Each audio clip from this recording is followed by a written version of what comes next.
Welcome. Welcome, y'all. It's your boy Karceno, man. Before I step out tonight, I just wanted to tell you guys, thank y'all once again. All the people who signed up and became a member here, thank y'all once again. Appreciate all of you for all the love and support, as always. Is the scene on fly? What's the scene on fly tonight? Uh, let's talk about it. Let's talk about it. Where we used to be and where we are today. We're not here without the people that has fought the good fight with us throughout the sabotage, the detractors, all the hate, the corruption, all of it combined to try to take us down. Right, the whole system. We came up through all of it, and we still here only because of you. Now, some of you may not know how this channel got to be as popular as it did. The reason that this channel became as popular as it did was a series we did that wasn't planned, wasn't thought out. It was just stuff I thought everybody knew. And come to find out, they really knew nothing. And no one was even talking about these stories at all. Now, everybody and their mama got a podcast. And they can't wait to tell you about the stories. Right? So now, I'm not a very festive person. As you can see, I don't do any Christmas celebrations, Thanksgiving decorations, and all that stuff. I'm not that festive, but I don't like to kill other people's joys in the process. My mom is festive enough. um, but again, going into this cycle, this was about 2015 when I decided to start telling people what was actually going on that they really didn't know. And I was surprised to find out that a lot of the stories that were out there was omitting so much. And I said, wow, they've omitted a lot out of this. Like, is this all people know? So when I started telling them what was happening, immediately people are going to say, who is this guy? He's a liar. No one believes me. And that comes with the territory. That's a natural defensive technique. I don't know these people, so he must not know these people. How does he know that? So obviously, I must have some type of connections if I know these things. I must have some connect into it. Then they start to go through my past. They start to go through my photos, and they seeing me in places and situations where they are artists and where they are people of the know. They start seeing all of the rappers. They start seeing me with Suge Knight. They saw Floyd Mayweather with me on numerous of times. Saw me on HBO with Floyd Mayweather. Then everybody starts saying, oh, he was around. He's not a liar. Then they start listening to the stories and saying, well, let's see if these stories are a lie. Then they start to figure out, wait a minute, this stuff is adding up. Somebody came out and confirmed this. This person over here came out and confirmed that. Oh, wait a minute. Now, so-and-so over here just confirmed this. Oh, wait a minute. Now we got this guy confirming that. So you started to see all of the people start to confirm the things that everyone else was dismissing. So slowly, the people start to realize someone was telling the truth, right? And that someone was me. Now, I only say that to say this. Most of you who came here was not here in that time, meaning the beginning of the rise. We were doing podcasts before podcasts even existed. That's right. In 2010, we were doing podcasts and streams with three, screens different, all of us in different locations. First guy we interviewed was from Ireland named Paul McCloskey. Most of y'all don't even remember that interview, but we'll cover that at another time. This one is only about the truth behind series, okay? And because it's about the truth behind series, well, I'm actually going to go out and meet some Chicago Bears players. So yes, Chicago Bears colors it is. So now, here we are.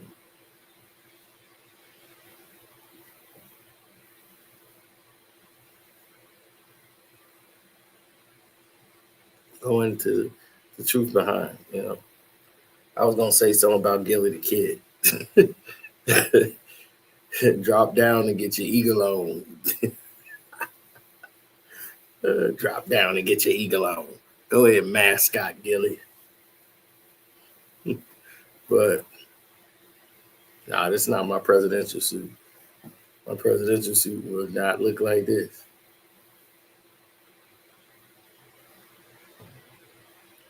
If your pastor dressed like this, don't go to the church.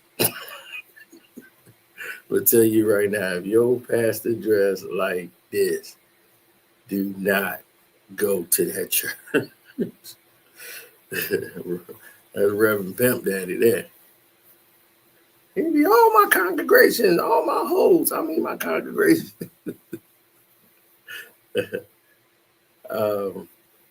So this is pretty much a reminder for those who didn't know from the very beginning what really kicked it off and put it into extra overdrive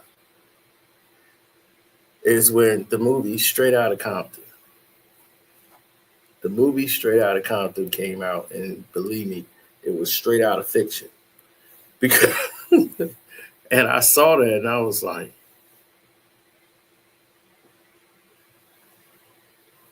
did you see this? I'm like, how could he do that when he was introduced by, I was like, oh my gosh, this is crazy. So when I did it in 2015, now everybody who was around it comes out and do a podcast show. And I started telling everyone about the real scenarios and the people who was really responsible. No one gave me my credit. And that's okay. They don't have to. But because if it wasn't for me talking about it and bringing it up to the light and telling these things, they wouldn't have went to those guys to see was I telling the truth or lying. They wouldn't have went and grabbed Yella. They wouldn't have went and grabbed everybody from Alonzo's crew. Alonzo wouldn't have been on podcasting. He wouldn't have been doing any of that. I was the one mentioning him, saying he had a bigger role than what they played in the movie. And that's how Jerry even knew Easy. He introduced them. He didn't walk up to Easy-E like that. I was like, that didn't even happen. So a lot of these situations and scenarios were told to give a certain tone to it. As Jerry Heller died filing a lawsuit against the movie, that his family, his brother, I think, was still keeping the lawsuit going fresh.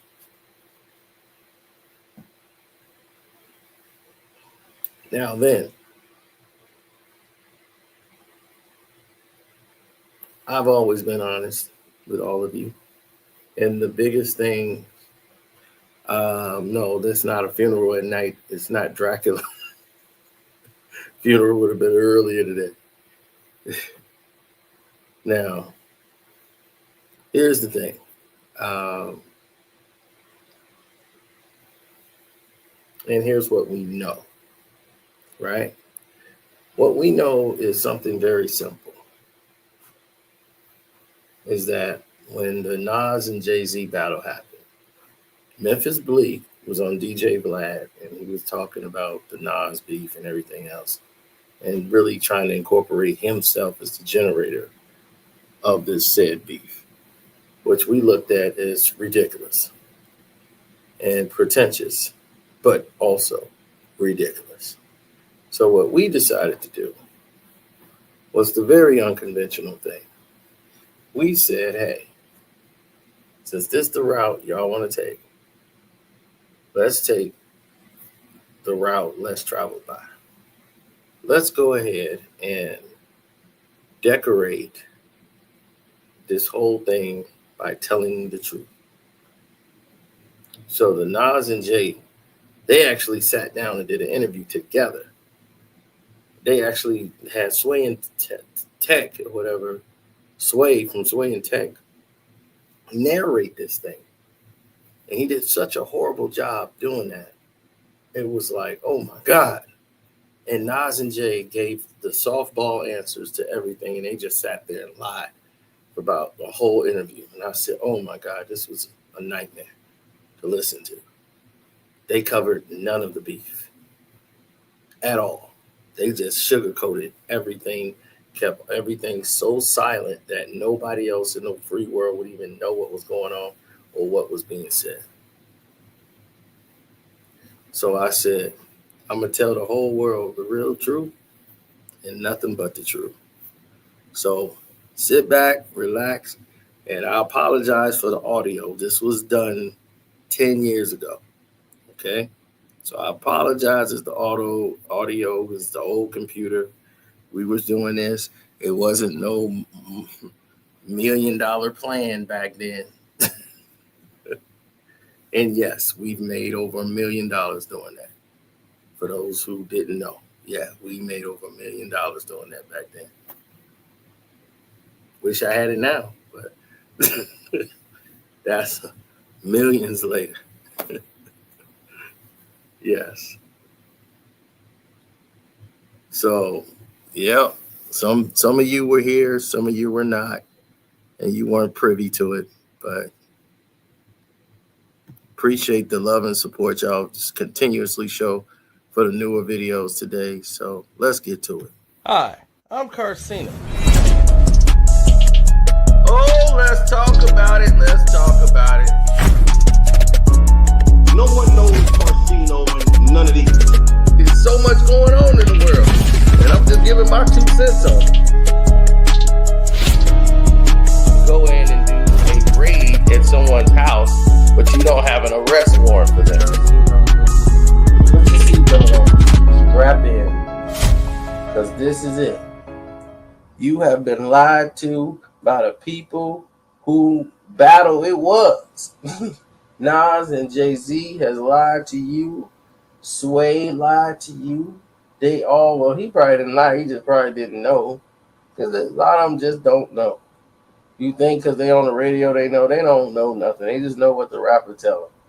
So they don't know anything about nothing. But you want to know how the Jay and Nas beef got started. You want to know what it was about. Get ready, because this is the truest story ever reported on the entire everything. Now, let's go back to the beginnings. That's the best way to do it. Illmatic, one of the best albums to ever come out in 94. Smashed everything in New York. Everybody was, whoa. This dude, he was the rapper's rapper. Nas, the voice, everything. Just killed it. Laser every song.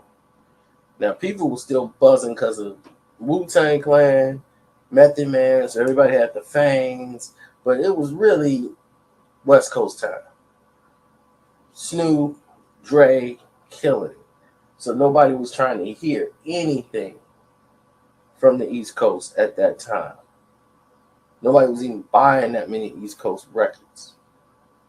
Like, if you did 1 million, lucky.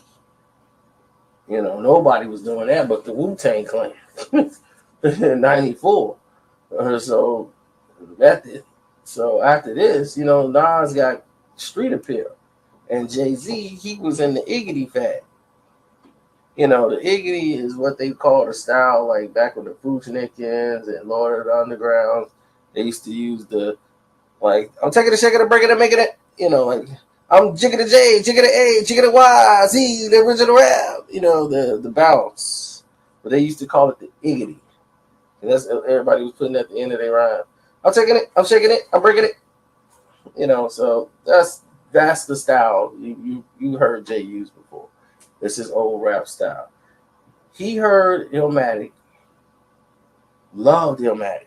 Fella, I mean, he could repeat songs. Jay, like he wrote it, and like almost in a non-style flow.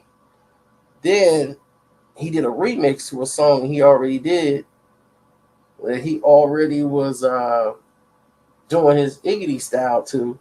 He did a remix and slowed it down and came up with whole new lyrics, called him a lifetime. And that was the introduction to the other side of Jay-Z. It was like the first, well, dudes are shooting stupid, I'm carefully plotting. You know, he was doing his Iggity style then on the flip side, he was calm, like conversating. I know the wrongs, know the risks, know the wrong, know my rights, and now I'm incarcerated for my life. You know, he was more relaxed and telling the stories, you know, trying to be basically like a Slick Rick or Nas, because the Iggity style was dying. That style was basically dead after '94. You know, so Jay was having to go to a new style. So he started to rap and try to flow like Nas, you know, just more subtle.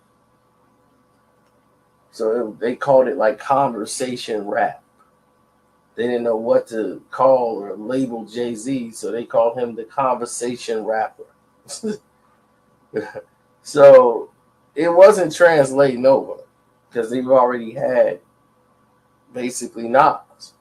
So when that come out, everybody's anticipating Nas' second album. But at this time, before Nas is dropping, you know, he's in the firm. He's got Foxy Brown. He's got AZ's.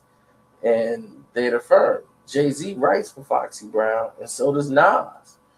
You know, Foxy didn't write that many raps. She can deliver. Her delivery was sweet, but she needed somebody to write the rhymes. She was still in high school. So, you know, Foxy, you know, listening to Nas and listening to Jay. And then she was like, what do you, Jay be like, what Nas write for you? Oh, I'm saying this. Oh, that's tight. And every verse that Jay would write for Foxy, hoping that he'll get on, like Nas would say something and like, man, dude is ill, you know, I'm gonna help him get his thing like really blown up. You know, he would have loved that, or him to do a song with him. That'd have been cool. So he wanted to impress Nas. So he was always write some verse for Foxy, and it will always be big up in Nas. That's how you could basically tell if you listen to any Foxy Brown song, and then she be rapping like on the it's on the Firm album, and then she's talking about look at this nigga thinking he Nas, you know that it was the whole flow was Jay-Z, because she actually used the Iggity style sometimes. That's the way Jay rapped it, and the way the style was. So at this time, Nas is ruling because it was written, come out, it blows up. I mean, it blew up to lights of, it passed Biggie Ready to Die because Biggie brought the East Coast back. So when the East Coast came back, him and Craig Mack brought it back, and Puffy. So when Bad Boy brought it back, everybody who dropped like Nas, put Lauren on the track, Fuji was already large. So when I'm putting Lauren on there was just killed it. It just destroyed everything. So he took over rap. And I mean, every song on there, you had the Streets dudes, Satisfied, everybody it was written was crazy. Just the craziest album, period. So Nas is ruling. And Jay come out with his Reasonable Doubt, which was cool because it went back to the soul sounds. So Jay got the soul samples on there, but you dropping with Fuji's, Lauren, Mobb Deep, Nas, Lil Kim. You can't compete when you just Jay-Z from Brooklyn. It just was not going to take off. And you still got a Machiavelli album coming out. It's like, man, they crushed him. I got the original Reasonable Doubt. Before it came out, I caught Reasonable Doubt. See, back then they had hip-hop record stores where you can, if you knew people, they had it already right before the release date. I copped it right out of the box because that's the kind of dude I am. I'm really hip-hop. You ain't gonna find nobody that can tell you that I don't know anything about hip-hop or what I'm talking about. Ben in the mix, we know. But this is what we finna break down to you is where it's sour. But you have to learn it from the beginning. That's why we breaking everything down to you so you don't miss any of it. Now, Biggie dies. After It Was Written was out, Tupac was going to come at Nas, but he squashed it with Nas, and a week later he's dead. So it's like he still had beef with Nas. So those two are gone. Nas is the only biggest selling record that's a solo that's out there. He's the only one out there that's left is Nas. So naturally, Nas will be the one to take the lead. But here comes Jay-Z, and he comes out with this The City Is Mine on his volume 1. And this is like right after Big died, he recorded this song. Like, I say like a week later. And the song sounded a bit disrespectful, like, homeboy, let me get them rings. I'm going to take that chain and I'm going to rep this. The city is mine. And MCs, the fans, everybody took offense to that song, to the album. They had some songs they liked, a lot of them they didn't. I had no problem with Volume 1. Just, I don't listen to Sunshine anyway, but it's some songs on there that are great. And it didn't get its appreciation until they came out with Streets Is Watching to try to really illustrate to y'all what that album really was, and y'all slept. They made videos and put them on the Streets Is Watching DVD, which everybody had. But during that time, Jay and them, they was going to the clubs, popping bottles, doing the thing with the champagne. They had the Renee and Angie samples. They was doing it big. Then Nas and his baby mom, they're not dating. They break up. Nas is big now. He's going around dating celebrities now. Celebrity women and messing around with chicks. So his girls, she out messing around. Next thing you know, they all hang out in the same type of spots, environment. She running to Jay-Z. So her and Jay are talking and like, oh yeah, no one think nothing of it because Jay and Nas at this time, they cool. They don't hang out, but they know each other. They doing the same industry. They cool. But Nas is touring. He's really, really busy. He's getting ready to film Belly, and he's getting ready to drop another album, which was supposed to be a double album. The I Am album was supposed to be double CD. They had this big marketing plan for Nas. And they have the Firm album coming out. They got all this stuff going on with Nas. He's so busy, he got no time to really pay attention because the whole East Coast is hanging on his shoulders at this time. So when the Firm album dropped is when Volume 1 was finna drop. And Nas is only on a couple of songs, but then he got like everybody on the East Coast on there.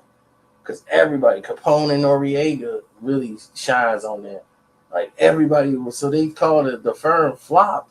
It had the most production of any CD that I can remember in anybody's time. If you go get the CD and look at the back and see how many producers, how many record companies was involved in making that album, you would think the budget was like 20-30 million dollars. But they said that the album flopped. The album sold over 1 million records. It's just that you didn't have a Foxy Brown, AZ, and Nas on every track.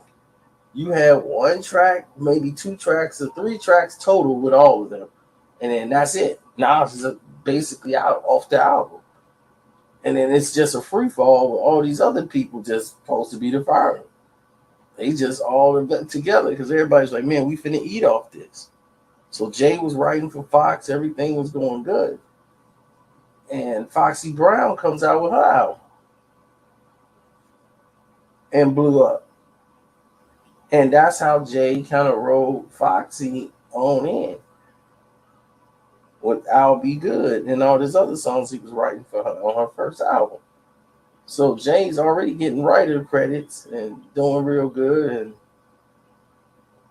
things is going okay. But he's talking to Nas' baby moms, and then they at a party. Nas ain't there. Jungle and Nature at the party. Jay got a drink, and he only see Carmen, so he coming direct line straight to Carmen with the drink. She freeze. She's froze, and Jungle and Nature was there. And they like kind of peeped and observed it, and then Nature was like, "Man, I think," because he saw them at the last second, then he turned to get a drink to somebody else, and was like, "Oh, here." He was like, man, I think he was gonna try to get at the car. Then he's like, nah. I'm like, he like I'm tripping, like I'm reaching, like that wasn't finna happen. And so she just played it off, but she was like, man, I was close. We almost got caught because at that time they was full out dating and messing around. So Nas still don't know. It's not like Nas is like, man, like being a total sucker. He's out of town. He's gone for months. He's not living with her. They might mess around every now and then, but he's not living with her. He don't really know what she's doing. She goes out all the time. And this is why he basically like, I can't deal with this. Because Nas basically was like, you stay at home with the kid. I'm going to go out and rap, and I might bang some chicks and do what I do. And she was not a stay-home chick. She was a girl that liked to go to the clubs and get wild. That's how you met in the streets. So, anyway, back to the story. They sit up there, and the album come out. The firm didn't do well. After the firm didn't do well, Dre's no longer working with Nas. So he was not going to be on the I Am album. Everybody's going in a different direction. And people are like, man, I'm not going to do this and that. And Nas is like zoning out on his album. Then his album gets leaked. Like the songs he already had done got leaked. So you got 5-6 songs. And if you buy the lost tapes, most of those songs are from some of the majority of those songs are from the I Am album. All them bangers, like Blazer 50, all of those songs, those were I Am album. Songs that got leaked. So when that happened, it was like, oh man, so it was basically, we're gonna stick with Nas's life. We're gonna take some of the songs that's just gonna have to come out because this was it was his coming out song. So he replaced these other songs with people with like DMX, Scarface. He replaced a lot of songs on there, but I Am is still one of the illest albums in hip hop, period. And I don't know what dumb people thinking. Like, he fell off. How did he fall off? That album was incredible. Aaliyah, the song he did with Aaliyah, the song is incredible. I just don't understand what people they let hype and talk rule them. They have no mind of their own. Somebody else said, they just back it up and be like, since a lot of people said, I'm gonna agree with it. It's just stupid. They have no mind of their own. But anyway, that album comes out, and on that album, Jay-Z takes it. I mean, Nas takes a shot at Jay-Z on the "We Will Survive" on his tribute to Biggie and Pac. He speaks on the fact that these dudes claim to be New York's king. It ain't about that. These dudes is wrong, using your name in vain, and they claim to be New York's king. It ain't about that. It's more serious. And when he said that, everybody was yeah, because they knew it was about Jay-Z, and they was already pissed that Jay did that. But Jay had already blew up with Hard Knock Life, and he was crushing everything, so he had the money to go with the mouth. Jay is like, well, I'm bigger than Nas now. So Nas want to take a shot at me? Okay, I got his baby mom. So what does Jay do? Jay comes out with a song that was supposed to be on volume 3. And it was called "Is That Your Chick?" And when it comes out, he's talking about a time where him and Carmen was sitting on the balcony and they was discussing having a baby. It's like she wanted to be with him, but Jay was, once he really blew, he ain't had no time for no Carmen no more. He was banging, doing what Nas was doing. So she knew she was finna get played. And the verse was so direct. It was, but Nas never knew. At this point, he didn't even know yet. You know, why you home alone? Why she out with me in the hotel balcony? I got your girl saying you can call the house for me. It's no respect at all. You got to check it, dog. She keep begging me to hit it wrong so she can have my kids and said it was yours. How foul is she? And you wiped her and made me put no rubber on tighter. So y'all know the verse, but that's all talking to Nas about his baby mom. Jay right now will never do that verse again because he took it out of the song. Like when he's doing on concert, he never does that verse. Out of respect. He never does that verse again. So at this time, the song is out, it's banging, and it's on Memphis Bleek's album, but not on what's the name's album, on Nas's album. I mean on Jay's album that it was supposed to be. So the single is out, but that song is on now that it's on Bleek's album and not on Jay's. Jay's album finna get ready to come out. Nas got 2 albums dropping that year. He dropped I Am. Now he's dropping Nostradamus. And in between that period, Carmen told Nas she was dating Jay. And this is when it was broken up. Like, I dated him, but it's over now. And we dated off and on for a couple years. Now, when she said years, like about a year or two, Nas feel heated. Because now it's like, oh, okay. And Carmen was like a woman scorned. She wanted to be with Jay. She thought Jay really was into her like that. And then when he blew, she got played. She really like found out where her position with him was going to be. It was never going to be more than what it was. And she felt salty. So then she want to run to Nas and tell Nas. Nas goes down to Baseline Studios. And he's ready to fight. He's ready to fight Jay-Z. Dame Dash comes up there and says, man, dude, he's not here, man. He's not here, man. Just go home, man. Don't do nothing crazy. Man, it ain't even worth it. You know what I'm saying? This is not even worth it. He's not here. I mean, just go home, fam. I'll feel you. You know, him and Nas and Dame talked for about 20, 30 minutes about it. Nas went there by himself. And I did. If you got anybody who know Dame Dash, or can get goddamn Dash to confirm that. If y'all want to think I'm full of mess, go get his name up. Ask him, did Nas go down to Baseline Studios to fight Jay-Z when he found out? And Dame came down and talked to him and cooled him out. And Nas left. Don't see? This is stuff they don't even tell you about. Now, the Nostradamus album comes out. It's a track on there called Come Get Me by Nas. And the second verse, because Nas know now. And when the second verse hit and it comes out, you don't like me, clown? Or you gonna take me down when I bring my face around? You gonna do what? You clearly knew I blew up. I've been shining. Baseball diamond, ring for your chitlins. Niggas know what my 9 pearl handle's about. What you say, girly mouth? Get it crumb like the dirty sauce. Then I know you see me flossed out most of million.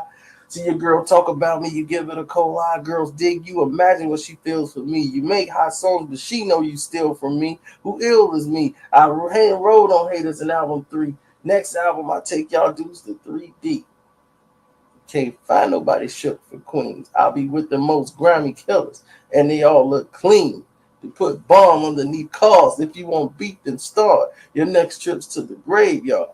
Now, when he dropped that verse, you know he was talking to Jay. But y'all missed it. Y'all missed all this. So when this was dropped, and it was dropped hard, Jay is coming out. Jay-Z comes out, goes to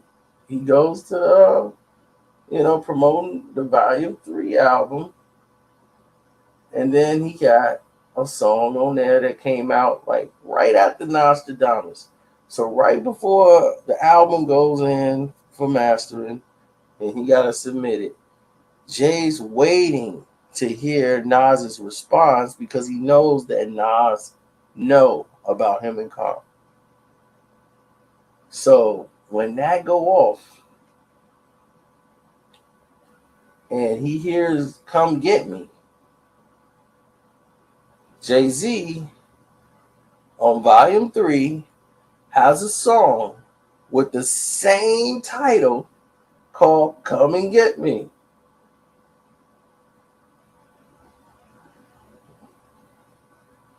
And the first, it's y'all don't understand, Come and Get Me is changes. It's a freestyle in the beginning for Nas.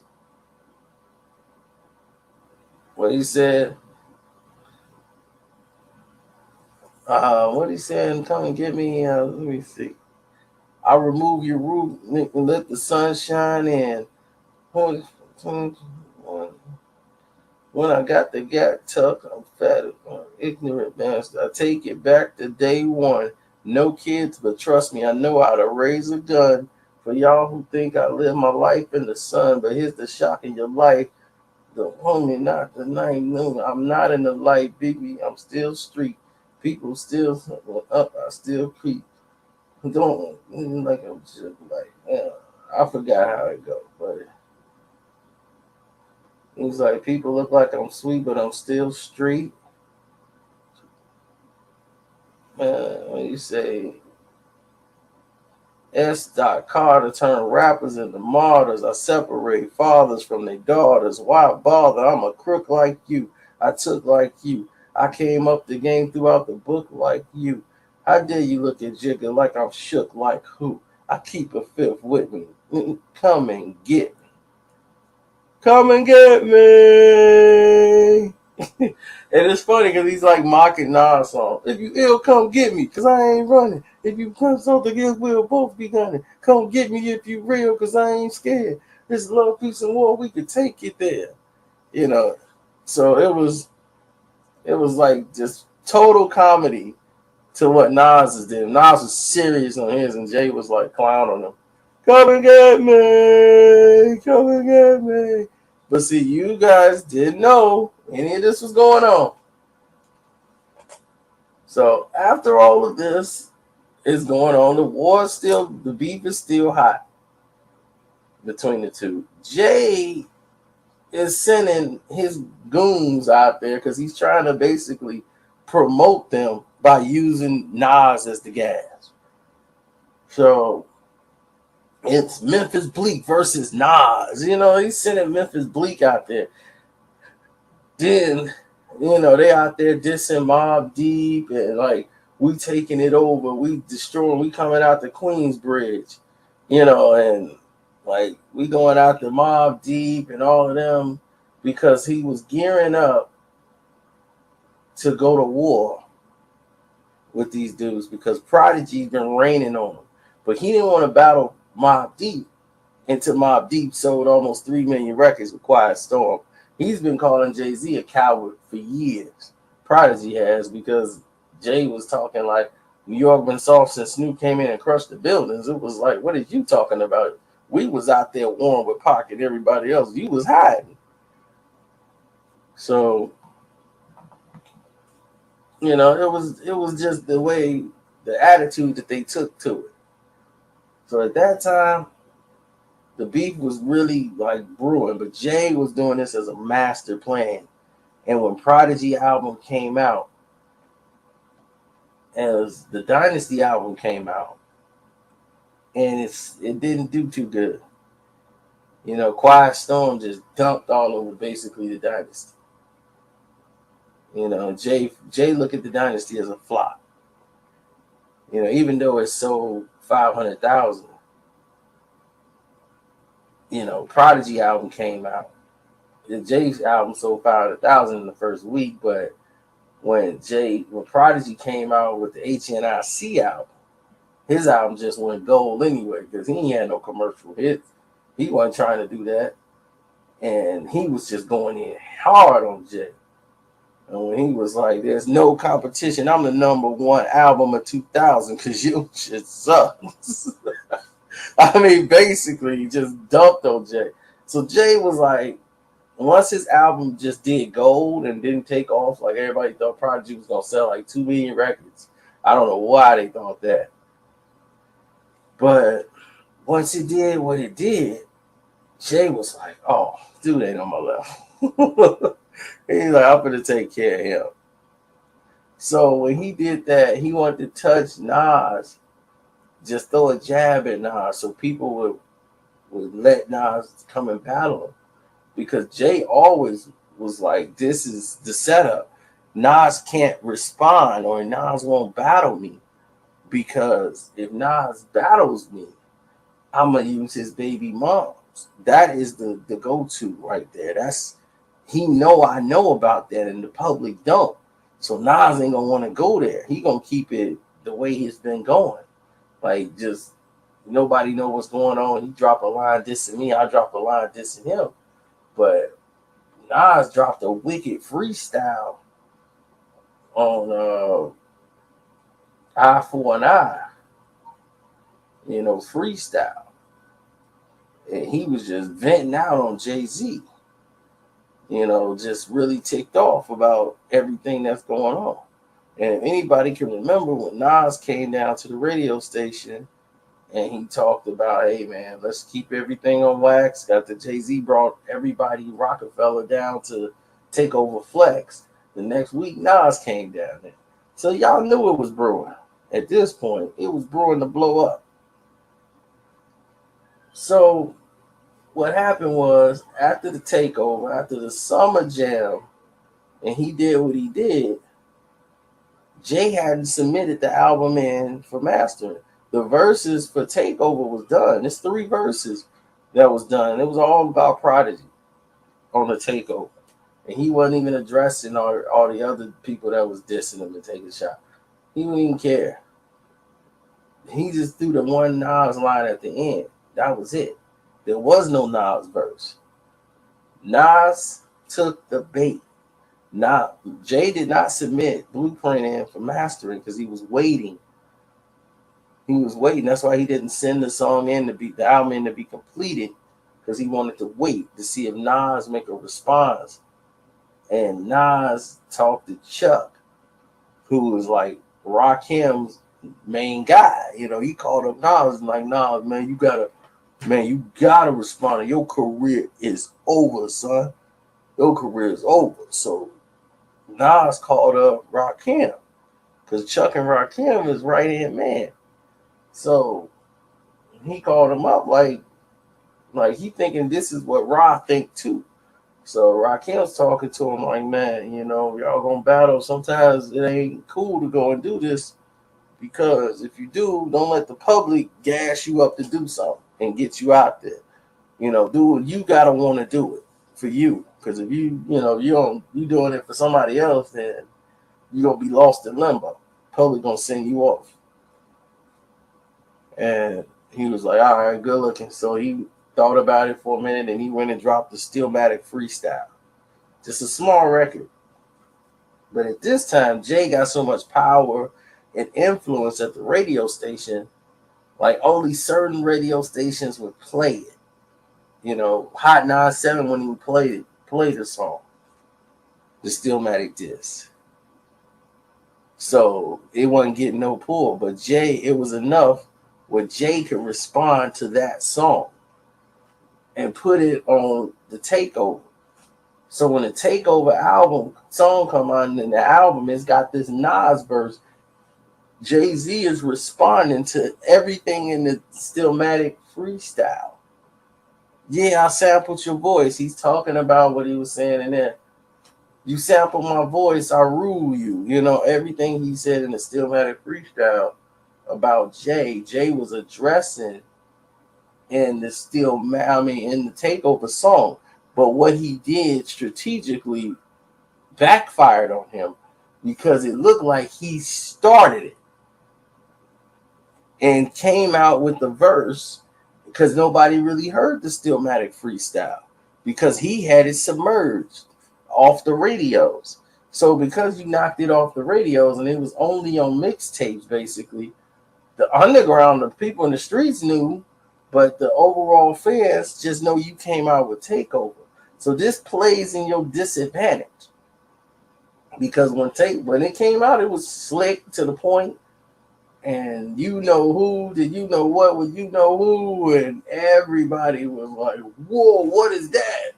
But everybody else knew, like, "Oh, okay, he's trying to say, you say something or say something else, boom, I'm coming out with it. That's my ace in the hole." But Nas isn't stupid. He knows you're gonna do that. He knows that's your ace in the hole. You never tell nobody you got the ace. You hit them with it. When it's at the last point, you bring that point out. You don't flash the gun. You bring that out last. Because people know, like, okay, he's going to come with his main finishing weapon. But when somebody know it's coming, they can prepare for it.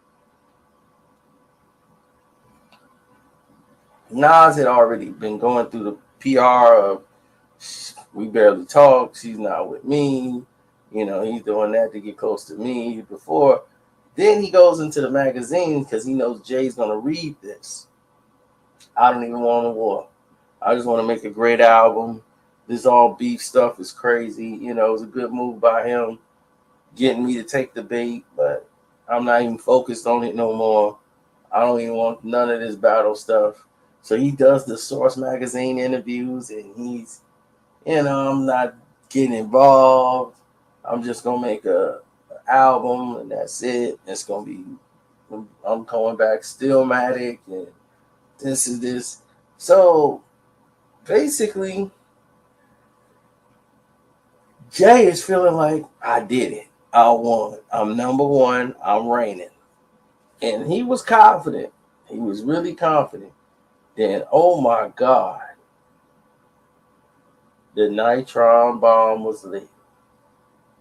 My cousin came and got me and said, did you hear Nas's response? And my other cousin had the CD. He had Nas' whole CD. And the song had been out maybe for a day in New York. And he was, my God, this is it. I'm like, what is this? It's called Ether. And I was like, my goodness. And for those who didn't get what ether meant, ether, and anybody who knows any powerful drug dealers who move metric tons of cocaine and drugs, and they need it cut real fast, they use the chemical ether because it cuts it real fast and breaks it down. Ether dissolves. It's a liquid. It's a highly explosive liquid, but it dissolves and breaks down cocaine. Jay-Z was known as the cocaine rapper. So there's all he rap about is cocaine and drugs. So he's the cocaine rapper. So the ether was gonna burn and break down the cocaine rapper. That's why the song was called Ether.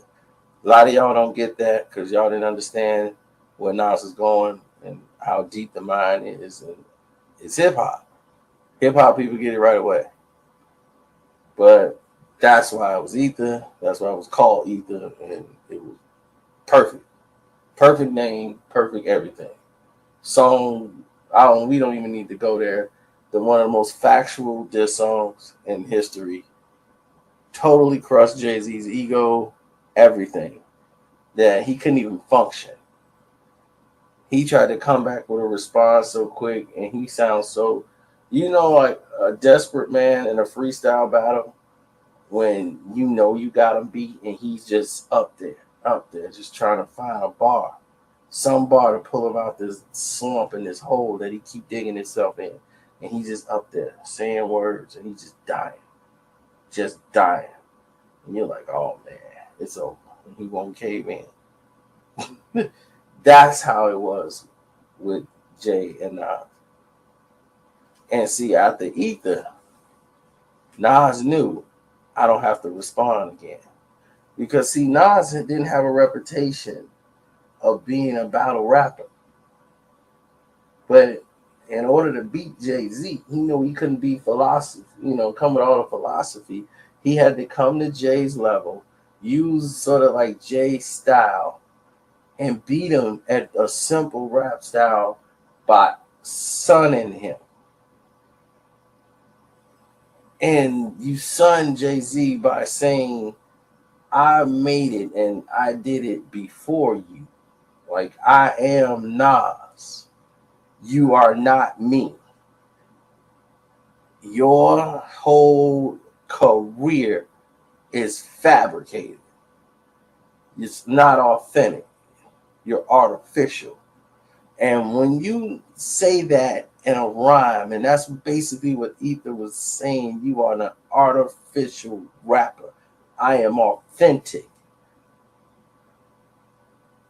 That's what Ether was. You were finding the difference between Nas and Jay-Z. Right there. On one song. And it was felt throughout the country. England, everybody, UK, they loved the song. They didn't even know what it meant. And then there was a beat that no one had ever heard before. You never heard that beat on any other song. You never heard it used. You never heard it. It was new. And it was to the point. It was simple and brutal. The sound of it. That Ether became a term for somebody who got schooled. Man, you got Ether. He ethered you. Dude, and for any Jay-Z fan that's trying to hold on to the candle and the light, he won. He didn't win. He didn't win. And Super Ugly was not the response to make. When Super Ugly came out, and Jay-Z made about 3-4 more other Nas diss songs, it made him look pathetic. Then it gets to the point where now it's going from pathetic to, okay, he finally got a song that he should have put out when he came out with the Blueprint 2 intro. When he came out with that. But he was so distracted that he ruined that Blueprint 2 album. Ruined it. He was so in a slump, in a hole, He couldn't dig himself out. So he was just like, I finally got it now. This is the right song to make. And that's how he should have came at Nas. Nas had to tell him, this is how you should battle me. This is what you should have said. And then he said, like, okay. And then he came with it, but it's like, now it's too late. But that's what you should have said. But now it's too late. But that is what you should have said.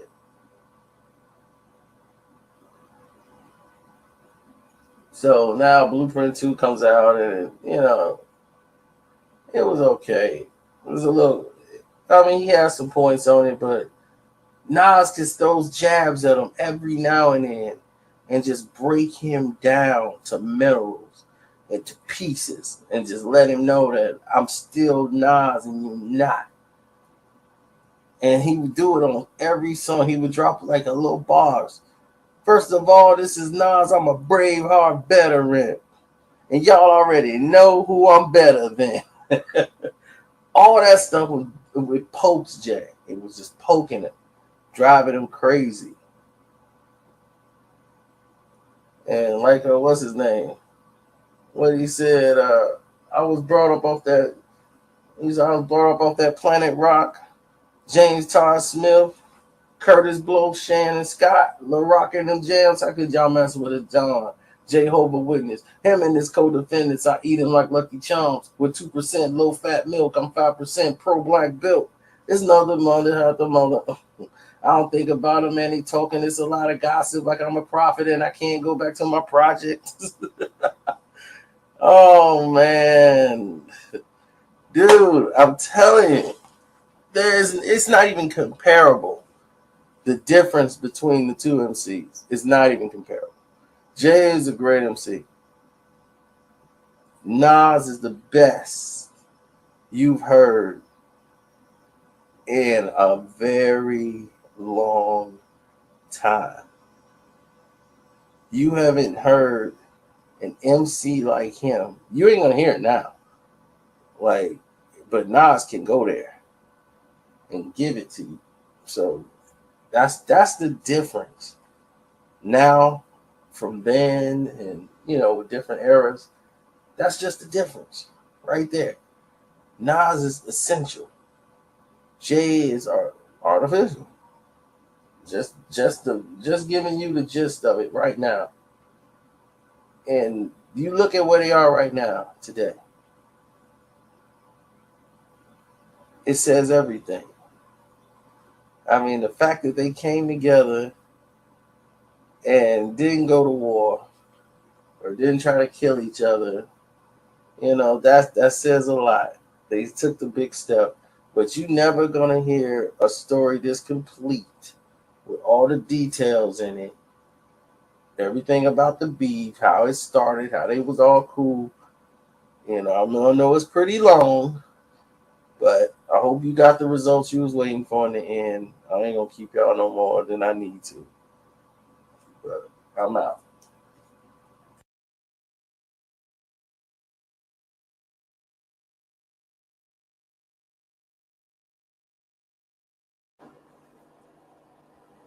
Are y'all hip hop? I mean, really hip hop? I know you probably seen it because it was like one of the most popular sized beefs of all time. Some people call it the first beef in rap history. The Juice Crew versus BDP. Boogie Down Production. Now, here's the true story behind that. Because I've heard the story told, and it's told with some parts that are true and some parts are omitted. Not like they purposely did it. You tell a story and sometimes you just omit some stuff. So I'll tell you the story with the parts that were omitted. So let's take it from the beginning. First off, the Juice Crew.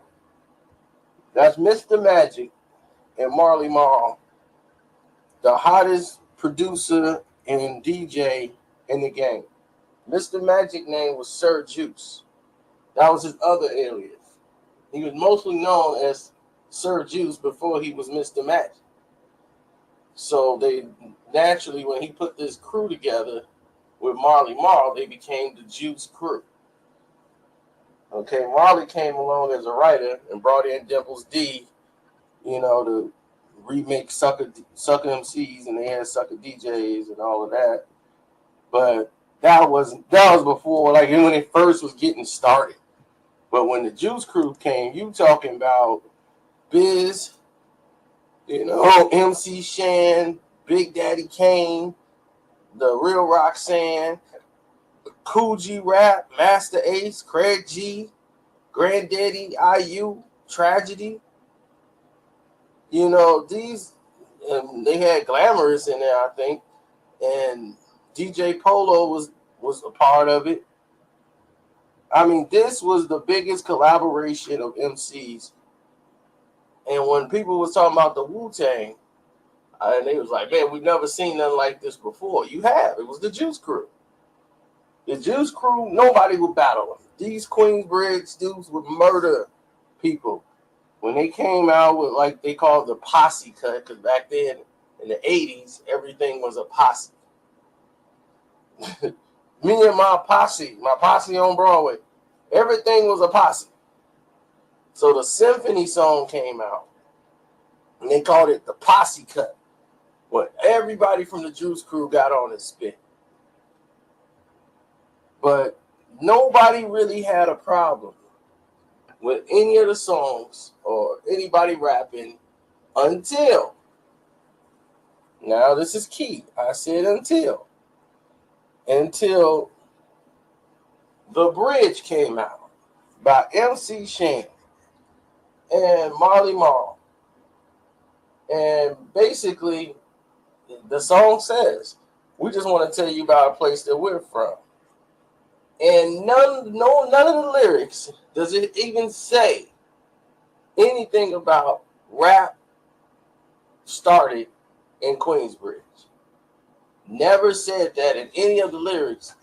But KRS-One, who knew this, the song was already out. They really didn't care about the song. They had their own thing they was working on. And they went to Mr. Magic to try to get the song played. And Marley Marl was there too. Because Marley had a reel that he had a whole reel of tracks that he was making. Because the thing is, when you have your drum machines, you set your drums up to the tracks that you're getting ready to do. So he had a whole reel up there with all these beats that he was working on for Shan and the rest of the Juice Crew. And the guys came up there, and when Marley got there, he was already telling them their song was whack and he wasn't going to play it. And then he was like, man, who was that? He was like, oh, them cats, man, they whack. There's something about BDP or something. He's like, it's whack. I can't play this. I mean, he's just destroying them right in front of their face, telling them how it's garbage. And then they go back and they listening to MC Shan. They was like, man, this dude's garbage. And they playing him all day, so they went into the studio fired up, and they made South Bronx. But what had happened is, when they left, they stole one of the reels, and that reel happened to have the beats that Marley Marl was working on with the drum machine. Because, everybody back then in the 80s used the drum machine where you press the button. Then you got the clap sound. Everybody had that machine. But some people, they do it a different way, so they know they stuff when they hear it. They know, like, hey, that's mine. Like, I did that. So it's just a creative process where people know. So South Bronx come out, booming, boom, boom, boom, boom, boom. South Bronx, South Bronx. Because they went to his rival DJ, Mr. Magic and Red Alert, they didn't get along. Okay, where that beef started from, like where all radio DJ's beef start from. It's something stupid. Just like I can mix better than you, you can't mix better than me. Just like that. So it's nothing real big there. But Mr. Magic had the radio show. He was the big DJ influence. So when Red Alert, like when Cool DJ Red Alert got down with Boogie Down Productions, he gave them the voice they didn't have. And when he got on his radio station, he blasted South Bronx. Then he came back and like, we gonna play that again. Hit him again. South Bronx.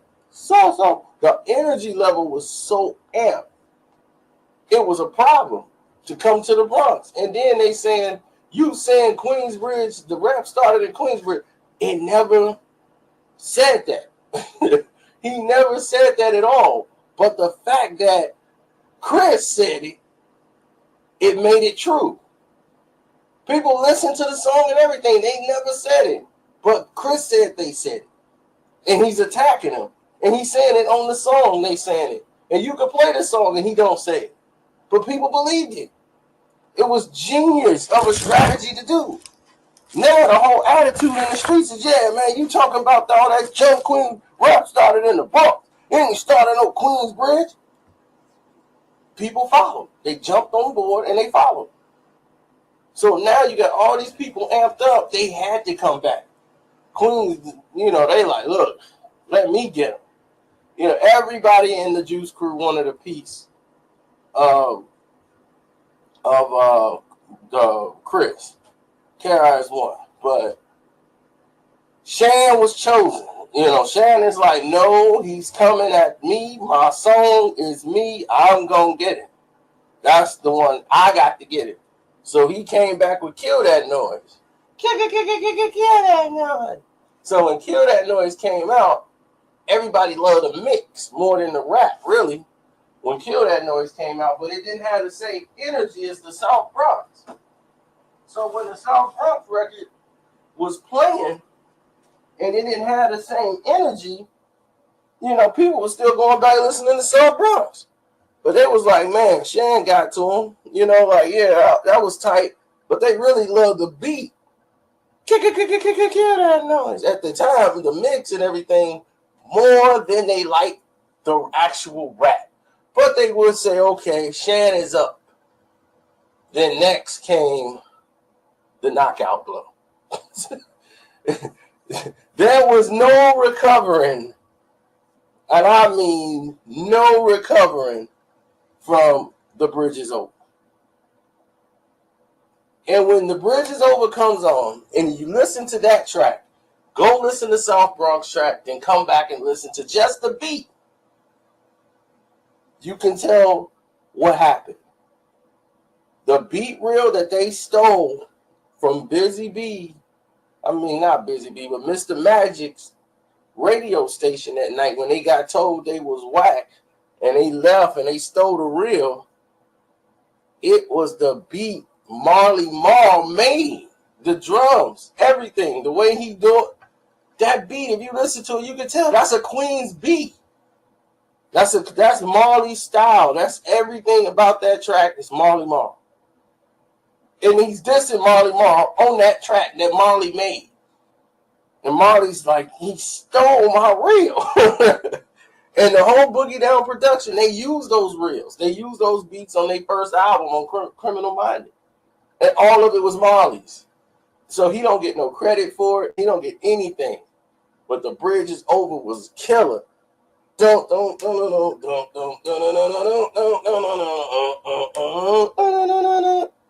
Man, Marley to this day he can play that beat for you and make it for you in about 10 seconds. Because it was his. But that's how it started. That's how it all got. Man, it was a problem to be from Queensbridge, and it was a problem to be from the Bronx. That's when the boroughs started really really, it was really a problem. And they didn't kill you back then. They beat you down and let you live with the fact you got knuckled down. They're like, oh yeah, we knuckled them down so you could live with the humiliation factor. Then you had to come back and knuckle them down again or best them with your knuckles To kill somebody, then they had to really do something to be killed.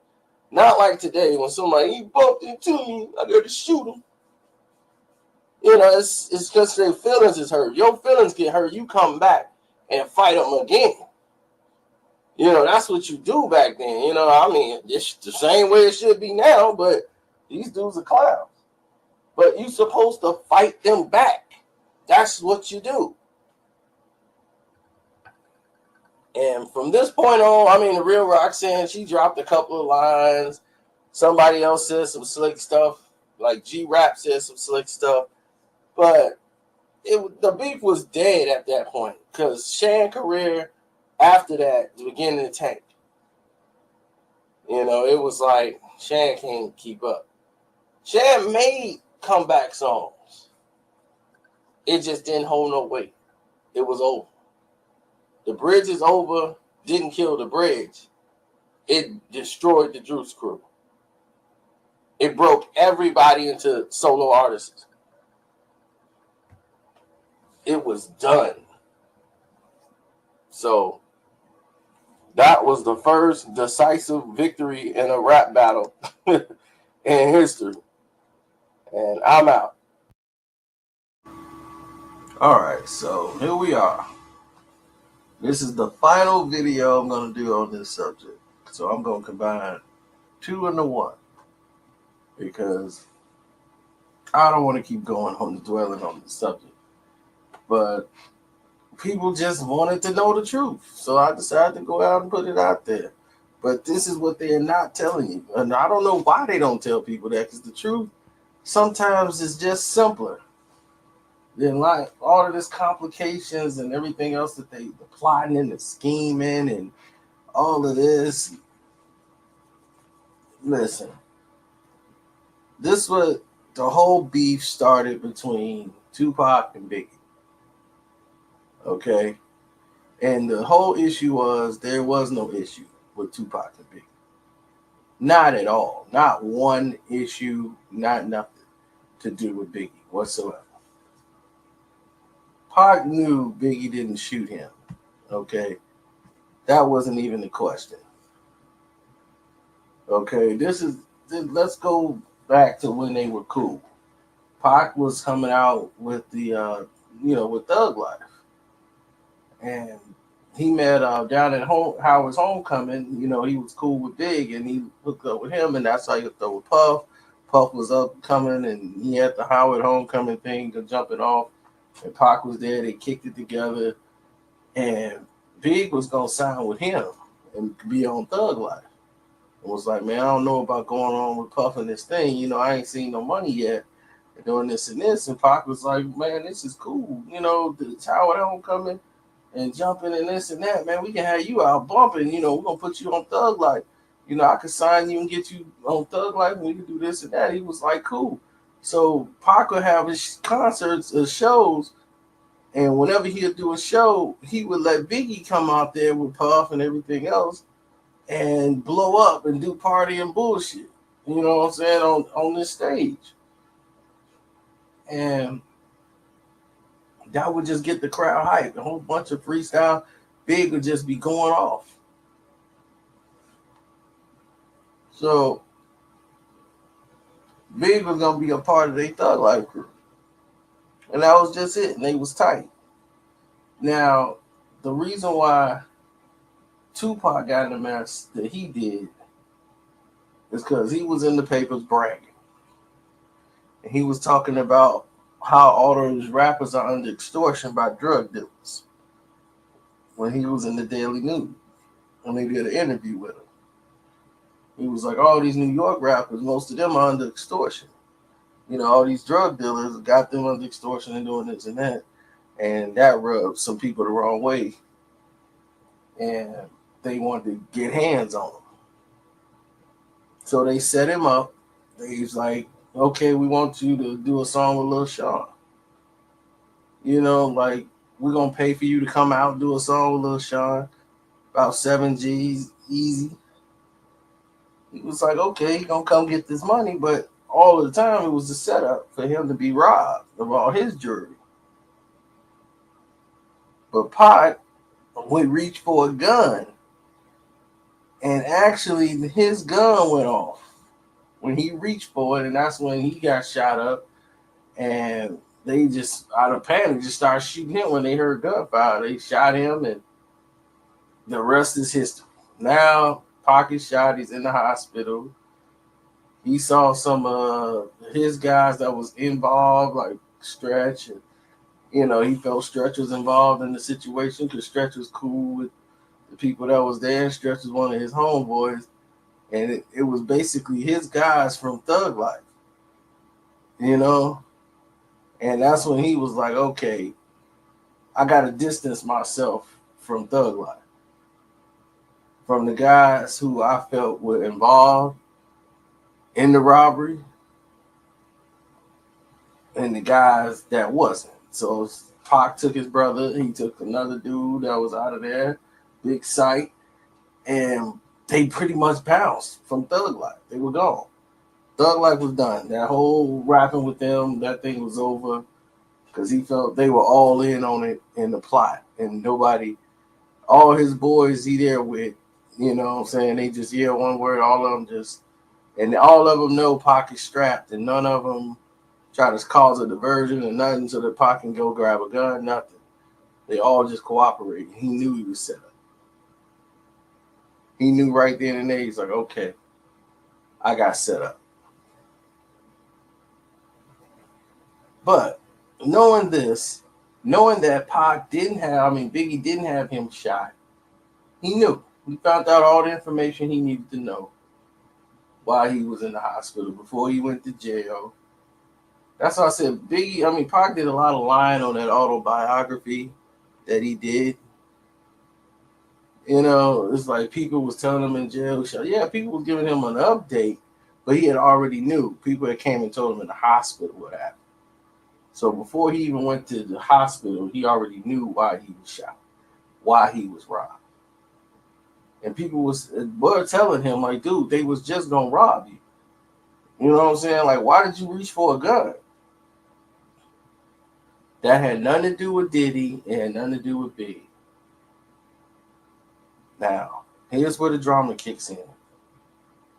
Pac has been sentenced. He goes to jail. Biggie and Puffy become like the biggest stars in hip-hop. And they basically changed the momentum of hip-hop at the time. Because at that moment, everybody was so in tune with what was going on the West Coast that they brought the East back into the picture in a major way. So every artist was trying to get on there and want to be working with Puff and Big. If you had a song or remix, no matter who it was, Total, Escape, anybody, they want to do something with Diddy. They want to do something East Coast, and had an R&B sound coming back, and Mary J. Blige, and here come this whole movement, and it's like, whoa, the East coming back with a storm. And now Biggie is at the head of it. So Pac locked up in jail, and he's hearing about how Biggie is the biggest boss, the king of New York, and this and that. And Pac is like, how is this dude the king of New York? He was just going to be on the Thug Life. So Pac is in jail, and he was like, okay, well, they blowing up. They going to come get me. You know what I'm saying? They going to call me. They going to do something. Not a phone call in jail. You know what I'm saying? He didn't get a phone call from Biggie now. He didn't get a visit. They didn't put no money on his books. But they going around throwing Tupac. Yeah, Tupac was my man. I want him to say, hold his head up. You know what I'm saying? Do this and that. Tupac, that's my guy, man. Hang in there, Tupac. We riding for you. And they using Tupac's name and throwing it out there so that people on the West Coast and everybody else will be like, oh, okay, then they showing love to Pac. They cool with Pac. But they ain't seeing him. They ain't giving him no money, no nothing. And they just using his name, and they're going to ride off his name. Just throwing it out there with him.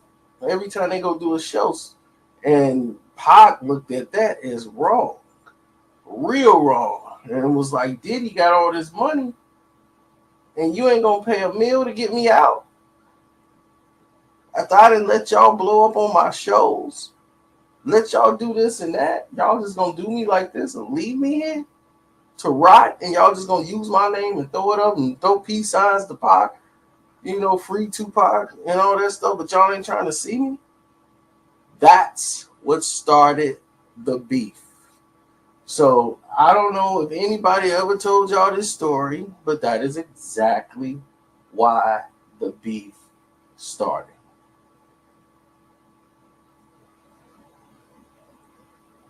Now, Suge and Puff had a beef.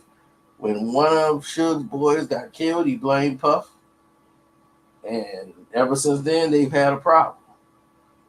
But before then, Death Row and Bad Boy were cool. They worked together, and there was no problems. Now, since that incident happened, they got problems. And when Suge meet up, because Suge already loved Tupac.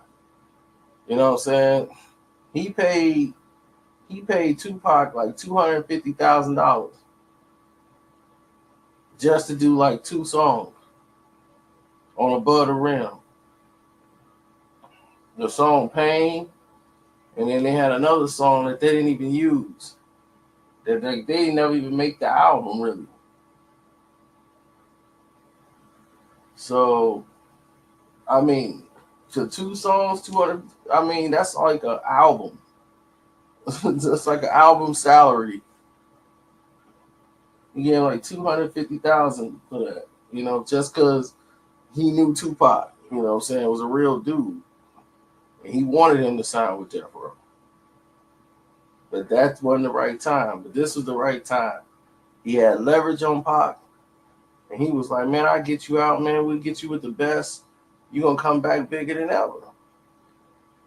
So he signed like a 5-album deal. He fronted the $1 million, and Pac went to work.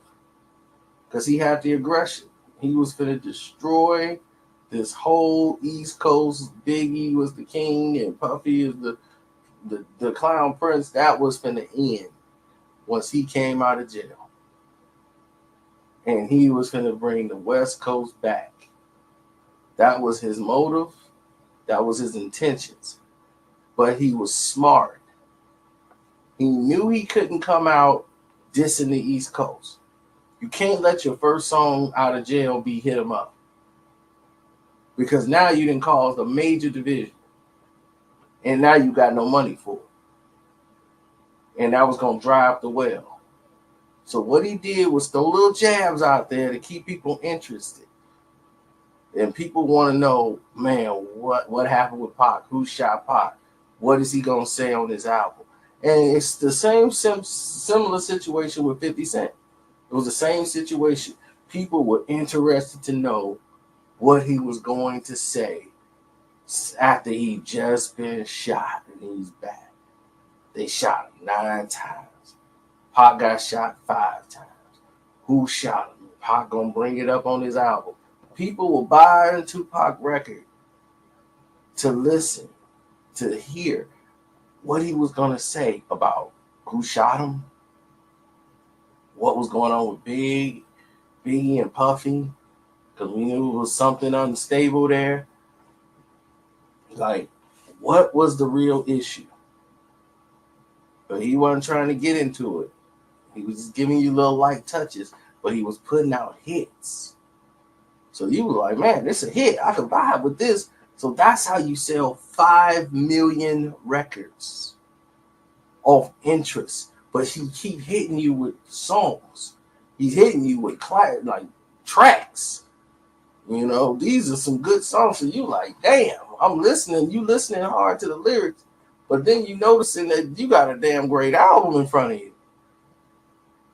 He gave you quality work. He did not use dissing to come back into the game, because you can't do that. Now what he did was, now that he got his money, now that he got the attention, the West Coast is back. He's right next to Biggie. Now it's time to drop Hit 'Em Up. Now it's time to take him out. Biggie was trying to come back, and he came out during the middle because Biggie was on a hiatus at that time because he was writing for everybody.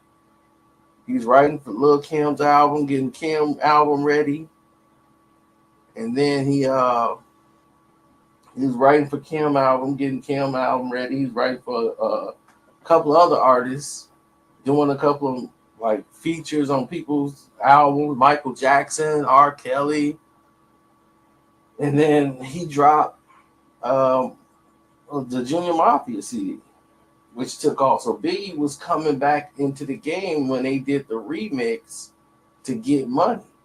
They were coming back because that remix to Get Money was on everybody's radio station. Get Money was everywhere. And they did the remix with Biggie and all them on it. It was coming back. So it's like Biggie's here, Biggie coming back. Pac couldn't let that happen. Went to the studio, dropped Hit 'Em Up, and released it. But this was all a strategy and a plan. That's why he wanted the Faith to be on the song, because he knew that no one knew his plan at the time. So it was still okay. On their end, they thought things were still okay between Death Row and Bad Boy. Like, okay, well, they want they want Faith to be on the song, so things are all good. So she came and dropped her vocals, but all they cared about was the pictures that she took with Pac, which was all set up by Death Row and Pac. They wanted to set the pictures up so they could take them and put them out just to jab at Big, to put it on his brain. And it was going to go right along with the song. It's all strategy. All was strategized. So then when he dropped Hit 'Em Up and I Slept With Your Wife and this and that, boom. It was like a bomb. Because now he got pictures and now you got people believing it. And now Biggie starts to lose power. Now he got to respond. And then when he don't respond, now you got a real issue on your hands. And everybody else is up in arms because they like, man, you the king of New York. You got to get out here. We got to fight this war. Everybody else is fighting in whose name was mentioned. You got to front line this thing. But business is business. They didn't want to jump out there. Big could throw a little jab here and there, but he couldn't really jump out the way he wanted to because Puff didn't want to do it. They didn't want to sacrifice no West Coast money, and isolate anybody. But that's how that started. And I think we done pretty much covered up all that. I mean, for those that don't know, Big and put out, since Big number passed, you done heard a couple of freestyles where Big was really putting it on them. I mean, Pac lyrically could not sustain with Biggie. Let's get that straight. Biggie's an MC. I mean, he will eat through another rapper. That's what he does. He's a battle rapper. That comes first. That's first nature to him. So to destroy you in a rhyme is something Biggie can do real good. And if anybody doubt that, just go listen to Long Kiss Goodnight, which is all about Pop. So kind of let you know what that's about. Now let's move on to after the Hit 'Em Up success is going on and everything's going good. Here's another scenario, another problem that ensued. You see, Pac jumped on Mobb Deep and all these guys and took in this war and this beef. But here it is, Snoop and the Dog Pound had this beef with Mobb Deep in New York before that even kicked off because of New York on the Dog Pound album. When Snoop is in there kicking down buildings. And they finna come over there and shoot the video they got shot at. Over there at the trailer, they blame Mobb Deep and them guys for that. And that's where they beef started. So Tupac inherited the Mobb Deep beef, and was like, y'all beef is my beef. And that's why he went at it with Mobb Deep.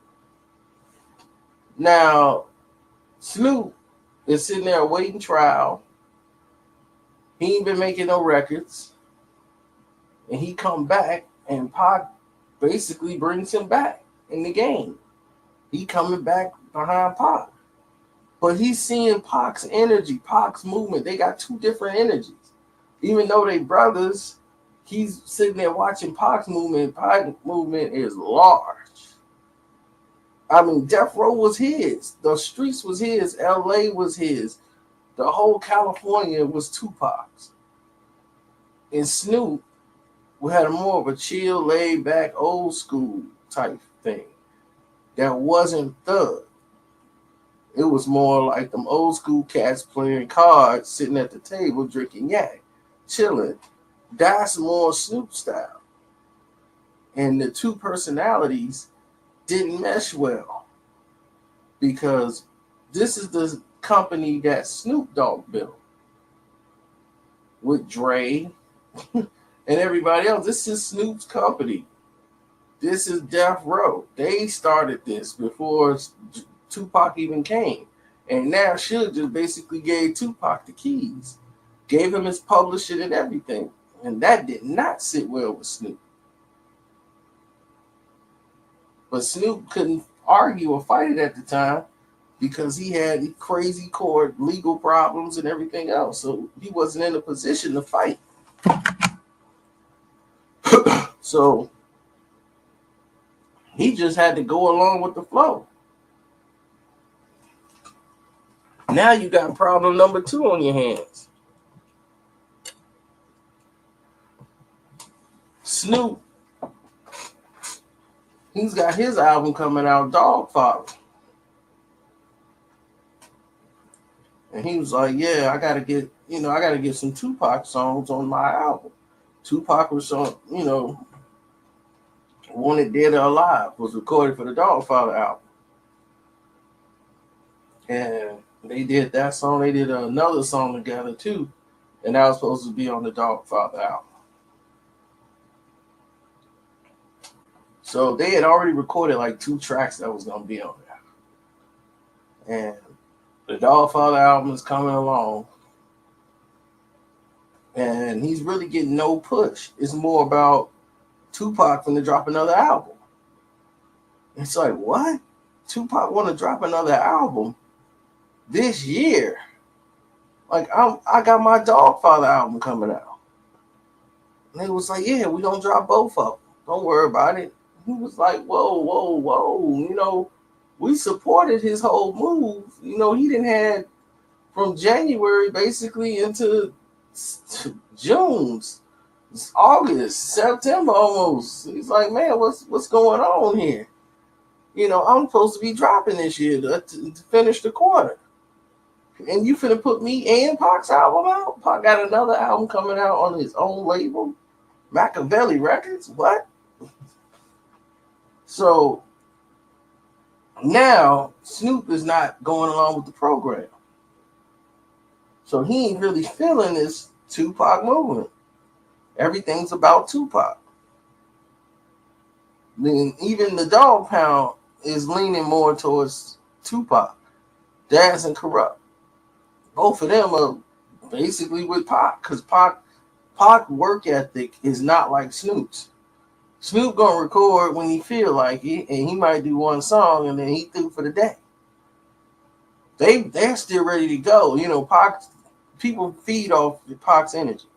Daz is like, man, dude, you got me punching out songs. Okay, I'm gonna keep going. I got beats, and that's how Daz ends up with a whole lot of Tupac material. Because Pac had rhymes, and Pac wanted to keep going and keep putting music out, and you don't have to keep up with Pac's pace. So him and Daz got close. And then Corrupt is close with it. So Snoop is like, you know what? They ain't treating my album right. This ain't going good. I got to do what's good for me. This East Coast, West Coast is going to kill my money. Pac then already waited and got money on both sides before he went and dropped the bomb and split the thing in half. So Snoop want to go mend some of it so that he can get some money going back his way. Because he knew when he was in New York last time, he wilded out with the bat and all that stuff at the Source Awards. So he got to really come in and, clean things up. So he on the radio talking about, man, I got love for Big, I got love for Puff. And we all know the rest of that situation. And to say Snoop was jealous of Tupac, that's an understatement. Of course he was jealous. Of course he was jealous. He can lie and tell you anything he wants. You can hear it in his interviews now, today. And we've been saying this from back then. Everybody, if you knew the situation, just from hearing it, you already know the jealousy was there. You already knew what was happening. And this is how dirty it got. Because after this, Tupac was through with him. Tupac didn't want to go into the MTV Awards with him. They were fighting the whole time, arguing. And Suge was like, man, come on, we got to put on a good face for Death Row. When he's like, when I get back to LA, when we get back to Cali, I don't want nothing to do with him. And he told Suge, when he was sitting over there crying about Mobb Deep shooting at their trailer, I inherited their beef. And all of a sudden, you going to team up with my enemy? And you ain't riding with me? When I've been riding with you on this whole Mobb Deep thing, like why would they even do that? So from that point on, they won homeboys. And Snoop knew that. They wasn't talking at the Source Awards. Pac didn't want nothing to say to them. He didn't want to say nothing at the after party. He didn't want nothing to do with Snoop. He was just gonna take his pictures and be done with it. But they definitely went on speaking terms. They didn't speak on the flight back, and that was the last time he basically saw Tupac alive.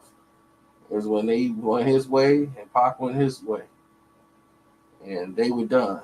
And Pac got shot. Like, wasn't even too much after that. Like about a week later, the very next weekend was the fight, and Pac was shot. And he said he made his peace with him and all this stuff, but when Pac gone and all this, they maneuvering Pac songs around. So he was, hey man, I need Pac songs on my album. And then they took Wanted Dead or Alive off his Dogfather album. Suge and them did. And they was like, nah, we're gonna pull that. We gotta put Pac songs in the vault. And he was like, we got to hold them, man, because we got to probably make more Pac albums. We got to do this and that. We're going to try to hold it. We got another soundtrack album coming out. They're going to want Tupac songs, and we got Tupac songs. We got to keep this moving. Business is coming 100 miles an hour.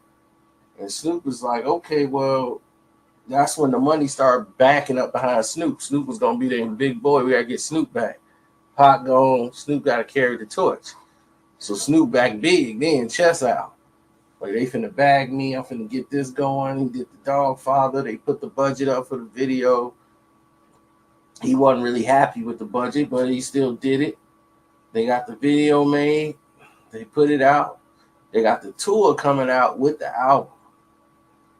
Now, Tupac Machiavelli album already came out, and it's crushing. I mean, crushing the charts. Pac had so many songs on Machiavelli that was classics that the streets were all bumping it. And Hail Mary was killing it. So when they tried to drop the Dogfather wasn't doing doggy nothing. It was just sitting there because it was too much Tupac with the Machiavelli album out.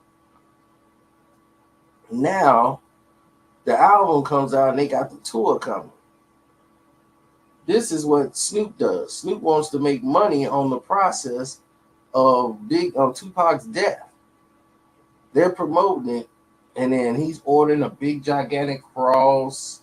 They was like, yeah, they just moved a big cross in as one of Snoop's props. I wonder if Tupac's coming back. Because a lot of people thought Pac was still alive at this point. Really at this point. So it was like he could have faked his death So, and he's coming back on Snoop's show, and Snoop was doing this from town to town. And then they had the radio edit. They'll go, now, tonight, the Dogfather tour with special guests tonight. Then they play like the Hail Mary music in the background. So everybody's thinking Pop is coming back doing the Snoop show. And then the special guest was somebody else, and it was like, what? Who cares about him? I even forgot who the special guest was. That's how terrible or non-important the guest was. It was some old washed-up rapper. And it was like, that was the special guest. They did a tribute to Tupac with Hail Mary. That's why they had the cross there, but there was no Tupac, of course. But they knew him and everybody else, knowing Pac is dead, are using him to sell their tour. Telling people we got a special guest, but we can't say who. And playing Tupac music in the background to deceive the people. So, I mean, that was low down and dirty. And then again, what you expect. But that's how the whole thing started, and that's where Snoop ended up at with his issue with Pac and what happened with them. And that should be enough information. I'm tired. Good night. All right, y'all. Here we go. This is the other Tupac video y'all want to know about, and the role that was played in Tupac's demise and all of this stuff. And look, a lot of things were aligned. I'm not saying this person is responsible and everything else, but he created an atmosphere for a disaster. Okay? And that was Quincy Jones. Quincy Jones created an atmosphere in which it was going to be problematic within dealing with Tupac. And this is how. Tupac makes money and spends money as fast as he makes it. He's a hustler. He never was learned any street, savvy as far as how to save money, invest, make right business decisions. Everything is quick cash, come in, out the door. That's just how he is. That's how he lived his life. Day to day, money come in and money goes. And just because he sold 5 million records, that's not going to change. And people didn't understand that fashion, and the fans don't understand that Tupac should have $20, $30 million. He sold 5 million records. They got all this money. Def Jam got 100 million. 60 of it got to be Tupac's. So you hear all these things, but what you're not seeing is all these things Tupac was requesting, Death Row was getting for him. But this money Tupac has to pay back. So he's paying this money back. Now what was happening is Tupac, while he's dating Khadija and he's making all these songs, Quincy Jones is telling him, hey, after the Hit 'Em Up song and all this, you don't need to be making these kind of songs, these type of records. All this negative energy, man, you're killing yourself, man. You're an artist. You don't need to be dealing with all this negativity. Because he had the Machiavelli album recorded. It was ready to go, finished, mastered, ready to go. But he wanted to get the Outlaws album out. Then he had a whole nother album, which y'all heard through Machiavelli tapes, was just an introspective, like a Me Against the World album. He had recorded one of those because Quincy Jones told him, this is the direction you need to go in. You don't have to make those records no more. And then he was getting sick of it because every time he said, I got this new record, I got so-and-so singing on the song, they ask him, okay, well, what about Biggie? What about Puffy? What about the Hit 'Em Up? What about Faith? What about Mobb Deep? Every interview. Now he's getting sick of it because now he's not the artist going. They don't want to hear you make a song no more. They want to hear you in battle mode, going after somebody. And that's when he said he's drained. And he's like, man, I'm drained. I don't even want to make music right now. I can't because I'm not in a good mind state. Because everybody wants me to be battle rapping or making a battle. He said, "This I should have never made Hit 'Em Up." This is what he told Quincy Jones. He told him I should have never made Hit 'Em Up. He's like, now I see why that a record like that hadn't existed before I made it. Now he's trying to do other things, and Quincy Jones is like, take a break. He's like, I take a break, don't make any songs. He's like, I'm gonna give you're an artist. I've seen your work. You need to be. He was like, no, my movie career is dead. I can't get no movies. You know, the rape case, and you know that's all dead. All the fights with they didn't blackball me. Quincy Jones like, I will get you in movies. Don't even worry about it. Quincy Jones got him some roles, and that Artie movie he was in.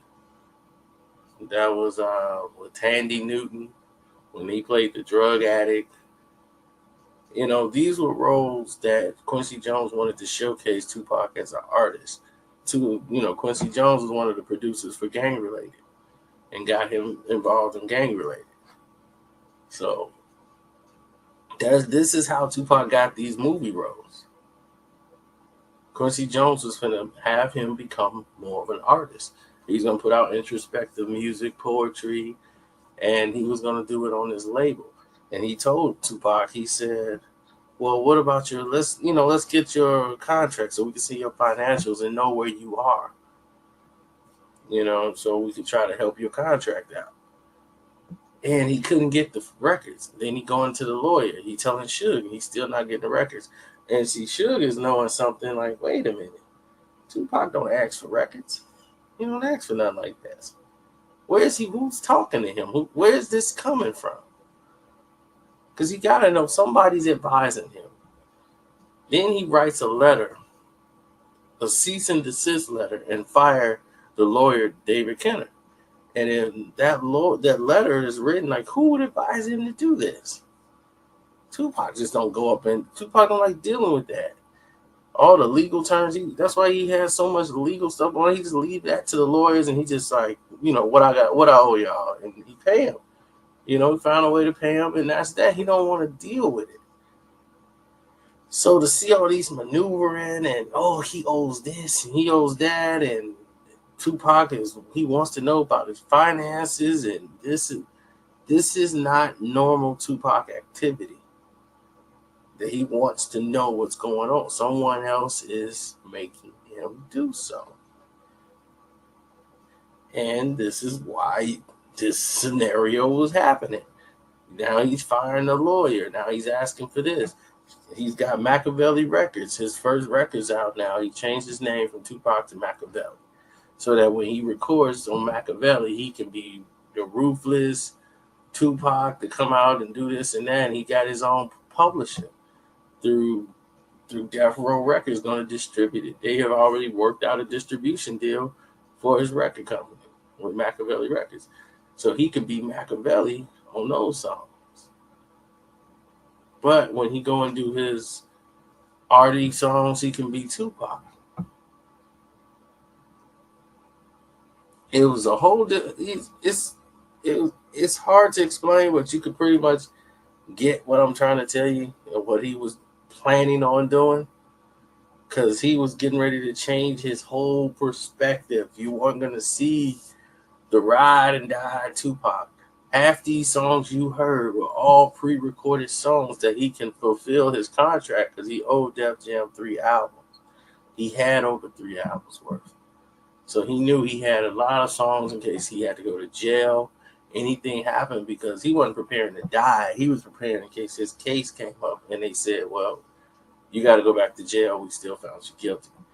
He got 3, 4, 5 albums ready to go. Like he can have his music out and he can still make money, because the first double CD that came out was his original third album, Thug Style. But once he knew he was going to jail for the case, he destroyed that album and made Me Against the World a more radio-friendly, introspective album, and had his friends come in on and help finish the album out. So that, because he was going in. So all that money he can make off that with Dear Mama and everything else, use that to pay off all his legal bills. But he knew he couldn't do that with a Thug style album. See, that's the intelligence of knowing the market and knowing the business, knowing what's going on and knowing what's going to pop and knowing what's going to sell for. So that'll give you a prime example of what happened during Tupac's last couple of weeks of him getting things in order as far as where his direction was going to go. Had he lived, Tupac was going in a whole different direction. And you guys remember the interview? He said don't be surprised if you see him sitting next to politicians and all this. That was coming. He literally was going to be sitting next to politicians because Quincy Jones was going to make that happen for him. The place you see Jay-Z at now, oh yes, you were going to see Tupac there. He was planning on it. He was looking forward to this. He was looking forward to getting his art out to people, getting poetry, more poems, everything. He loved to write, and man, he was just intelligent, really intelligent when it came to how he would separate who he truly was from the guy you saw on TV wilding out saying thug life. That really was just a persona he put out there for all you to see when he felt like he was in that mode. He was Tupac the artist, the rapper rather. But he was very multi-talented, hard worker. It's tragic that he died, and I just thought I should shed some light on that, So I don't think what Quincy Jones did was a negative either, Let me put that out there too. I don't think what Quincy Jones did was a negative. Quincy did a lot of things to advise him, like you need to be more aware of these things, but he didn't know that Tupac spent a lot of money. He really did. He got his mom a house, no money. He never saw the money when his mama got a house. Mama got a car. He got cars. All that stuff was being charged to him. So that's another note too. So everybody just think like they just robbed him of all his money. I'm quite sure some money did go someplace that he didn't see going, but a lot of it he spent.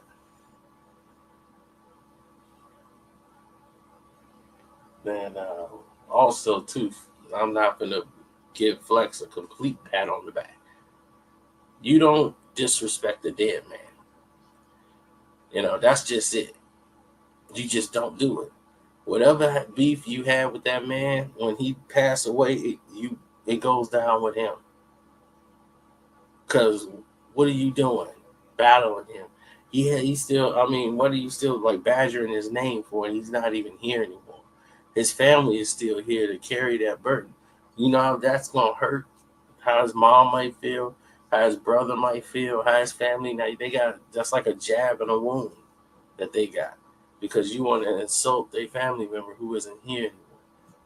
So it's insensitive, one. And two, it's foul. You don't do it. That's like spitting on a man's grave. You just don't do it. I don't care. My biggest enemies, there's people that didn't like me, that I didn't like, passed away tragically at a young age. But any beef we had is gone. It died with them. So that's just the way it is. You move on. And sometimes I think people get so full of themselves because of their position that they feel they get a lot of authority and base, like they feel they could just say and do anything. And I think that's what happened with Flex. He lost himself right there. that even when he came back, he did make a good point. Yes, Tupac did he did open Pandora's box, which hit him up. But so a lot of people have done things first and wish they'd have done it a little bit differently if they could go back in hindsight. So on that note, I'm out. Peace.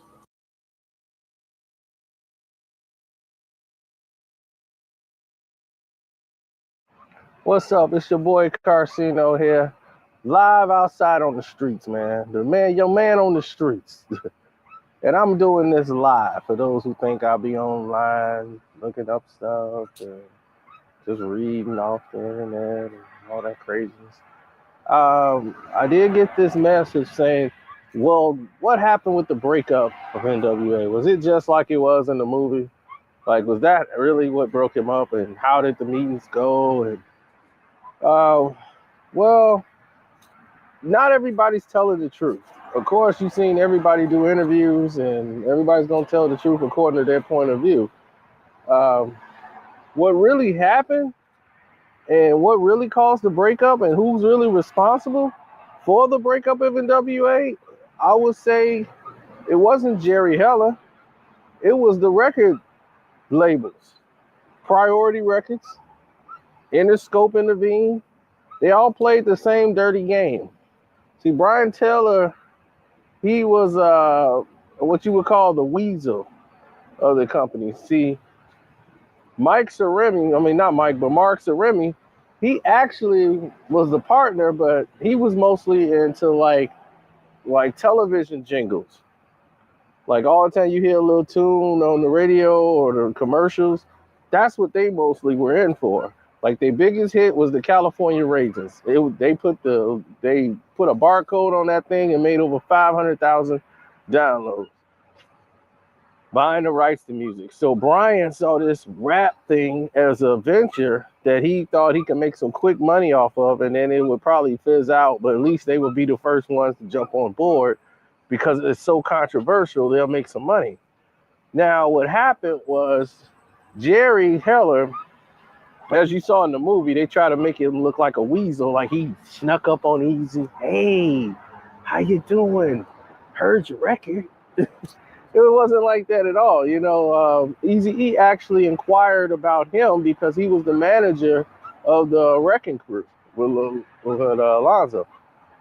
So they already knew who Jerry was. Easy was trying to tempt him into working for him because he wanted to go to the next level. So it was Eazy-E's idea to bring in Jerry Heller. It wasn't Jerry weaseling his way in. It was Easy saying, help us get to the next level. We want to get to these doors and be legit, and you can help us do that because I seen you do work with Lonzo. So when they came into play, he had a lot of different companies there that was going to invest into the NWA who was interested. But Priority stepped up with the committed interest first. Like they had so much commitment in it, it made sense to go with Priority. So when they got licensed to make Ruthless Records, their distribution, their label, nobody was signed as artists. So everybody was just on the strength of, like, we homeboys and it's the label, we Ruthless. But Ruthless wasn't a business yet. It had to be made into a business. So they had no signed contracts with Ruthless Records and Priority. So what Priority did was say, they put on all the work for Ice Cube. Ice Cube is the one that's writing the songs. Ice Cube is doing all this work, and he's putting all these songs and stuff out. They start talking with him more individually because they can see he's inspiring to be a solo artist and want to be out there. He want to be like Easy and the rest of the guys. Now, Eazy-E's contract and Priority came in first because it was part of the actual label of getting the deals done. Priority Records stalled on putting the contracts out with Ice Cube and everybody else in the group because they wanted to work on them individually. Because what's better for Priority? To have Ice Cube sign exclusively directly to them without going through Ruthless Records? or them working through Ruthless Records, right? They want to cut out the middleman by stealing and poaching their talent. So Brian would take them out to dinner, Ice Cube, tell them, when we do get you these contract guys, just look over them with your lawyers, make sure they're right. We're going to treat you guys fair. We're not going to rob you and this and that. So he's putting all these things in the Ice Cube's head on what to look for and make sure that Jerry and these guys are not trying to, take advantage of you at Ruthless, so he already had an outlet and where to go. It's not by happenstance he just decided, hey, I want to get a lawyer to look at these contracts. It wasn't like he was that inclined to say, this looks fishy. Brian was pitching to him what to look for, what to say, don't want to do it without a lawyer, don't sign the contracts when we get it to them. And if they have a problem or if you don't like the contract, come talk to us and we'll deal with you. And that's what happened. Why do you think Ice Cube went directly to them and got a record deal? Immediately after he said, I'm out, he goes to Brian and then they get him a record deal as an independent artist. Because he's already been promoted by, what's his name? By NWA. So he's already got exposure. So they already see and know what he can do. They know what Cube could do. You saw it on the NWA album. So now that Cube's doing this, they were going to work on Dr. Dre. And a lot of people blame Suge for a lot of it, but this was happening before Suge even got there. Suge came along and said, he was pro-artist. Suge got there, he was pro, my artist should be getting this, my artist should be getting that. He came in and was like, basically, hey, this ain't right. Jerry getting this much as a manager, but see, that's because a lot of people didn't know the business of what Jerry was doing. See, Jerry, as the manager, was getting a large percentage because of the simple fact that it looked that way because he was taking his off the top. Off the top means you're getting it before it's taxed. So you're getting your money before the federal government gets theirs. So the money the government's going to tax is not going to be the money after Jerry takes it. It's going to be whatever the money was before Jerry got his cut. And Jerry's going to get his 20% off the top. So whatever the money comes in, Jerry gets his 20%, then it is taxed at the rate where Jerry had it at, or where the money was at the given point in time. So Jerry's not ripping them off. It's just that they don't understand business. And Jerry was getting 20 off the top. That's just what it is. It's 20 off the top before taxes and everything else.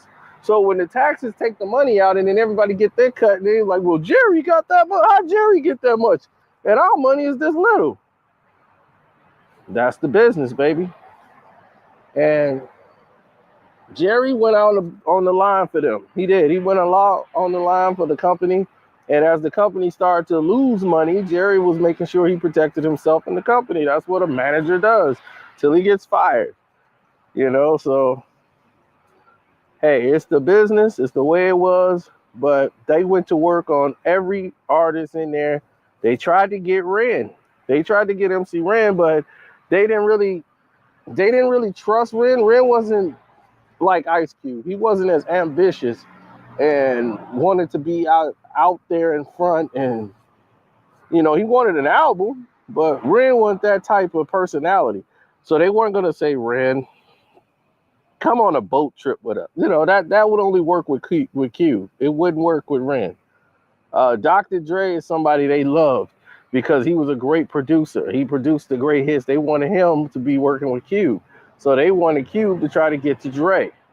But Dre wasn't hearing it.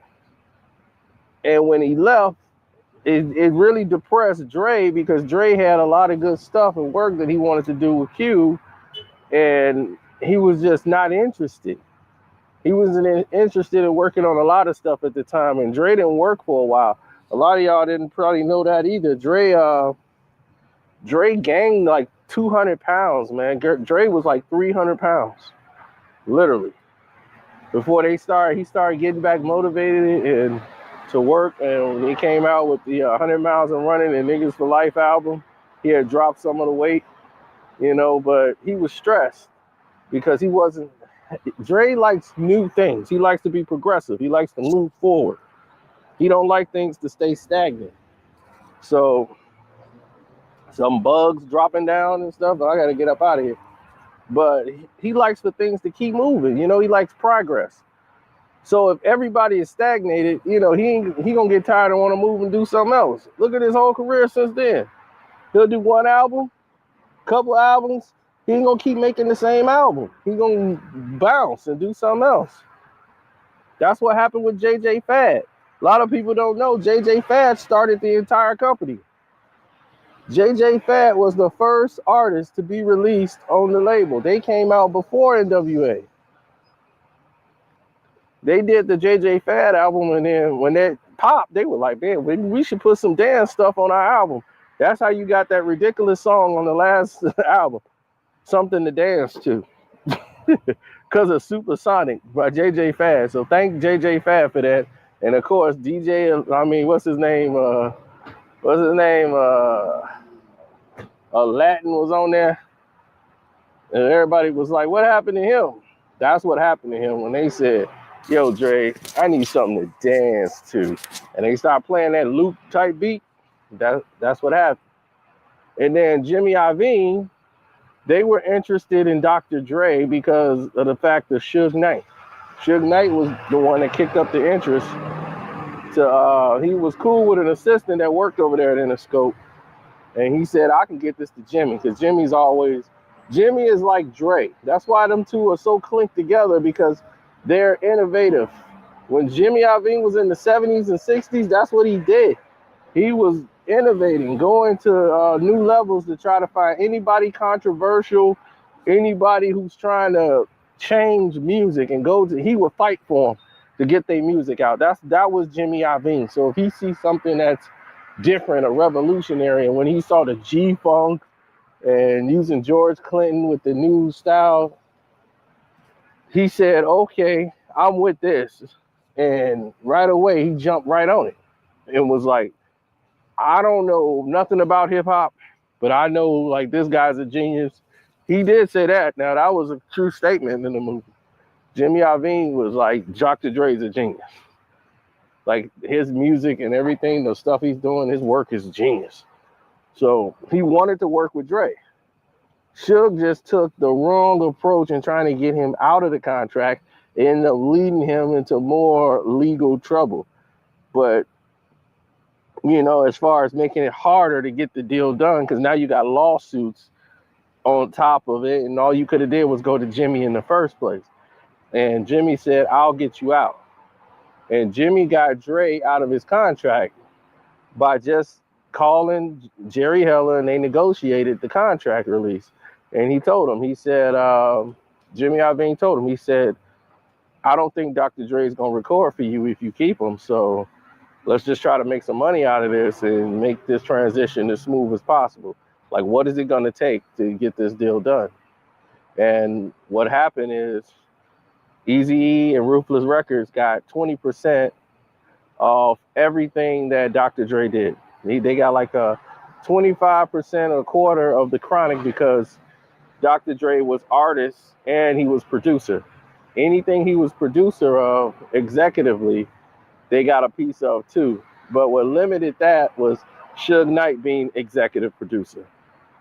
So that's why you would see it in big bold letters. Executive producer is Suge Knight, so that they couldn't get any money out of it on the executive role. But anything Dre was on, if he was featuring on, if it says produced by Dr. Dre, that they would get paid on. So you saw a lot of songs that say mixed by Dre. So that was entirely different, so they wouldn't have to pay out. It's a whole different situation, but that's led to the split. And a lot of people didn't know that MC Ren and Eazy-E had fell out in '93. When MC Ren started mostly hanging with the Nation of Islam, and he was kind of siding more with Dre when the Chronic came out. Like, no, man, their album is dope, and they doing this and that, and he wasn't trying to hear what Eazy was trying to say. So they had fell out for a while. They didn't talk for about a year. And a lot of people didn't know that. I don't know why that wasn't in the movie, but yeah, him and Ren had fell out and didn't talk for a while because he was just like, man, these new dudes around and they weren't there. They don't know Dre. They don't know this and that. So Ren didn't kind of vibe with the new crew that was coming in, who was just going with everything Easy said. Easy's like, man, it ain't cool. They be like, yeah, it ain't cool. Ren be like, no, I don't care what y'all said. It's dope. And he was that way. DOC, once Doc left, Doc was a mess, man. I mean, Doc is one of the best writers there is because he can actually stay to the beat. No matter what beat it is, Doc could write to it. But Doc's problem is partying, women, drinking, the craziness. So when the accident happened with Doc, it derailed everything that he really wanted to do in his career because he really don't want to write for the rest of his life. He want to be the guy out there. He want to like, man, I'm the dude. I'm the Doc. So for his ego, DOC's ego, it was crushed when that accident happened because he want to put his record out. So even though his voice was messed up, he still want to put a record out, but they wouldn't do it. They didn't want to agree to do it. So he bounced. But you know about the split now, and basically that was it. A lot of people wanted to go their own separate ways because they felt without Dre, what we gonna do? Dre produced like almost every record over there. But now you know a little bit more about what happened behind the scenes, the percentages, and what's going on with management. So hope he was entertaining to y'all, and now that answered your question. But that is what truly happened behind the split. Blame these record companies. They play dangerous games to split up artists. And I'll tell you the truth, a lot of y'all hate on Suge Knight. Suge Knight done a lot in the record business to make sure people get their money now. Believe me that. Believe that. There's a lot of tricks they used to play in the 80s and 90s that a lot of people getting their money now. I'm out. I'm finna give you something that I've never given out before. I've never talked about before on any level, on any type of internet. Not even in a blog. But, I mean, it's nothing really damaging. But I don't like talking about people who ain't here to defend themselves or here to say things about themselves. So, I kind of feel weird talking about like Tupac and stuff like that. But just for the hip hop heads that's out there that just want to know who was in it or around it and missed it, and this would fill in a lot of blanks for you. So get your hat on, get your earphones plugged in, turn your volume up, and I'm finna tell you about the battle you didn't know about that was going on between LL Cool J and Tupac. Let's roll it. Now, this goes back to 1992. Tupac, Cool J, no problems. Mama Said Knock You Out is the biggest record pretty much going. LL is riding a 2-year success train of Mama Said Knock You Out. He comes basically towards the end of it, and he's with Quincy Jones' daughter, Kadada, or Kadita, whatever they want to call it. And, she's all attached to LL. And the son, QD3, he's hanging out with LL now because LL and her are dating. LL was separated with his wife at the time. Well, not his wife. They weren't married yet. So he was separated with her from all of this touring and partying and girls. So now he's dating her. And while he's dating her, they gotten really close. They're doing this. But the success is not, everybody's waiting on LL's new album, but finances isn't right. Money's missing.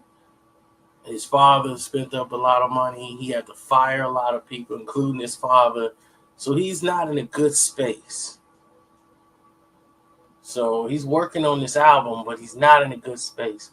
And he's in a relationship with Kadita. He's leaning on her for the relationship.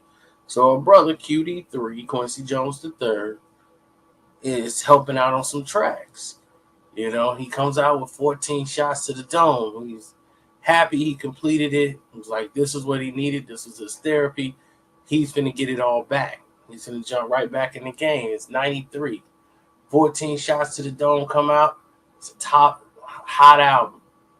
It's got some tracks on there, but it's not real radio. Some sort of songs could make it and some songs just didn't catch. But it was totally basically ignored because at that time in 92 and 93, there was a big shift in hip hop to the West Coast with Dr. Dre, Snoop Dogg. So West Coast took everything. You got Warren G, you got all of this sound has to sound like the West Coast.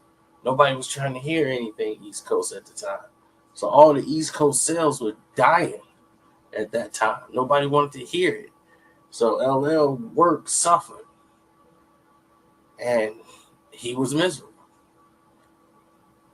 So going through this process, dealing with, in this relationship, he's not happy. So they're fighting and not getting along good.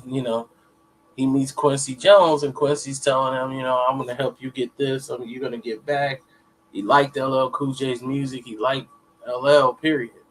So he told him, I'm going to help you out. And I know your situation isn't good because LL had, his dad was his manager and managing the things. And he's basically doing it on his own at this point. So Debbie Allen, husband Norm Nixon, he was running LL's management and doing all this stuff. They put him in a little movie project, Out of Sync, that they filmed. And then they had this TV show coming out that Quincy Jones was producing. Quincy Jones brought in LL. And Debbie said, oh, yeah, that's a great idea. And then at this time, Kadita and LL, the relationship was just done. And he just couldn't do it no more. So when he broke it off with her, it wasn't a good break. She was still attached and LL wasn't. And she was like, oh, you used me to get to my father. You just used me to get to Quincy Jones. And that was her feel towards LL. So she was real bitter. Like, oh, you played me to get to my father. Now you got the TV show in the house that's produced by my father, and my father, the Quincy Jones, don't care how she feels. He gonna still work with LL Cool J because he like LL Cool J. Forget the relationship. So she just got to get over it. Business is business with Quincy Jones. So, and that wasn't the case. LL Cool J broke it off with her because he couldn't deal with the religion. They're Buddhists. They pray to statues. And when she took LL in there to start praying to the statue and a Buddhism thing, he couldn't do that. And he's just like, I can't do that. I can't. So they had the discussion, but she thought it was more than that. Like, that's too petty. In her mind, said, for this to happen. Don't worry, I'm going to link all this together. And anybody who know already should know where the pieces are going to fall into place. So this is 94. They breaking up 90 into 93, 94, 95. Tupac is doing an interview. I think it was in 94, 95, where he was talking about Quincy Jones. And he was talking about mixed babies and Quincy Jones. He actually named Quincy Jones. And Rashida, the youngest sister, took to offense when she heard it and started, yelling back at Tupac. and they sent them a letter and all this stuff. So he ended up writing back like, "Oh, I'm sorry, I didn't mean to offend you guys and this and that." And then he ended up somehow hooking up with Khadija.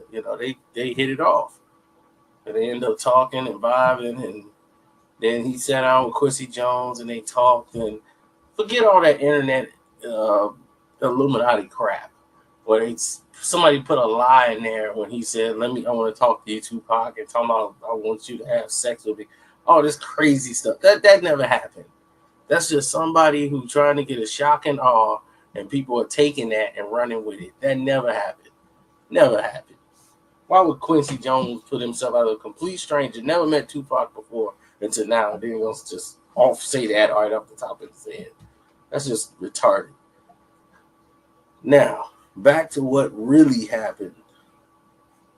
He met Tupac, they talked, and then he realized Tupac was not the guy he was seeing on TV because he never met him before. So all he can go off is the perception he saw on television, the guy in the news, all the problems. He never really liked Tupac until he met him and realized, oh my God, this guy's entirely different. He's articulate. He writes poetry. What in the world are you doing? Making music like this. So on his next album he had coming out, he was on Death Row. He's coming out with his record.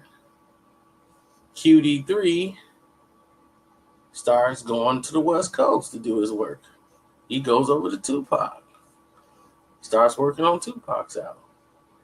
LL's album's coming out.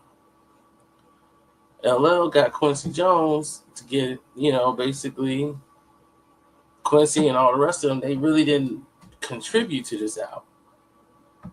But it was the type of album Quincy Jones wanted him to make. Instead of the hardcore rugged stuff, come with the smooth thing when they talked about. And he got Boyz II Men. And Mr. Smith was one of his best albums to date, to people think.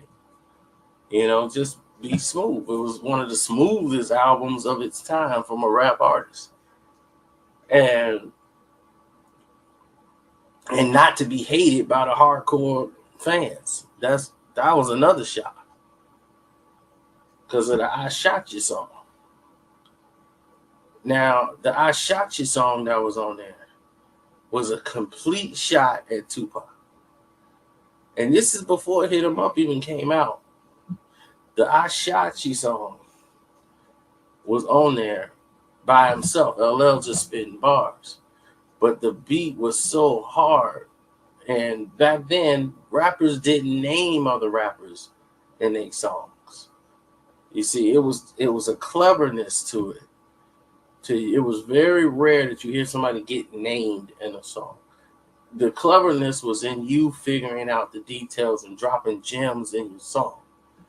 That's how battles were dictated, and the fans knew who they were talking to.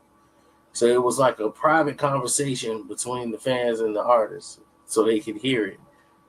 That's how battles was done back in the day. Now it's entirely different. They just come right out and just say there's no creativity at all due to Hit 'Em Up success, basically. But before we go too far, let me try to stay on track. Now, I Shot You comes out. And this was in a response to a Tupac interview. Tupac did an interview with Source Magazine talking about killing the East Coast. It was like Tupac's out and he's talking about killing the East Coast. And this was not Tupac's words. This was the journalist. Said Tupac's talking about such and such and killing the East Coast. So if you're reading the source, which most rappers did, all you see is Tupac talking about killing the East Coast. And if you LL, you're going to take offense to that. So he's basically saying, look, I shot you. Do something about it. Like, okay, like you wondering all this, look, I shot you. You know, all this talking and all this garbage, I shot you. You know, like, now what? Like, what's gonna happen now? Do something. Say something to me, is what LL was basically saying.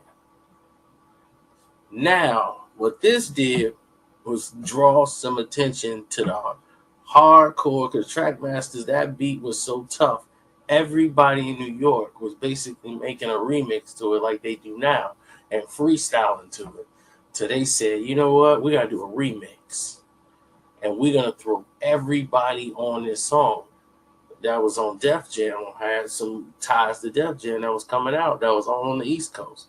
They called up Foxy Brown. They had Mobb Deep there. Keith Murray just jumped on the track. So there was really no problems.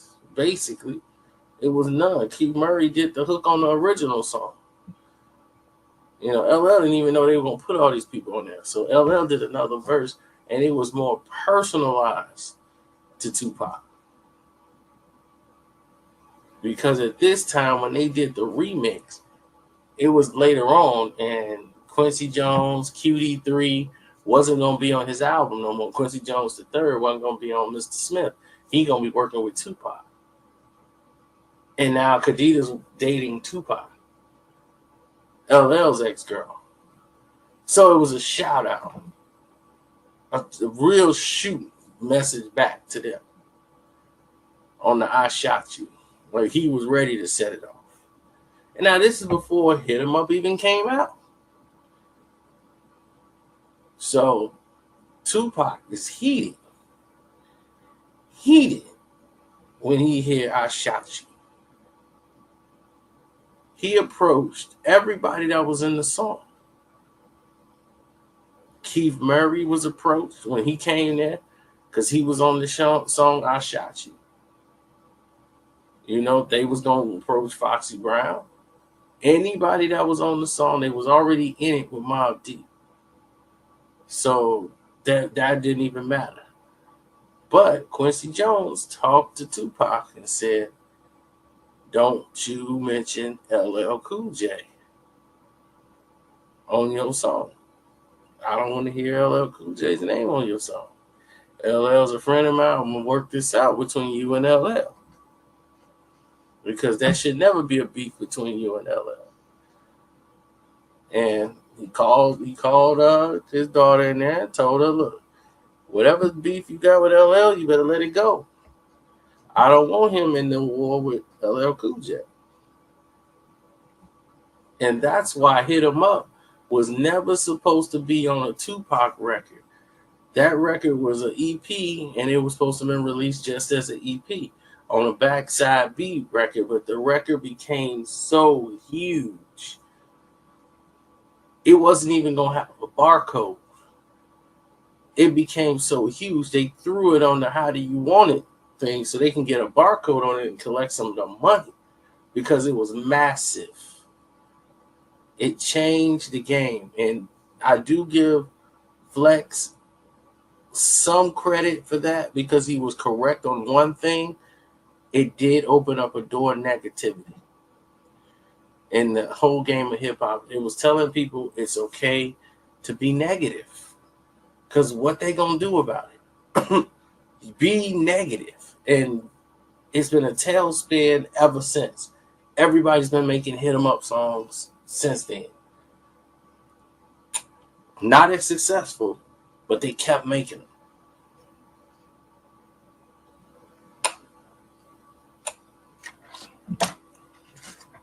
And this became Tupac's curse. That song ended up becoming his curse because that song was supposed to launch the Outlaws album. They made like 2-3 versions of Hit 'Em Up. There's a radio edit. There's another version of it where it's mentioning different lyrics. They did like 3 takes of Hit 'Em Up. And John Jay didn't even want to do the record no more because he was just like, man, this is too negative. Because at this time, there's never been a record like this ever made. So he was like, I don't even know if I should be associated with this. But all these other records, like Tupac record records like 5 a day, 6 in a day, 7 in a day. He's a workaholic. So before he can be told to take LL's name out of these songs, he didn't already recorded the stuff that got LL name in it. When he was LL Cool J, I'd rock your bells and all that stuff. That's on there. He got a song when he talking about busting on LL. It was all there, ready to start a beef with LL Cool J and go down that road and battle him. Because that's what LL wanted. This before Hit 'Em Up came out, though. When Hit 'Em Up came out, nobody cared about that. But when Hit 'Em Up came out, LL is already aligned with Diddy and all of the Biggie and all them because they hot. They were bringing the East Coast back. That's why Mr. Smith took off so well, because Biggie brought the East Coast back, and LL had aligned himself with Diddy and Biggie and all them, and they had brought back the club, the player mode. LL learned, and he saw that. He said, okay, this is what's hot. Then next thing you know, you got lounging. He's coming right back, and he's not paying attention and following into the battle mode no more, because he's seen like, I don't even need to address Hit 'Em Up because my name wasn't mentioned. So I don't even have to go down that road with him. I can go down here and do this. Plus, Quincy Jones already told him, LL, leave Tupac out of it. And LL is not finna back and go and bite the hand of Quincy Jones. So he left it alone and went to the club and the party mix. But a lot of y'all never knew that battle was about to take place. Quincy Jones killed all of that. But that was going to be a battle to take place. And I'll tell you a whole nother story because I got to split it in two. I'll just leave that at that, and we'll move on from there. What's up, man? Shigar. Now, let's talk about what y'all really want to talk about. Biggie and Nas, the two biggest MCs in New York history. Okay, what happened? Why did Nas say, y'all don't know about my Biggie wars? Who you thought kicking the door was for? Let me explain to y'all what that meant. See, back then, Biggie was the man. Biggie was the one. Nas was cool with Diddy, and he was cool with Big.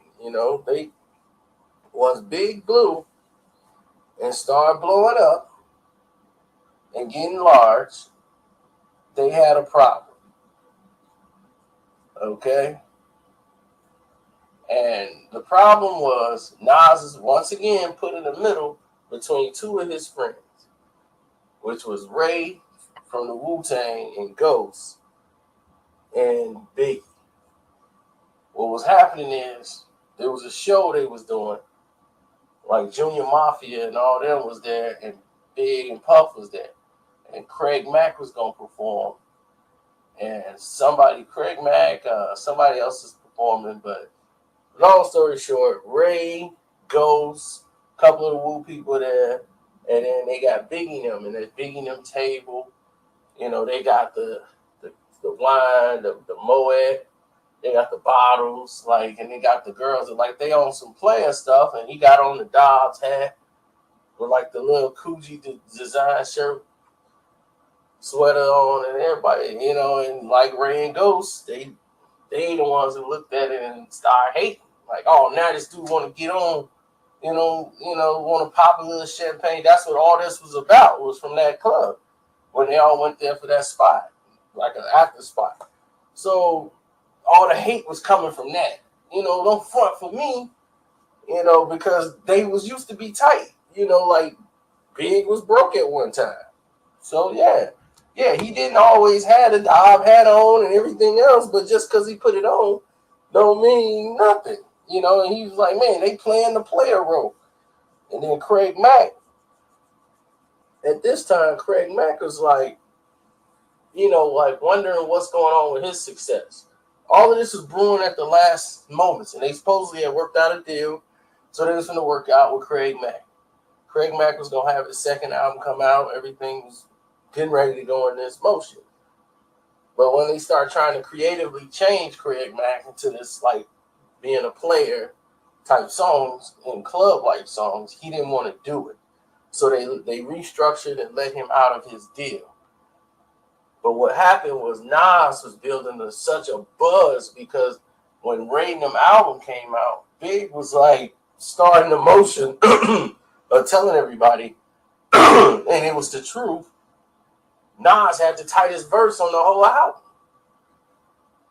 And that's why when they came out with the album and they dissing him and they heard Shark niggas, he's like, man, these broke, dusty niggas, Big, Big would go in like, man, these broke, dusty dudes, I can't believe these dudes. And see, y'all missed these, when he's talking about what's beef, he was dissing like Ray and Ghost a lot on Life After Death. Y'all was grimy in the early 90s. Fall behind me. It ain't hard to find me. So that's what he was talking about. When he keeps talking about how these broke dudes was all broke and dusty. And now they trying to follow him into the player mode with the champagne and the wine and everything else. That's why Big was calling them hypocrites. Like, dude, you guys...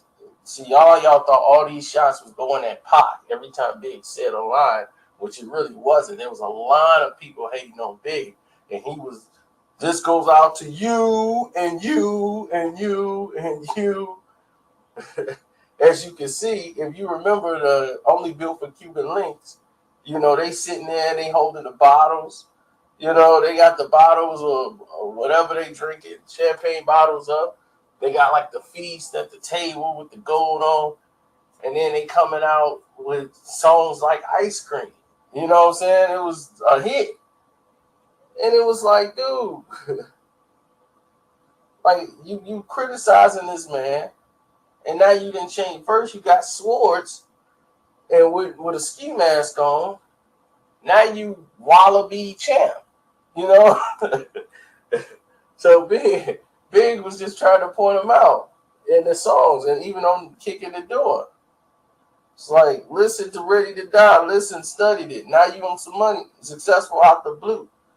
You know what I'm saying? Come on. And he was talking to all these dudes because Nas ended up like basically going over Big.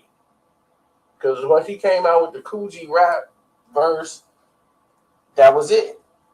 Him and Cool G did the video. Nas had a buzz that was out this world. So whenever song he was coming with an album, the new Nas album was going to be cold. That's why they went and put all this production in the Nas when he came out, because he has such a buzz that appearing on everybody else's album. The AZ album, it's like, man, AZ and Nas, and then Nas come out, but it was written.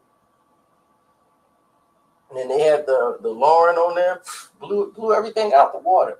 He outsold Big. So he was the new king of New York. And then when he threw that line, it's one life, one love, so there can only be one king. He was throwing a shot at Big, but he was bragging. It was used as the promotion for the album. That line, one life, one love, one king. And Big was like, no, he didn't. So he was just joking because Nas is his guy. All the guys that's rapping, Nas is the only one he thought was nice. He like Meth out of the woo. He didn't really deal with nobody else. Meth was nice to him. He never felt Ray and Ghost. No, not one of their rap styles. And he Big was like, oh, they ain't touching me. Like Big, like I'll put a hole in them. Like lyrically, put a hole in them. They couldn't hold weight with him. And that's his exact words, y'all. I put a hole in him. That's what Big say about any rapper who want to battle him. I put a hole in him. I will end your career thinking you could try to be a rapper. I put a hole in him. So that's his slang. Now listen, when this all laid out and was getting ready to come down, Big called Nas and was like, oh, man, he couldn't get through because Nas was busy at the time. He was really busy. It wasn't like he was blowing him off. So Big called him a couple of times and was like, oh, okay, now he felt he made it. You know, he was calling to congratulate him. Like, okay, yeah, you took over the spot, but I'm coming back. You know, it was like, now you sold this million, I'm gonna sell 5. Get that. 5's the minimum. But when Nas didn't return his calls and nothing, Big was like, oh, okay. This dude really feeling it. So let me go in the studio and I'm gonna let him have a little bit. And he let him have a little bit on a couple of songs, you know, let him know, like, hey, man, I'm still big. And if you got Life After Death, you know which songs these are. So after that, you know, it was nothing. Basically, he still gave him shouts out and props in the album, but there's no real beef. But the thing is, with Ray and Ghost, he just didn't like them dudes. Bottom line, they were Ray and Ghost. I love them to death. They made one of the best albums ever. Still some illest MCs in the game, but they were haters, flat out haters. Mostly Ray Kwan. Ray is the biggest hater. Ghost is just, that's my guy Ray. You know what I'm saying? So Ray don't like him. I don't like him either. Screw him. But Ray's a hater. It is what it is. He has always been that way, and that's just it. Man, he ain't nice. I'm nice. And Ray's nice. I mean, I like Ray's style. A lot of people use it similar to G-Raps a little bit. So G-Rap, Nas, Ray, they kind of got the same type of style. Biggie's style was a lot different. And for them to try to say, man, this nigga, you biting your style, biting your album cover, trying to be you, Nas. You know, this is how stuff starts. And when Biggie was pointing out the fact, like, dude, you guys all stole off Nas, and you guys trying to be like Nas. Now, Nas had the hottest verse on your album. He was creating division, you know, and that's why they were like, man, he trying to start stuff and create division between everybody. And Nas was the guy that was caught in the middle. So with him, like with Mobb Deep and everybody else, like they was more cool with Big. Like Mobb Crew, they love Biggie. Mobb Deep, they was like, yo, Biggie the man. You know, he bringing the East Coast back. We love that. So he didn't get on New York, and they was like, man, I knew Big probably wouldn't get on it, you know, but we needed to put that out anyway to say, you know, we doing something. But, you know, Big at a point where he can't afford to get on that track and do this and that. So it was all right, you know, that he didn't get on it. But he wanted to be on it. So that's what people forget about Big, or they didn't know. Big's an MC, y'all. He's an MC to the core. He will get in a cipher and it's nothing. That's what I'm trying to tell people. He was turned into an artist, but he was always an MC, better than he would ever be an artist. And he would wanted to be on the record, but, you know, he couldn't be. So when he came out with Long Kiss Goodnight, it is the same beat from LA. To let you know, I wanted to be on the track. I couldn't get on the track, but I'm going to do my thing on the same beat of LA. So that was that. But there's no Biggie Nas beef. But like I keep telling y'all put the label beef on everything. It was more Ray and Ghost and Biggie with the disdain for each other. Nas and Big thing was a competitive thing. Like, okay, now I sold this many. Let's see what you do now. Can you outsell me? And that's what Big was like. I'm finna come back heavy. Then we'll see if Nas can outsell me again. It was on that scale. It was never on anything other than with him. Because they respected each other as MCs. And they definitely had two different type of styles. You know, and here's the thing. Jay, this is why Pac gravitate more to like who was the bigger, better artist, Pac or Biggie. Nas gravitates more to Pac because they're similar in their styles. Biggie's style was more favored by somebody like Jay-Z. Jay would definitely like Big's type MCing style. But Big is more complex when he want to be. Big have more range, creativity, everything. Jay was somebody who could follow somebody who had the creativity, the vision. He could talently come by and follow you and mimic and take from that and put it with his little flavor. That's what Jay is. And that's how he's always been through his career. That's why I try to tell you, I don't look at it as a knock or a diss on Jay-Z. I really don't. I listen to Jay just like I listen to Nas. I don't think it's a knock. It's just what he's good at. You know, you have somebody who can sing and is good at singing songs like Alicia Keys, but Alicia Keys don't write the songs. There's somebody who writes the songs, who had the vision of what these songs should be like, but they can't perform them. Somebody else has to sing them. They have the voice to do it. Nobody criticizes them. A lot of songs Michael Jackson didn't write himself. Somebody else wrote the lyrics to these songs, and Michael Jackson sung them. You see what I'm saying? I hope y'all are getting this and getting the understanding that that's how Jay-Z works. Sometimes his ideas are not accustomed to what's going on in today's times. He's too old to be caught up what's going on with the young dudes. So you got to have young dudes around you so you can know what the slang, the lingo, what's going on. So if they're making a track and it could be hot, now Jay want to get on the track and make it a Jay-Z featuring this guy that you didn't know track, and now it's hot because it's got the slang and the verbiage everybody else is using. You know, that's what he does. Kanye make a beat. I think I told y'all that. You know, but he steals a lot. And there's a difference from that and then just flat out stealing. You know, he knew Biggie when Biggie passed. A lot of people did not know the Black Album was Biggie's album. Okay? This was Biggie's idea. He wanted to release a Black album with no writing, no production credits, who wrote no songs, no title for the songs. He wanted to make a black tape. The whole tape is black. Everything is black. There's nothing. The case is black. It don't have any names, no promotion, nothing. And put it out there and let people play it. That was Biggie's idea.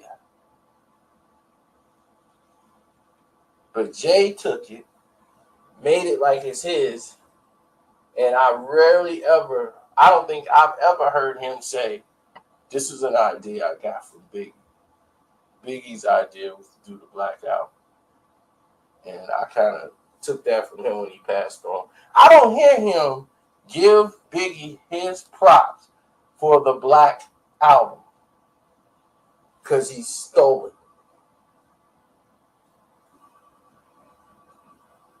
That's what's the difference. Honoring somebody is like, man, I'm using his verses to pay homage to my boy. Everybody do that. You throw something from way back when so people can remember showing respects to Lottie Dottie, show respects back to Rappers Delight. Everybody do that. They pay dues back to those who had in the past before you.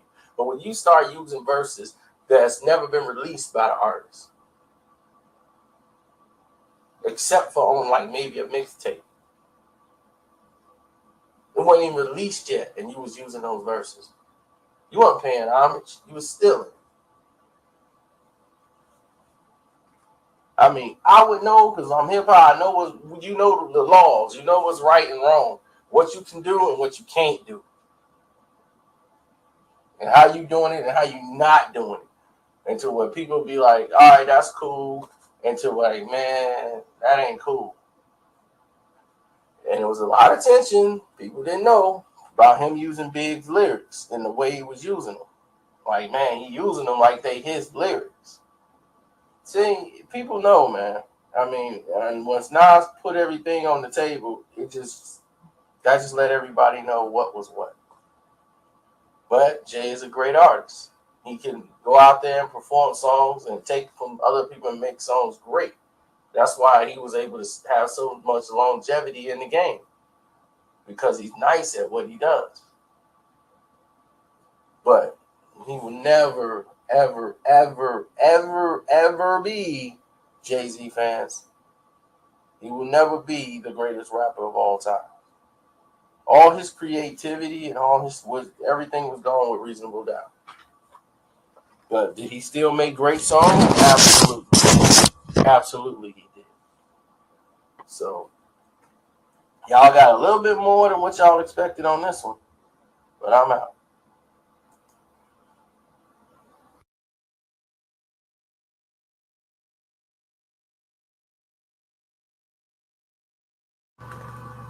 What's up?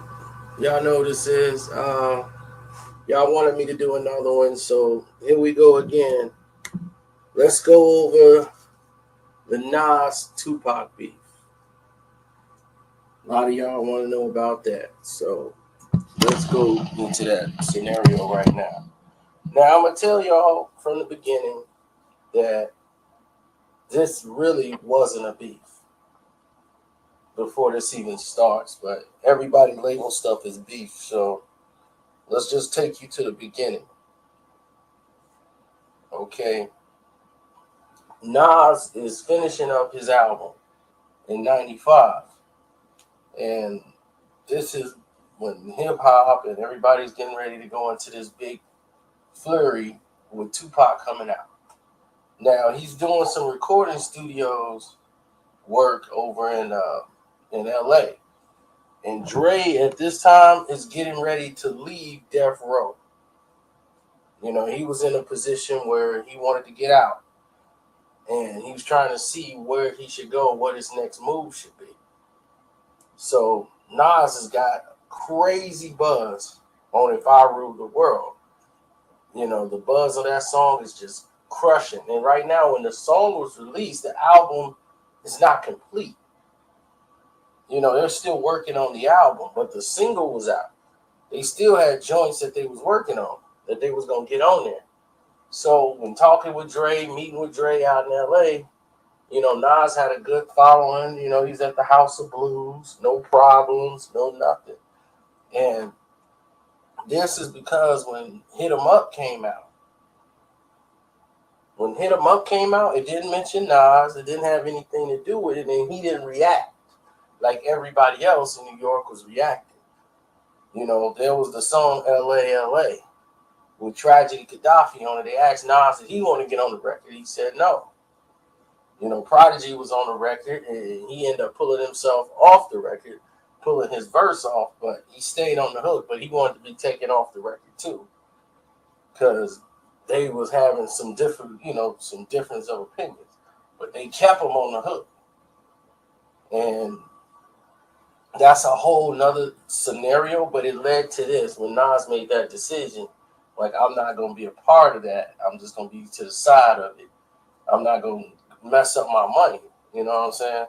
So when Tupac and him actually met, it was in LA at the House of Blues. They talked to Nas, and he had to. This is about 2 weeks before the album came out. I'll say about 2 weeks before the song even. It was written even dropped. When it was written, getting ready to come out, he met Tupac. And the House of Blues, I think he did If I Rule the World when he was there. And he said, man, you know, like basically how Pac heard it in the interview, that's exactly how it was said. He went to him and was like, hey, man, this ain't got nothing to do with you. Don't get involved. And everything was cool because Nas wasn't feeling that anyway. And he was like, we got love for you. You know, he met all the outlaws, all them. You know, they was all good. Once he left, and then the album come out and all this stuff, there was still like no real rumblings about it. Like we didn't even know. Once Nas sold 2.5 million records, this when it started to. It was building up that kind of momentum where it's going through the top. And then he got Mobb Deep on the records, and Mobb Deep is kind of going at Pac on the records. And the verse that was supposed to be on LA is on Live Nigga Rap. So it's like, whoa, Fake Thug, No Love, you get the slug CB4 Gusto, your love though, I didn't know till I was drunk though. It's like, whoa, Pac took offense to this. And was like, oh, okay, then Nas the number one guy in rap at the time. Biggie wasn't. Biggie wasn't putting out no material.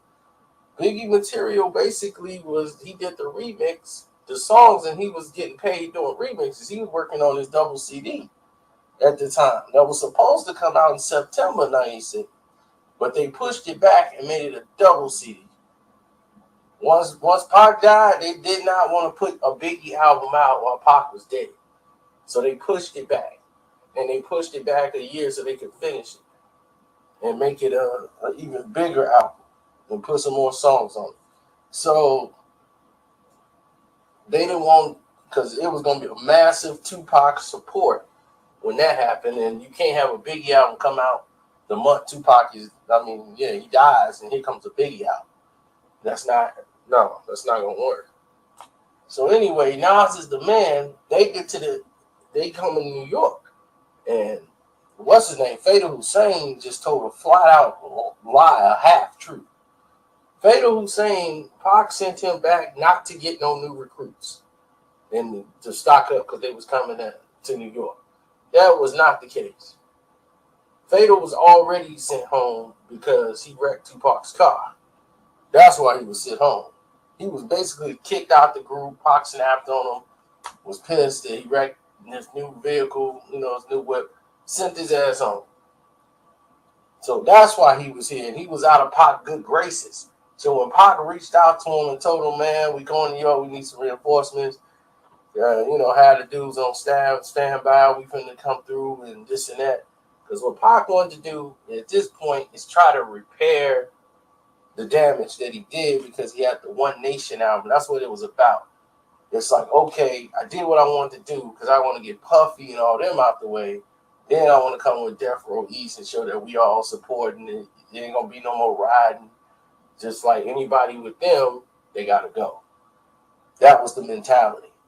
So when Nas was there, though, they still hadn't addressed the Nas issue.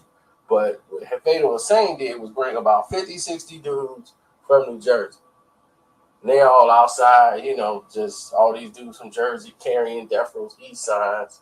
And, some just teenagers, some real young dudes out there. And they were out there meeting with Pac. So Pac looked deep. They Pac deep with all these West Coast dudes. And they came out, but it wasn't like that. 90% of those people were from the East Coast. They weren't deep like that.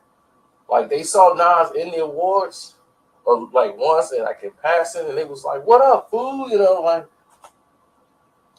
wasn't nothing like that. Tupac wasn't even in that mode. He was in a, look, man, let's talk type mode. So when they saw him outside, they had a talk, and because Ed Lover, they made it look like he just ran up on Nas. Everybody was coming to show Pac love. Nas is coming to show Pac love. At this time, nobody even knew that Pac had any animosity towards Nas. Nobody knew that until Pac was dead. So at this point, Pac is trying to see Nas. Like, hey, Nas is coming over to show love. He came over with his brother. He came over with Wiz and Horse, the Bravehearts. Just them four came over there. Nas had brought the bridge out because they went, Jabari Jungle went and called and said, yo, it's Pac and them dudes up here. They wild, come on up here. So Nas was up there deep too. Nas had guys too, but when they went to meet Pac, they didn't take the whole armada over there to go meet Pac. Just them four walked over there, and then the one dude got all in Pac's face got all in Nas' face. Some Jersey dude drunk. Little kids just want to be heard. Yeah, man, what Pac couldn't even talk because this dude is all in his ear. So Pac told him to shut up. And then basically it was Suge. Suge was like, don't nobody need to be talking except for these two dudes right here. Everybody else, get back and shut the F up. So that killed all of the noise. Now, the reason how I know this story, like, how do you know all this? Because I knew it from both sides. One of the dudes from the bridge who actually went over there, we knew him. He was actually there. When they got the call to come down to the MTV Awards because it was going down. Then I got people on the other side who was there. So it wasn't like man, it's a big deal because at the time it wasn't really that big of a deal. They had a talk, it got squashed, and then that was that. But when Pac died, then now it's the issue or where's nothing. But now it's probably put it in the book, make some money off of it. But all Pac told him basically when they was talking, and this is what happened, is this. And if you ask Nas, is this what Pac told him? When he asked him about the songs, and he told him, no, man, I was saying in general. Like, I'm talking about fake thugs, and he told him, look, Nas, I got love for you, you know what I'm saying? You said that you disassociate yourself from these fake dudes. He's like, Biggie and Puff, I'm taking them out the business. They did me dirty, they getting out of the business. They already done. They ain't making no money, they ain't doing this, they done. I'm killing them out of the business. We finna start this. We gonna start anew. All the real people gonna stay. And he was like, we doing this album called One Nation. He's like, I want you on the album. And he's like, we got such and such. We got Melio, Scorpio. I'm gonna show there is no problems here. We gonna have the One Nation album. You on the album. Everybody be on the album. Red Man, Method Man. It showed unity. And we finna rebuild all this stuff. There is no East Coast, West Coast drama. It's just we got to get these fake dudes up out the business. And Nas told him, like, I don't even get down with Big like that no more. He's like, that's why I'm not on no tracks with Big. And he's like, I don't really do that. He's like, but yeah, man, you got me. Just call me. And I'll do it. He was like, yeah, I got this song, man. I was dissing you on my new album, Machiavelli. He said, I'm gonna take the whole verse off. He said, I'm gonna take the whole verse off and I'll have somebody else spit on there or something. But he said, I'll change that whole verse. That verse ain't coming out. First, he said the song wasn't coming out. Then he said, nah, I'm going to just take your verse off. So he's like, that's love. I'm going to just take the verse off the album. So we never got a chance to see him redo the song because, he died. But that was it. That was the end of everything. And Nas is going to be with him. Nas is going to do a joint with Pac anyway.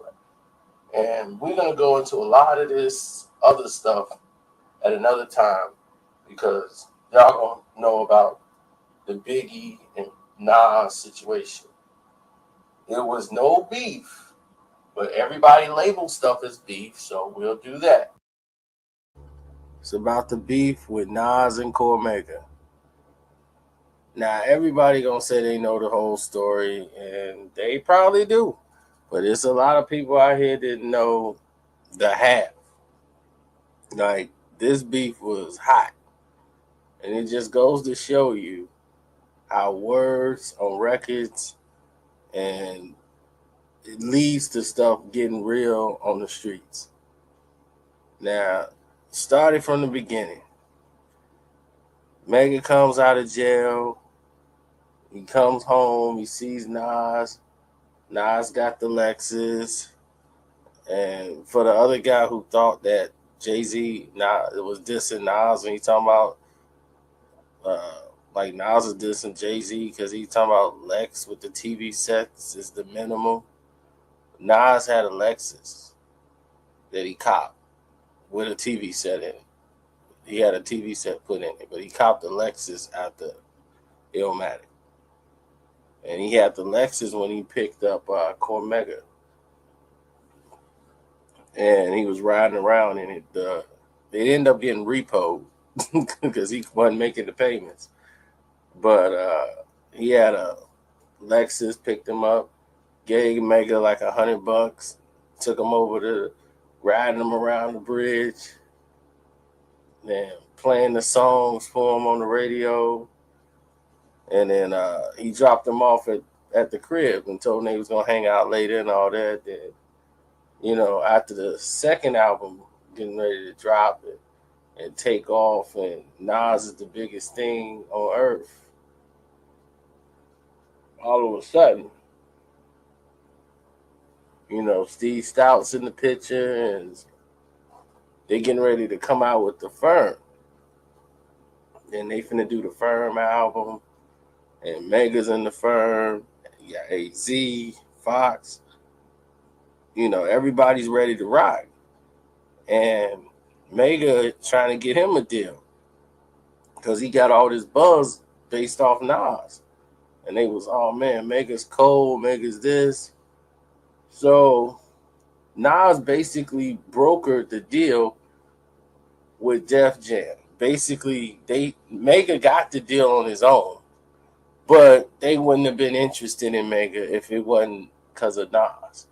So Def Jam was like, Russell Simmons is like, okay, well, we're going to get Nas's guy, Cormega, and we'll have Nas on these tracks too. Because Nas was, at this time was the hottest artist out. Next to probably Tupac, he was the highest selling artist next to him, besides Fuji. It's like Fuji's, Lauryn Hill, basically with the Fugees, Pac, and then Nas. They were the three top selling single artists at that time.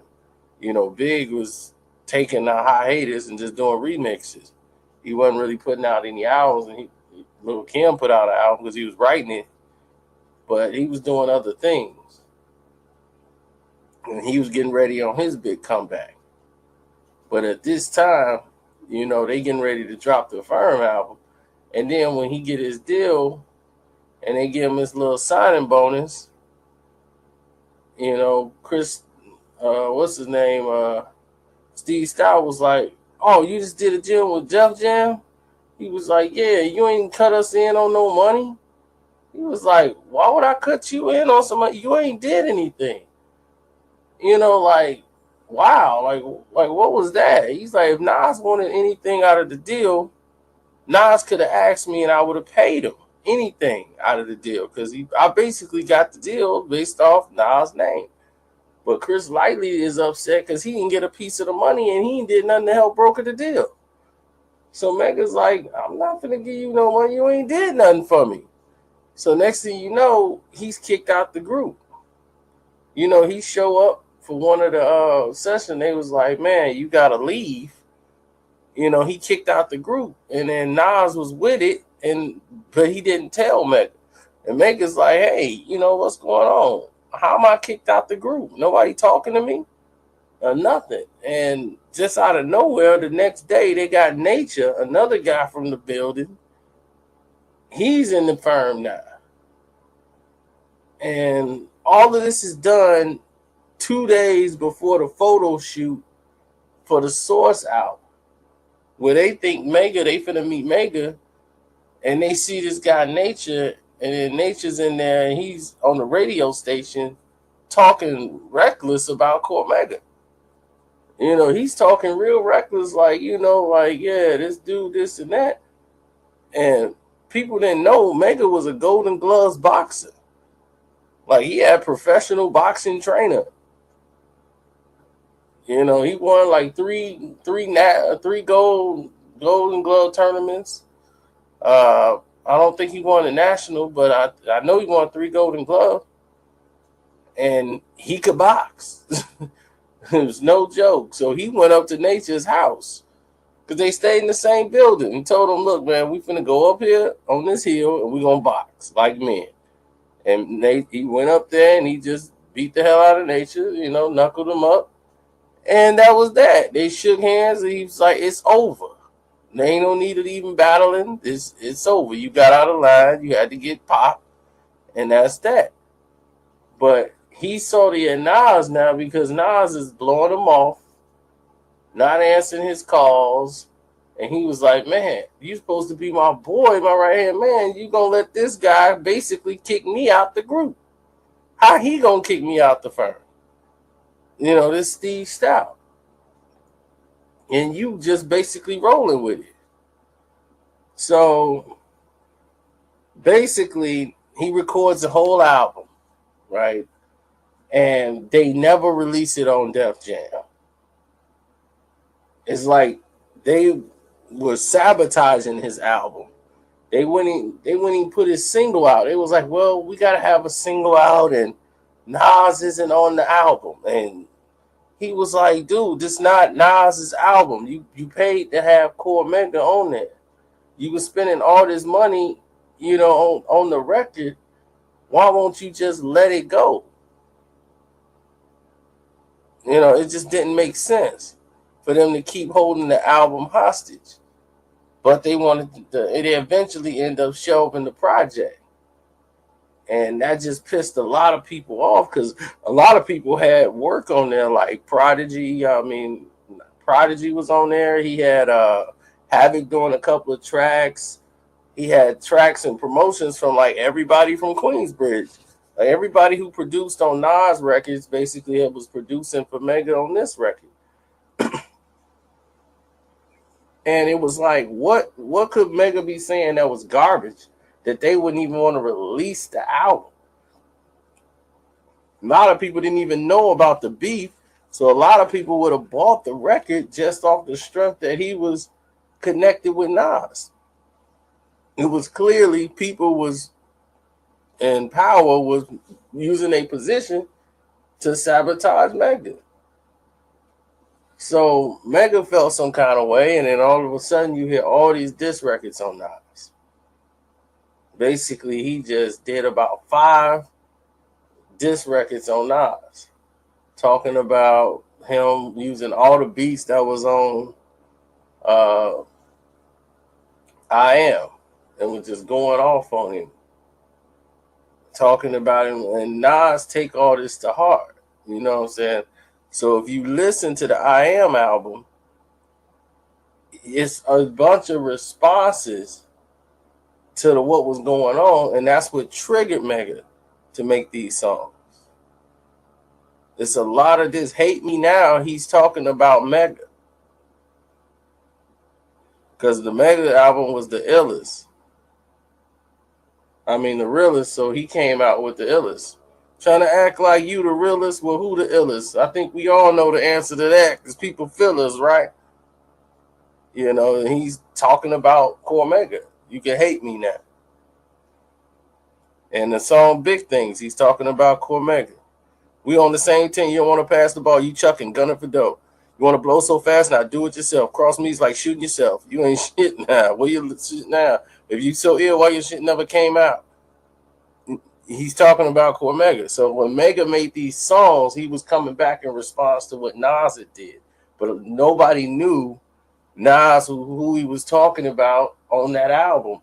Basically, they were just bobbing their head to the songs.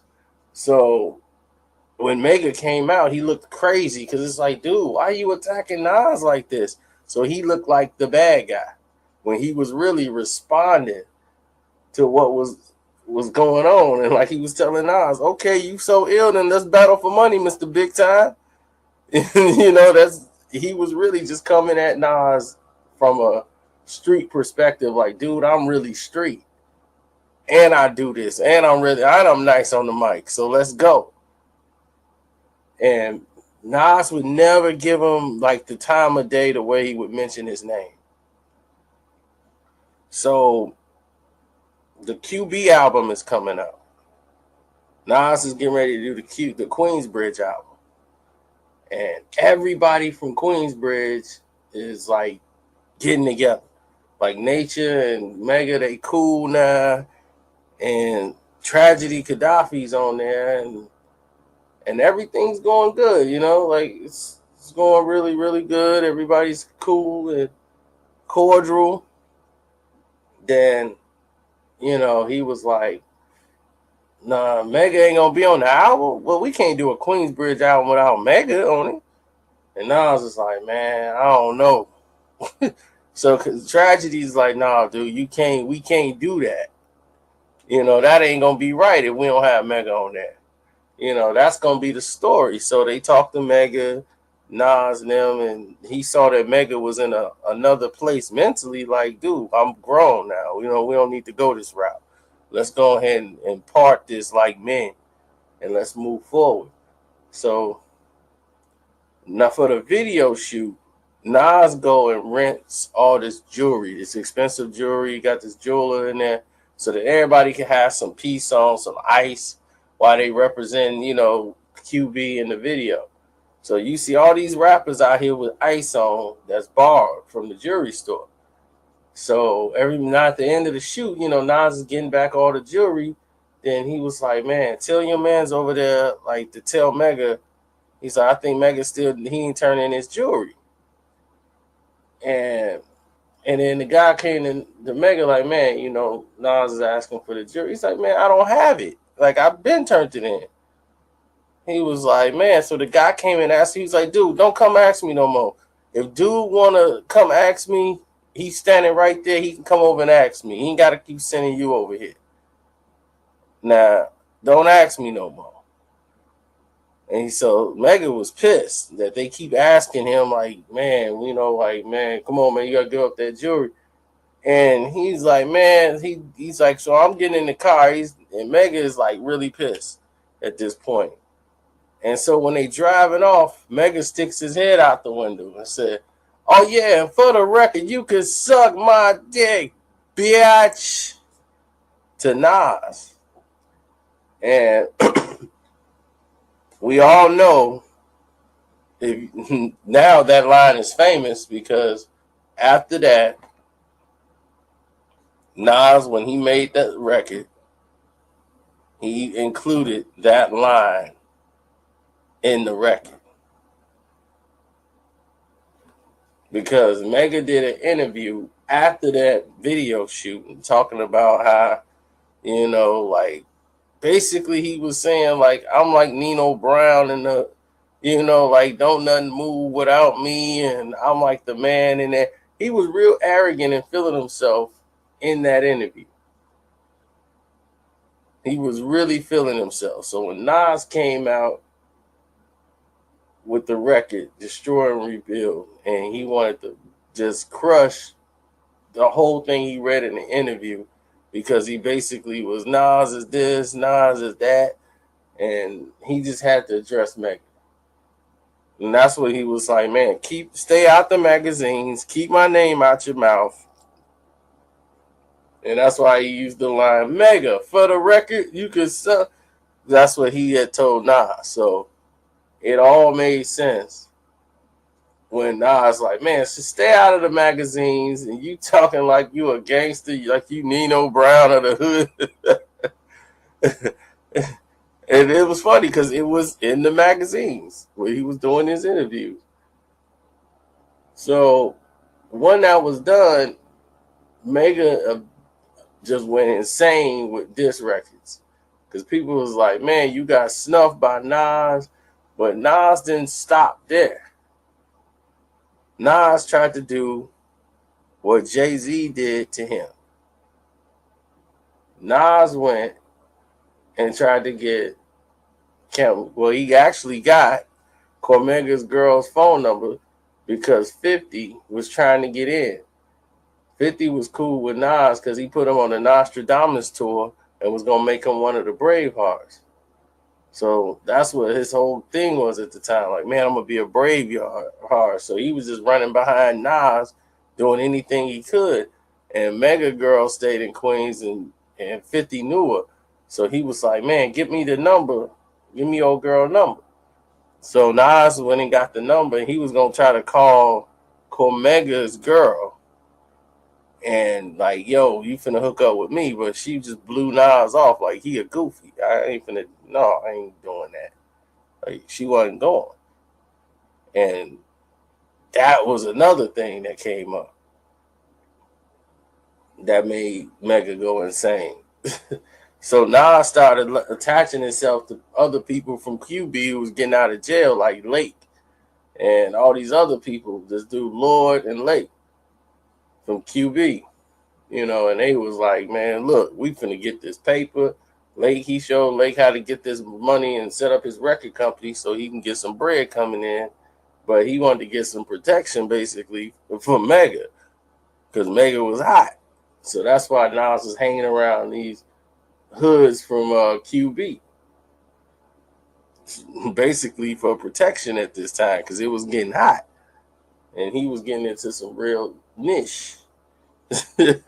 So after all of this had unfolded and this had happened, Mega had an album coming out. Well, not an album, but a couple of songs with Capone and Noriega.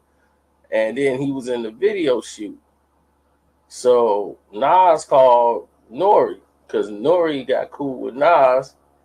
And they end up becoming boys and start doing songs together. So he told him, like, man, like, I ain't gonna deal with y'all no more if y'all got Mega in the video, man. I understand he on the album, but I don't you gotta cut Mega out the video. So they end up cutting Mega out of Cormega off the video. They cut his whole part and everything. He was cut out of the video. And when that happened, that's when Mega's like, I can't deal with Nori no more. Because Nori was like, Nas was this guy. Nas was going to help him get to the top. And he wanted to get to the top. So he's going to listen to anything Nas said. That's just how he rolled. And not a lot of people like Nori lyrically. They just like, he all right. He ain't nothing I listen to. Like, that's how they treated Nori. So with him being close with Nas and Nas feeling him and gave him credibility. Like, man, look, Nas feeling me and getting on my joint, so I must be something. So they was like, oh, okay, all right. And ever since then, man, Mega just like, look, me going back and forth with Nas on some lyrical thing is one thing, but you trying to stop me from eating, that's a whole nother thing. But as the years went on, Mega just said, you know what, I'm just going to work on my craft because every project he's coming out with independently was making money. People didn't realize that he was one of the first mixtape artists to really make money, like a lot of money being independent. Cormega made a lot of money off his independent records because he was selling them basically in the hood and was killing, selling 200,000, 300,000 independent on his own. So he didn't really need the majors because his name was already known just from the association with Nas and everybody else. But his problem was he do an interview, everybody want him to diss Nas. He do this, what's up with Nas? And he's like, dude, I'm not even mentioning this guy on this album. So he's like, I'm not giving him no more attention. So that's over. But people want to hear, okay, so what you got for Nas? I know you throwing some shots at Nas. What that's about, Nas? And that's not even what he on. So then he realized that, okay, I'm not, even though we ain't like cool, I got no problems with dude. Let him do his thing. We grown. We grown men. We got other things to do. And more things is more important. And I want to be known for my work than just known for dissing Nas. Because he's like, I'm not even talking about that, man. And yet and still people bringing up questions about me. And he's like, he's not talking about me. And he's like, what's crazy is when people interview him, they don't be like, hey, what's up with Nas? I mean, what's up with Cormega? But when they interview Cormega, they bring up, yo, what's up with Nas? And it just, minimizes his work and his worth. So right now, everybody's cool. But that was out of hand for a minute. Next, I'll explain to y'all the Prodigy Jay-Z, because a lot of people ask me about Mobb Deep and Jay-Z, how they even got involved. And we'll go there. What's up? It's your boy Karceno here. And we finna go into it right now. Prodigy, Jay-Z, let's go. Now, this battle started once Jay-Z blew. When he talked about the city was mine, and he came out with the city is mine and came out with the song on Volume 2 talking about New York been soft ever since Snoop came through and crushed the buildings. And he trying to restore the feelings. Mobb Deep took offense to that, mainly Prodigy. From the moment he said that line and it was out, he had a problem with Jay-Z. Because Jay-Z shouldn't have been talking. Because when Pac was riding on them and riding on New York and saying Jay-Z's name and all this stuff, Jay-Z was quiet. He ain't said a word. He didn't get involved. He ain't say no words to Pac. He stayed out of it.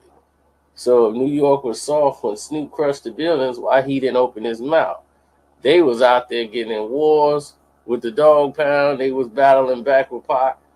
They were like, hey, are you serious? I mean, Drop a Gem on them is like one of the most flawless Tupac diss verses, period. So, P had the skills. It's just like, the audacity of Jay. So he went to the source because every rapper read the source back then. Don't let nobody fool you. They all read the source. So he knew what P was talking about. P didn't like DMX either. He thought DMX was overrated and just whack. Like, man, people just jumping on this dude. He really ain't all that. Like, we got the hardest hit out. People just, and this song ain't even cold. It's just that his name is hot. So everybody just going to say whatever he drop is hot. So he wasn't really feeling X, the DMX move. So he was just dropping out, like shout after shout on Murder Music. He was dissing Jay. And then on his own solo project was just basically a whole forget Jay-Z. And the whole thing, because the Dynasty album really flopped, and he was just dumping all over the Dynasty. There's no competition. I'm the number one album of 2000 because your shit sucks. and that's how people felt. Like, dude, J album was terrible. Like, your album just sucked. And P album came out, but P album didn't sell. Mobb Deep album sold almost 3 million records because of Quiet Storm. But when he came out with his solo project, he was expecting to do about 2 million or 1.5 million. They was really pumped. Then all of a sudden, his album barely hits 500,000. It was poorly marketed, and he didn't really have a lead song. I mean, Keep It Thorough was the good hood song, but he had never had a follow-up single to go behind that to make the commercial hit, to cross over to the other side. But the streets, he's going to go gold.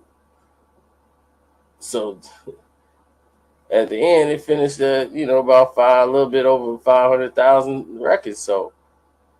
And when Jay came out and said, okay, now I'm ready to diss him, because he just flopped. And once he was talking about, because Jay was getting ready for it. But he had already heard that P, through DJ Clue's a snitch, that one, he's not really from Queensbridge. He wasn't born there. So, and then all of a sudden, his auntie with the dance school, and then there was a picture. So Clue went and found the dude and set it up to where they can get this picture. And once they got the picture with him dancing, they was going to do it at Summer Jam. And the whole album was going to be about basically Mobb Deep. But he thought this is a good chance to throw a little jab at Nas. Ask Nas. He don't want it with Hov. just to see Nas react. Nas reacts to everything. Y'all think he plays the role of the laid back guy, but Nas responds to anything. You can get Nas to react real quick if you slick about it and good enough or get enough attention. It will let people pointing and laughing at Nas. Nas is gonna respond. That's just how he is. He'll act like he ain't, but he's gonna mention it, and it does bother. All that stuff get to him, and you could tell it's in his music, and then you hear it. Now with P, once they dropped the takeover and they had the picture at Summer Jam, that was the end of Mobb Deep. It was the end because they were known as the toughest, roughest guys in the game. And even though it was a kid picture, just to see Prodigy and them look soft was just like, New York was just like offended that this even happened, that this picture even existed. You know, it just didn't fit the mystique of Mobb Deep. And they were devastated. Devastated. So when all this is going down, Cormega is working with Jay-Z, basically. Jay-Z is using him for the comeback for Super Ugly. You know, he got in contact with Mega to get him some information on Nas because Nas and him don't get along.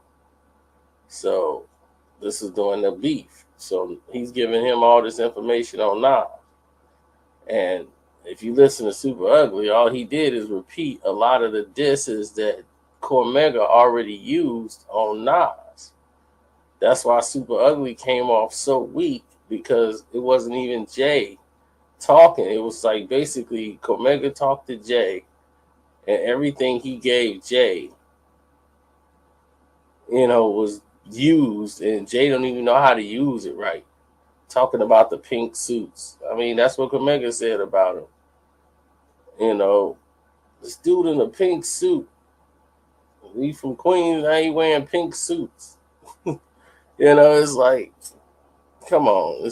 Jay just followed that same rhythm. But now P's embarrassed, you know, that what happened from Jay. Jay's on top of the world. P and them is all embarrassed, and he got to explain the pictures.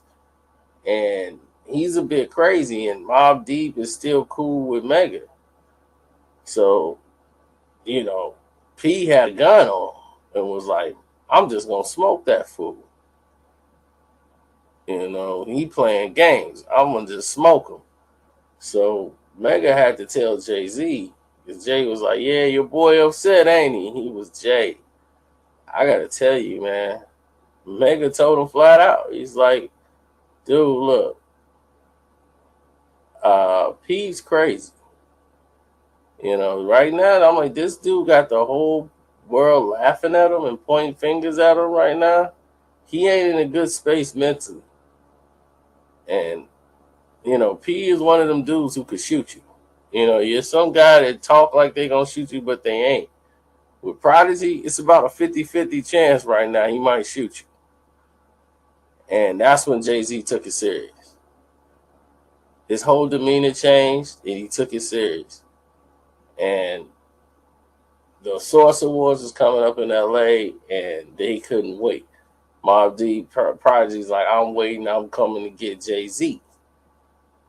And that's when he was talking about in his video, I'm gonna catch you at the awards and we gonna see what's what. And he rolls with the Infamous Mob. The Infamous Mob and Mobb Deep roll together, but they two different cliques. The Infamous Mob is a bunch of old cats, and those dudes is brutal. You know, all they did was put in work and beat somebody down, knuckle them up, stab them up, pop them.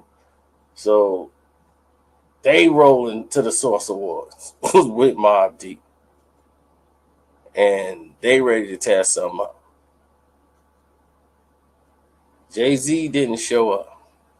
He was scheduled to be there and didn't even show up. So Prodigy goes to the mic. And the only thing he says, yeah, Jay-Z's a bitch.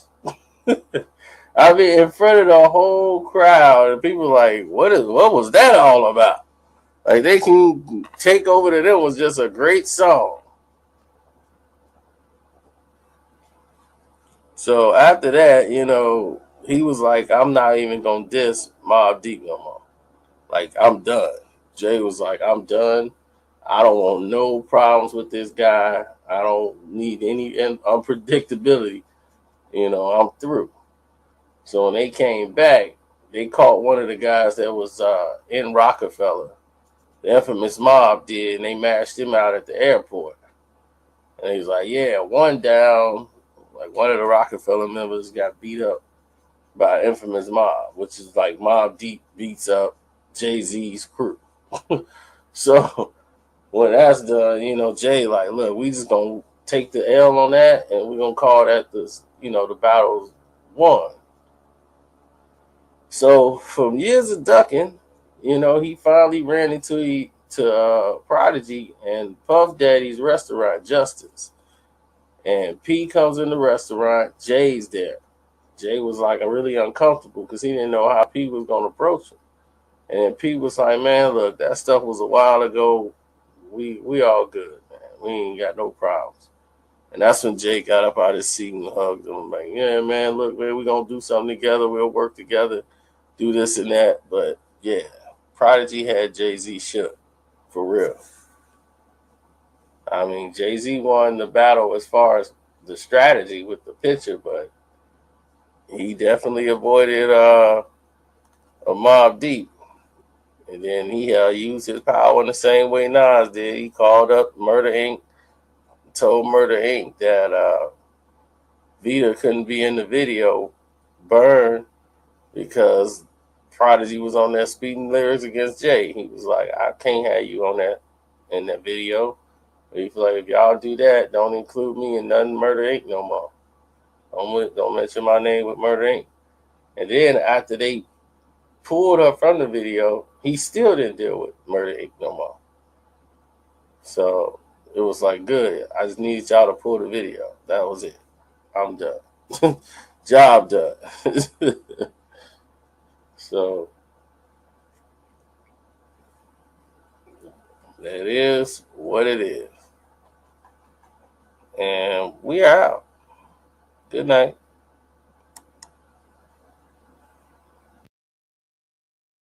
What's up? All you Jay-Z fans, I warned y'all. Just leave it alone. I mean, that battle was what, 2001? And y'all still want to gripe over Ether and like who won? Are you kidding me? It's over. He lost. I mean, he's got like 300 million now. So he found a way to keep going. But y'all wanted to keep going till you push my buttons. That's what you wanted to do.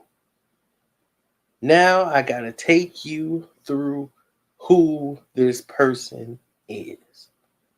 Jay-Z is a product. Okay? He would sell anything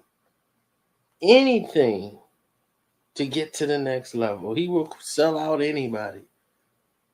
He has no morals about that whatsoever. He is a businessman. This whole persona, even the name Jay-Z, is a business. You're Sean Carter, but you named after Jaz-O. So that if you come out with your records as Jay-Z and Jaz-O, he thought Jazz, I guess, was going to be big. And he never assumed that he would make it as far as he did, and where he kind of wanted to be known more as Sean Carter than Jay-Z. But at that time, it's already, you're known as Jay-Z, so you got to stick with the name. But now we know who Sean Carter is, don't we? Smart. Now, he tried to come out with the Sean Carter, that little record label, and had Ty run it, and that tanked. A lot of people didn't know that happened, but it did. But let's go through his career of his success. Let's start there. We won't go with reasonable doubt. Go to volume 2. Because that's when you guys became fans of Jay-Z. Y'all, that's what we call y'all Volume 2 fans. Then they be like, no, we got Reasonable Doubt. You ain't got the one with the 9mm on the CD. You got the remake CD. What ain't talking about, y'all? We talking about the Volume 2 dudes. That's what we talking about. Okay? This is y'all Lil Rain. When Jay did Hard Knock Life, okay, this is supposed to have been Jay-Z's last album. Volume 2 was it. If this didn't take off, he was quitting rap. Now Jay-Z went ahead and got this sample because Dame got it. It was on the Puffy tour when he was with Mace. The DJ was playing Hard Knock Life, the It's a Hard Knock Life song, the Annie song, with that beat. It's a hard knock life for us. And the people was eating it up. And this was during the Harlem tour with Mace, Puffy, and all them. During the break, the DJ is playing it. And some other rapper was supposed to get the track. Dame was like, look, we want that track. I'll pay you the money. I'll pay you 30 grand for it tomorrow. Just like that, cash money, it was bought. And history was made. That's how the business works. History was made. Jay did Hard Knock Life, laid the vocals, album's history. But what you didn't notice is Jay-Z was basically making it was like a collaboration, a compilation album rather, of all these other artists. He's only on like 2 songs by himself the entire album. Everybody else is on the songs. So Volume 2, his biggest success album, is like Jay-Z and Friends. So he's not really by himself standing out. This is why I tell y'all when Nas is telling him Jay-Z wishes that he could restart his career over. Because his career is based on him doing collaborations with everybody. Then here comes Volume 3. Now all this pressure's on Jay-Z. He sold all these records. Now you're the man. You got to come out with something swinging. So he comes out with, what was that song? What was that? Do It Again. 4 a.m. humming at my crib. A song which was hot, was stolen. Okay? The song was stolen. The hook was stolen. It's a song by Rare Essence called Overnight Experience or something like that. Oh, no, Overnight Scenario. That's it. Overnight Scenario. You can go to YouTube, Rare Essence, and listen to Overnight Scenario. They sued Jay-Z for stealing a hook to their song. You know, and see, back then there was no YouTube. There was nothing. They had the tape. They heard the hook, and they used the hook, and they wrote the song around the hook. Blatant, thievery. They took this Big Pimpin', the biggest hit on their album, on Volume 3. What they do? They stole that song, didn't get the rights from the guy from India, and here it is years later. They're still suing Jay-Z over that, the permission for the song. They never got paid. Then from there, it's the same thing. What was the next album? The Dynasty album. Okay. What was the lead song to that? Give It To Me. Give me that stuff that's sweet. Oh, isn't that Shake It Fast? That was out before that when Mystical had everybody bumping and going crazy over Shake It Fast. Shake It Fast. Watch yourself. Show me what you're working with. That was out. They saw that. That track was laid. The beat, everything. Here they come with their version with Pharrell putting a little twist to it, but it's the same sample. Right? Give it to me. Thievery. What was the next album after that? Dynasty. Oh, that's the Blueprint, right? That's the one. What was the lead single? H to the is O, V to the is A. Right? Who had that track first? Just a few months before it. They released it in April.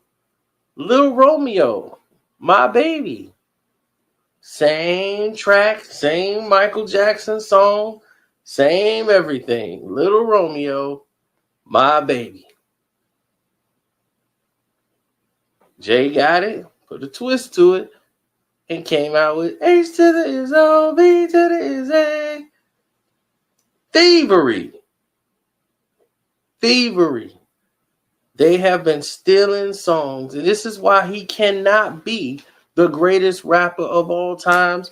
He can't be considered one of the greats. He has stole lyrics. He has stole people's songs. He has been doing this forever. Excuse me, miss. He stole that from one of the guys in the crew, Young Chris. That was the line. Excuse me, miss. You know, he's not creative enough.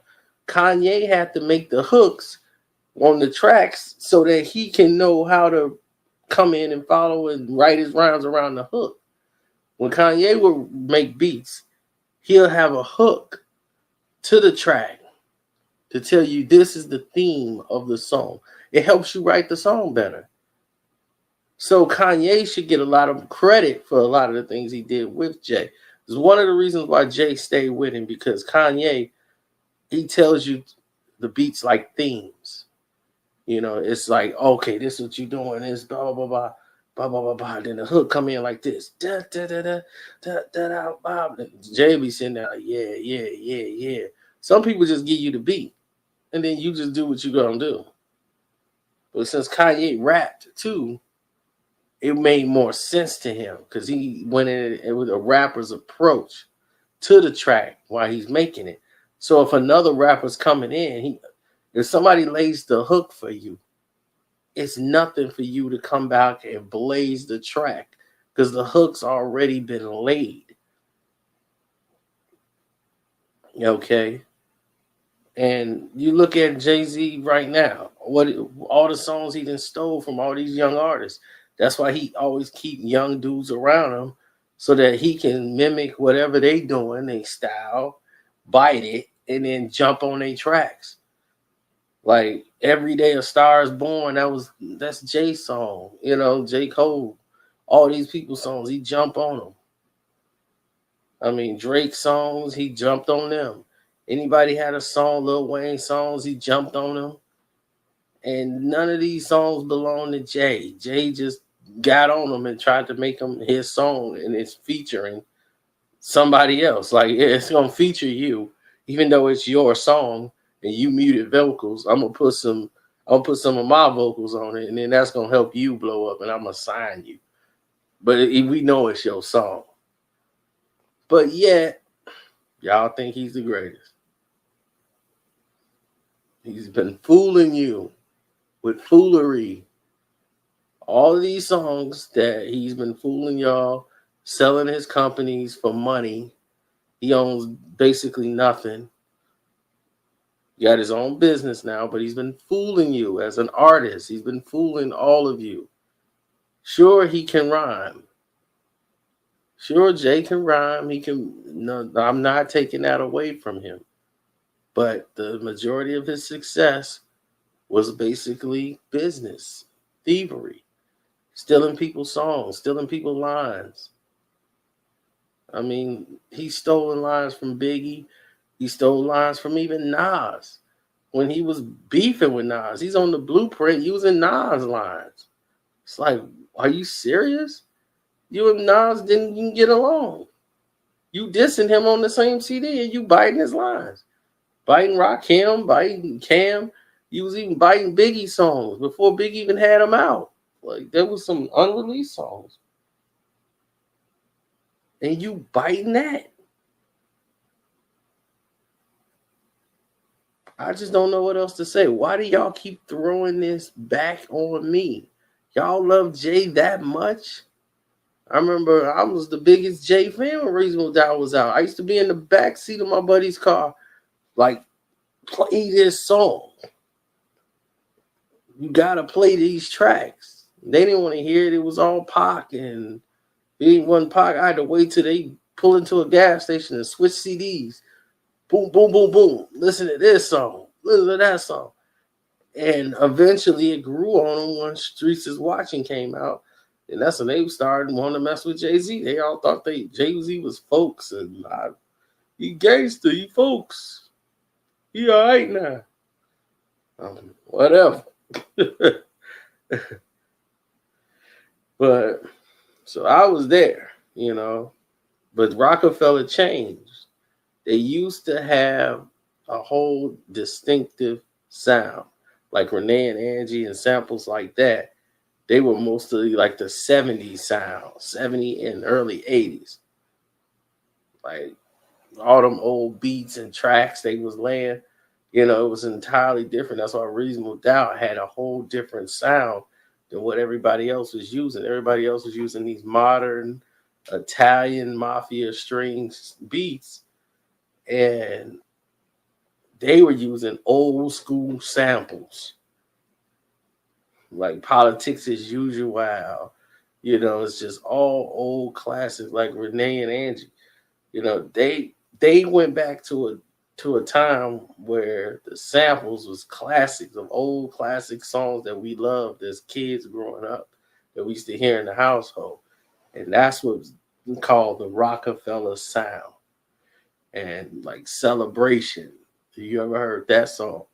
Jay-Z, them Celebration with Sauce Money and all them. That's the kind of songs they were on. And they were distinctively set apart from everybody else. But then once they started getting into business, they started going more pop. And the Rockefeller sound was just dissolved. Then it went to this crazy techno era. And like the dynasty was plagued with it because it had run its course, and then they decided to make another album with all that crazy techno sound. I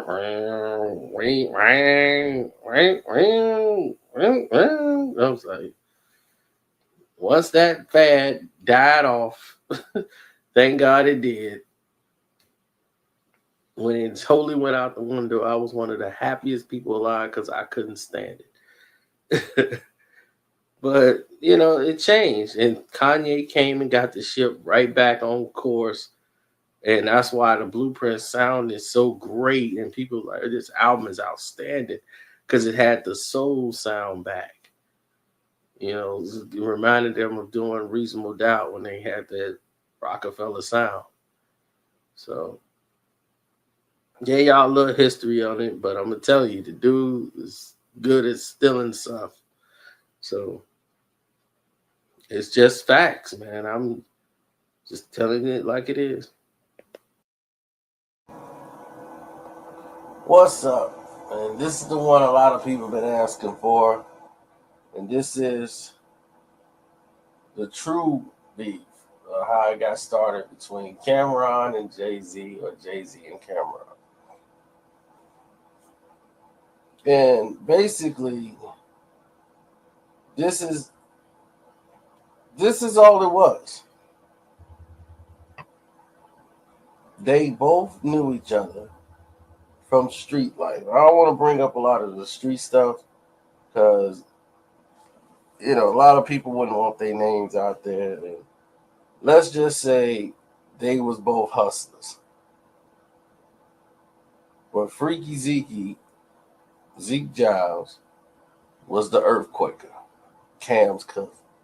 And because of Zeke's reputation, Cam got a lot of street credit and a lot of pull based off Zeke. Now, Dame is cool with Zeke. Dame Dash is like him and Zeke. They were, you know, hustlers. Cam was the little dude under them who they was looking after. Dame was kind of looking after him. So when he was getting his deal together and trying to come up in the rap game and recording his album, Jay-Z was working on, I believe, Volume 1 at the time, and they had the same session, like in the studios, and he was listening to Cam record a track, and he was like, "Man, I didn't know you was tight like that. You kind of tight." And Cam was like, "Man, why don't you jump on one of my joints?" And he was like, "I didn't come up here to, get on somebody's album, you know." He just kind of dissed him like a fan, like you beneath me. I just said, I didn't know you had some skill and stuff like that. So he's just like, I just wanted to let you know that, like you got some skill and this and that. I mean, he really didn't mess with Cam because he basically, not that he thought Cam was garbage, he just felt like they're like just starting off, like they kids. So it was no real like disrespect for him. And then Cam album did what it did, and then he ran into situations with Un, and then Jay and Un got into a beef over Blue Cottrell, and Jay-Z allegedly stabbed Big Un. Well, he admitted to doing it in court, but Un signed Cam, and he had everybody else, and Dame was used to be cool with Un a little bit, but Cam and Un situation is starting to sour because Sony gave all this money to Un and like $60 million to open up entertainment, and he can't get shit off the ground. All these projects is sitting out there, and Un don't have the connections to really get this stuff going, and projects are sitting around. And Cameron's Sports, Drugs, and Entertainment album was probably the highest budgeted album to do nothing, and it was great production. It's a great album. So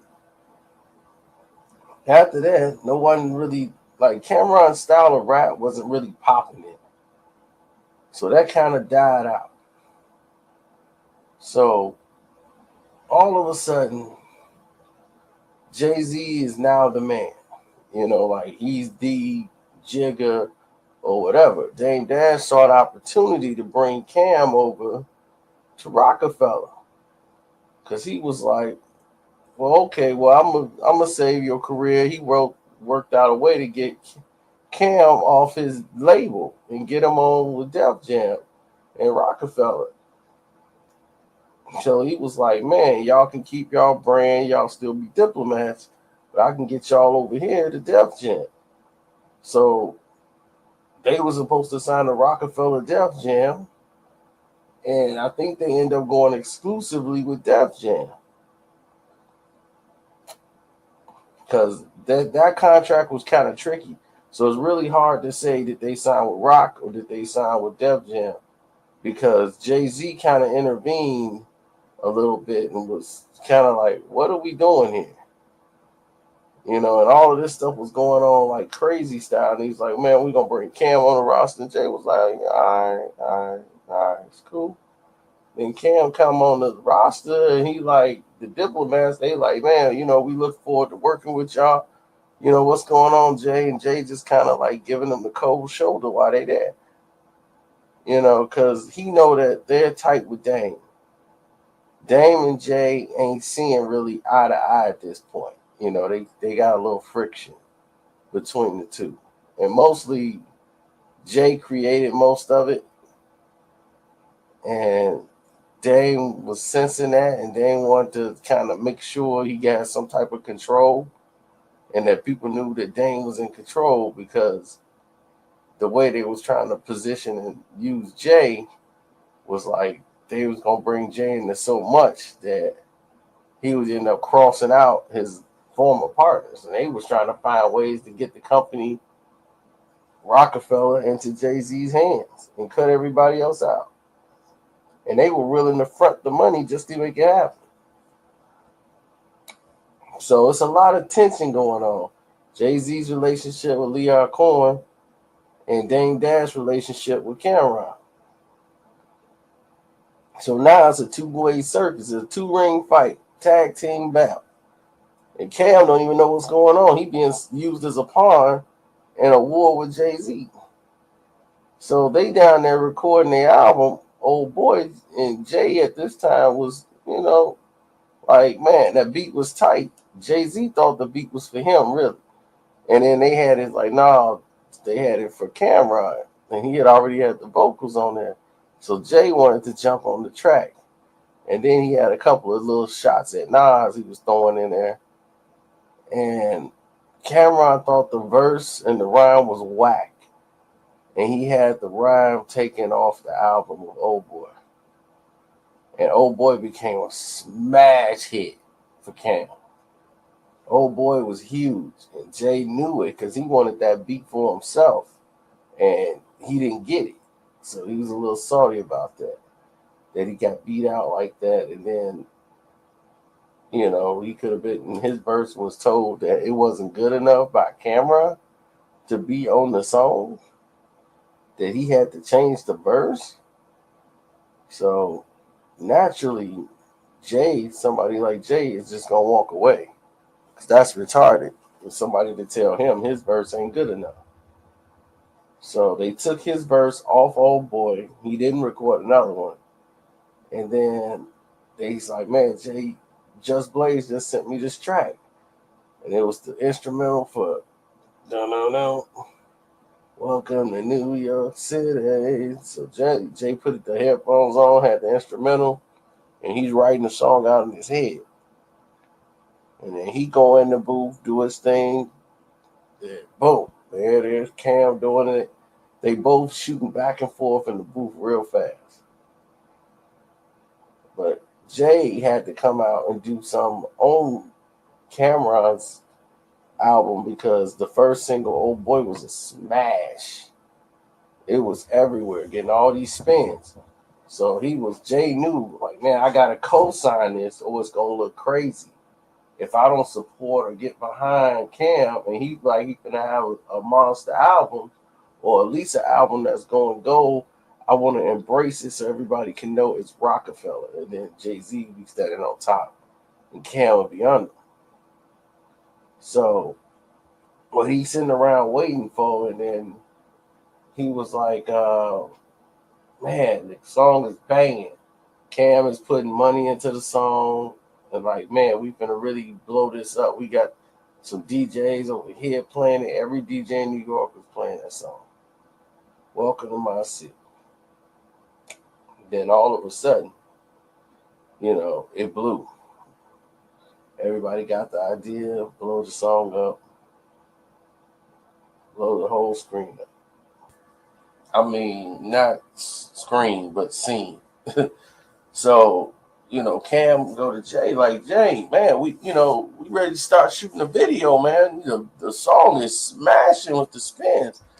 And Jay-Z just like, kind of like, bobbing his head. Like, that ain't his move. Like, I'm not going to be in a video. Like, I jumped on the track, but to actually be in that video, it's going to be a Cameron featuring Jay-Z. And he wasn't going to have that. So basically, Jay just killed the whole idea, everything for the video. Now, if you look back on everything, that's one of the top, like, most played song that didn't get a video. It made no sense for that song not to get a video.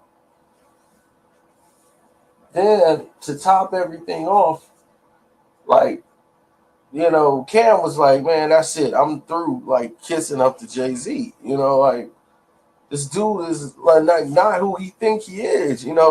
Cameron is basically letting Jay play boss. Like, he knows Jay's position. But he ain't coming in there to cause waves. He came in there to show unity. And basically they did the Rock the Mic tour.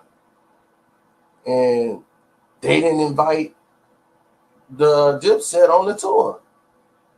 And that was the final straw. And that's when Cam was like, you know what? F them, Rockefeller. They ain't doing nothing for us. So they was actually in B booing at all the concerts they was going at. Like we showed up anyway. They bought their own tickets to come in there. So the friction was live from that point on. And basically when the Nas came out of this Jay-Z with Ether, everything was still hot back then. So Cam supported him and everything. He had jumped on a track dissing Nas and everything else because the old boy track that he had, the verse Jay-Z had, Cam thought it was whack, and then it was some shots in there he was throwing at Nas. And he was like, just have him take that whole verse off. Like, no. Take it off. So it was cool. He did what he did. He got up out of there. So when Blueprint was coming out before, they already had a little situation, but Cam knew it was business. Kanye sold H to the Izzo to Jay-Z after he had promised he was going to sell it to Cam. He had made the beat for them. Then he went over there and sold it to Jay. So all of this stuff is in the background. This stuff that happened in the past. Cam not holding a grudge about it. But Jay is he's methodical like that. Jay has always been that way. He'll be holding on to something that happened, like, hey B, you ain't hand me a napkin one time when I sneezed and it was right in front of you. That's Jay. So at this point, Dipset is not dealing with them no more. Everybody on outs, but he's not dissing Jay-Z. You know what I'm saying? Out of respect for Dame, he's not going to cross that line and diss Jay and just jump out there. So Dame and Jay is really going in the beef because they was going to offer vice president of the company to Cameron because Cameron album was smashing. Jay-Z, they got their money from Def Jam, what they really wanted, the re-up money. So they all became very, very rich. And Jay took a vacation, went out the country, and Dame is like, look, man, we got to start preparing for the future of this company. And he's like, man, Cameron, look, I'm going to offer you vice presidency of Rockefeller Records. And Cam wanted more. They offered him $500,000 a year salary, apart from his rap money. And he was like, nah, I don't want to do that because I should at least be getting $750. So the whole negotiations, like, it didn't work out. But it was a good thing it didn't, because had Jay came back and saw that, it would have created a big explosion right then and there, more than what it did when Jay came back. Jay came back and had to embrace it. Like, in time, I got to sit down and talk with people, because in time, Cam may be, the vice president, but we can't be making moves like that right now. Next thing you know, Jay-Z fires like 7, 8, maybe 9, 10 people that work for Dame. He fired them from Rockefeller. Just straight fired them. So Jay holds all this personally. And this is all because Jay wouldn't do what Dame wanted him to do. He didn't get behind state property. He didn't, like he promised, he didn't get involved in all of the shoe deals that Dame had, all these little projects he had. And Leor behind the scenes was still working, trying to get Rockefeller away from Dame Dash. Now Cam is in the middle of it. And so when Jay get Rockefeller, he get Dame to buy out Rockefeller and all this, because Dame did a lot of shady things that came back to light to burn him in the end. So he couldn't even fight it. He had to settle because he needed the money. So when he got the money, all he did was when he got the loot, all he did was sign all the paperwork they gave to him. Now he was in a position of non-bargaining. He could not bargain. So Jay-Z got Rockaware. Jay-Z got the company. Biggs and Dame was out. But they had Jay-Z's old catalogs. They had his whole catalog from Reasonable Doubt on. So anything new Jay create, it would be his. Now, once that would happen, and the split happened, Cam had a green light to diss Jay-Z. And he wanted to diss Jay for the longest. So when this happened and they took Rockaway from Dame and all this from Dame, Cameron was like, look, I'm letting it go because I got to let the world know who this dude really is. Like, I got to do this because it's overdue. I was supposed to been put him in his place. So once Cam dropped that song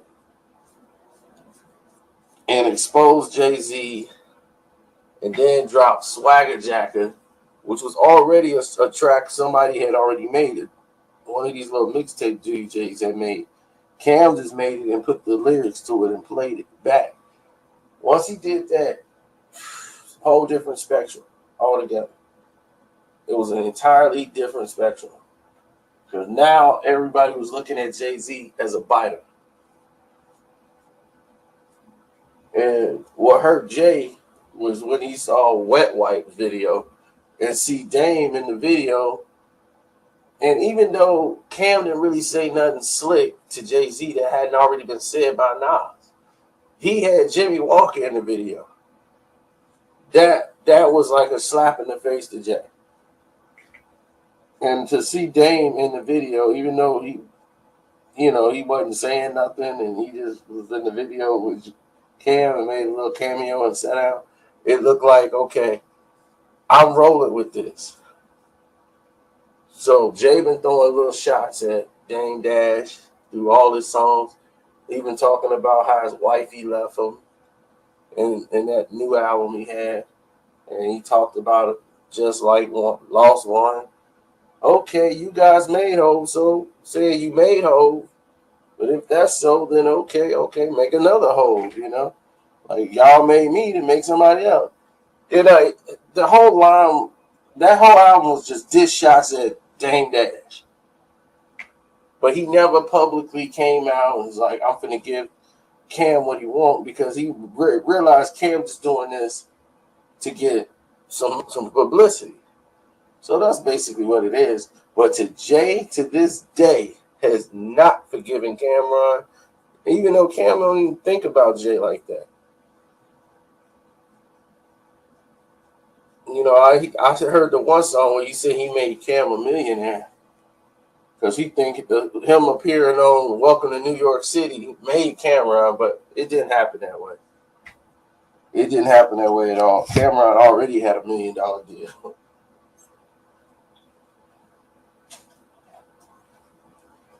But Jay can't battle Cameron because Cameron know a lot about his past, like who he really is outside of all this rap stuff. So all the things that he did with Dame, or all the moves they made, like Cam could really, really have went in and embarrassed him. That's why Jay-Z never came back and responded to Cameron. Just to let everybody know. I'm out.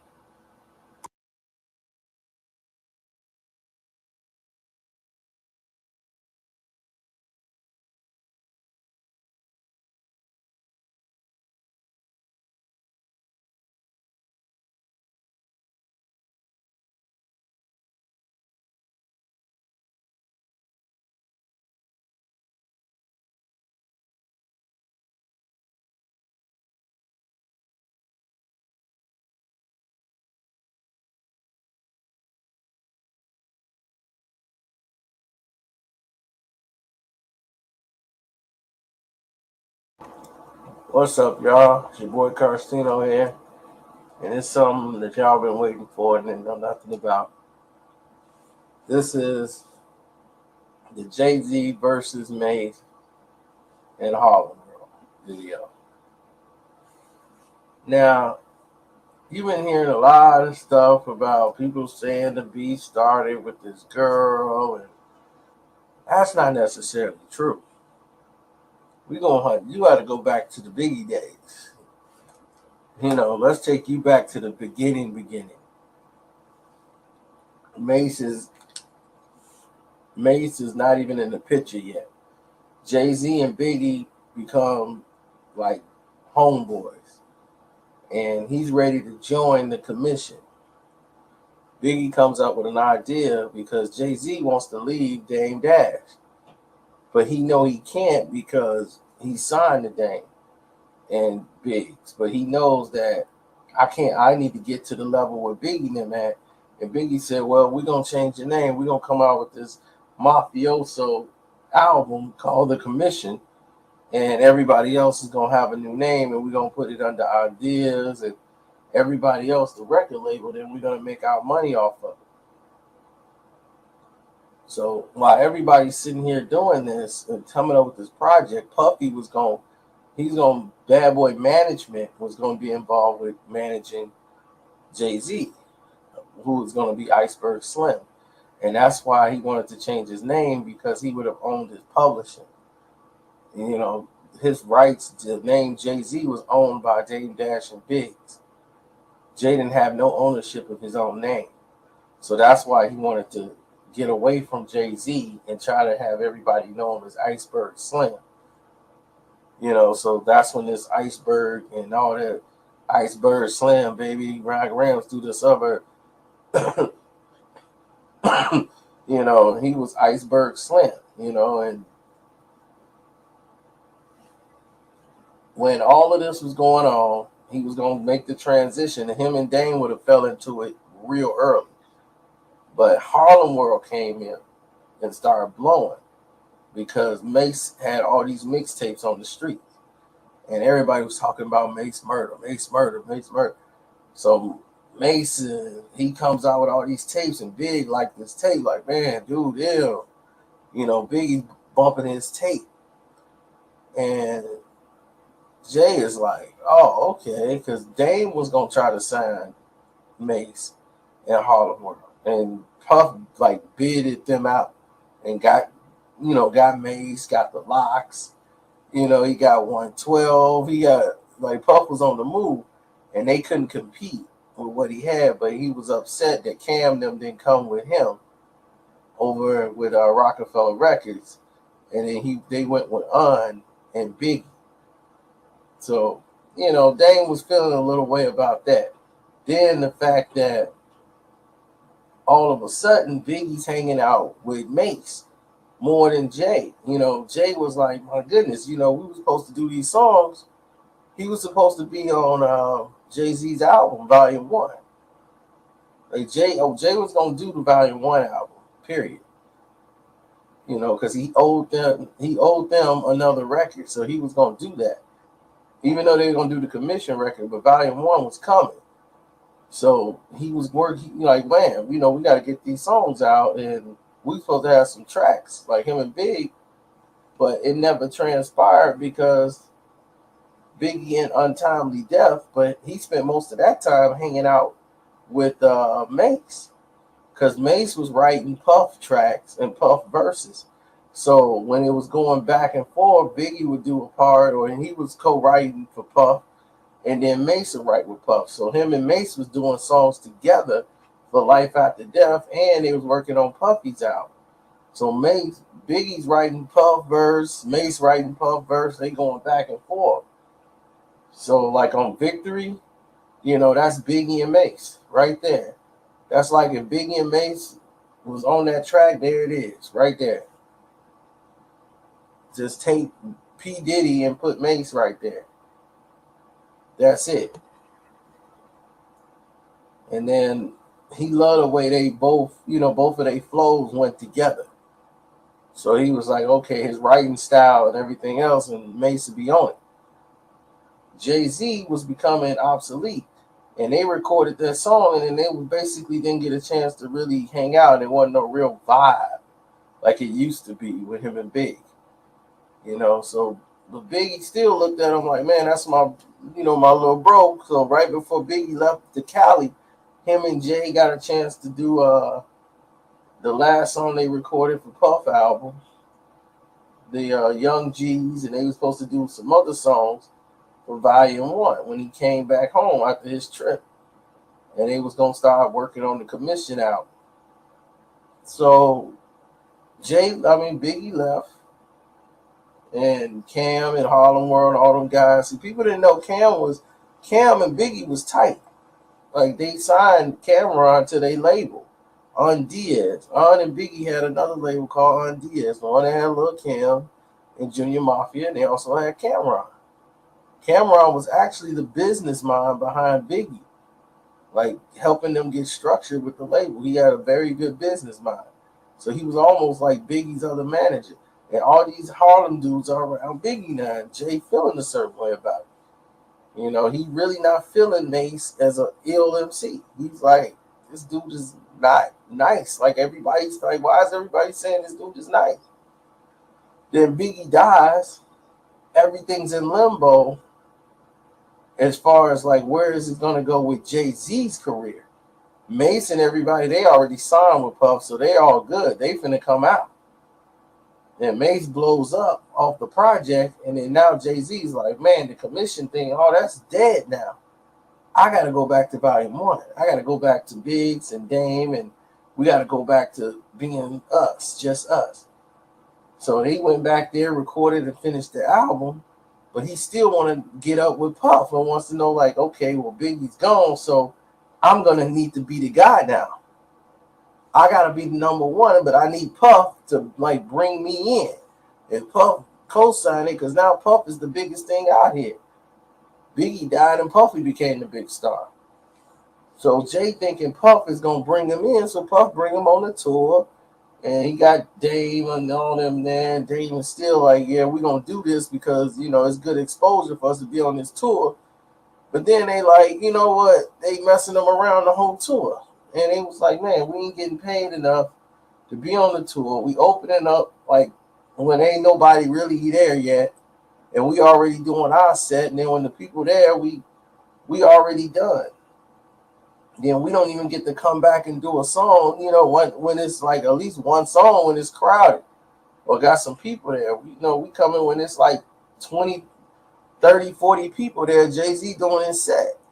So they was like, you know what, man, this ain't even worth it for us to be on this tour. We could leave and get some money. So Jay-Z left the tour early. He was upset, the way it was going. And it was basically the Mace show with Diddy, and then Mace albums coming out because everybody's so hype about Mace, and Jay's not feeling Mace, not feeling him at all. And everybody's bumping on, man, it's gonna be ill and this and that at Mace.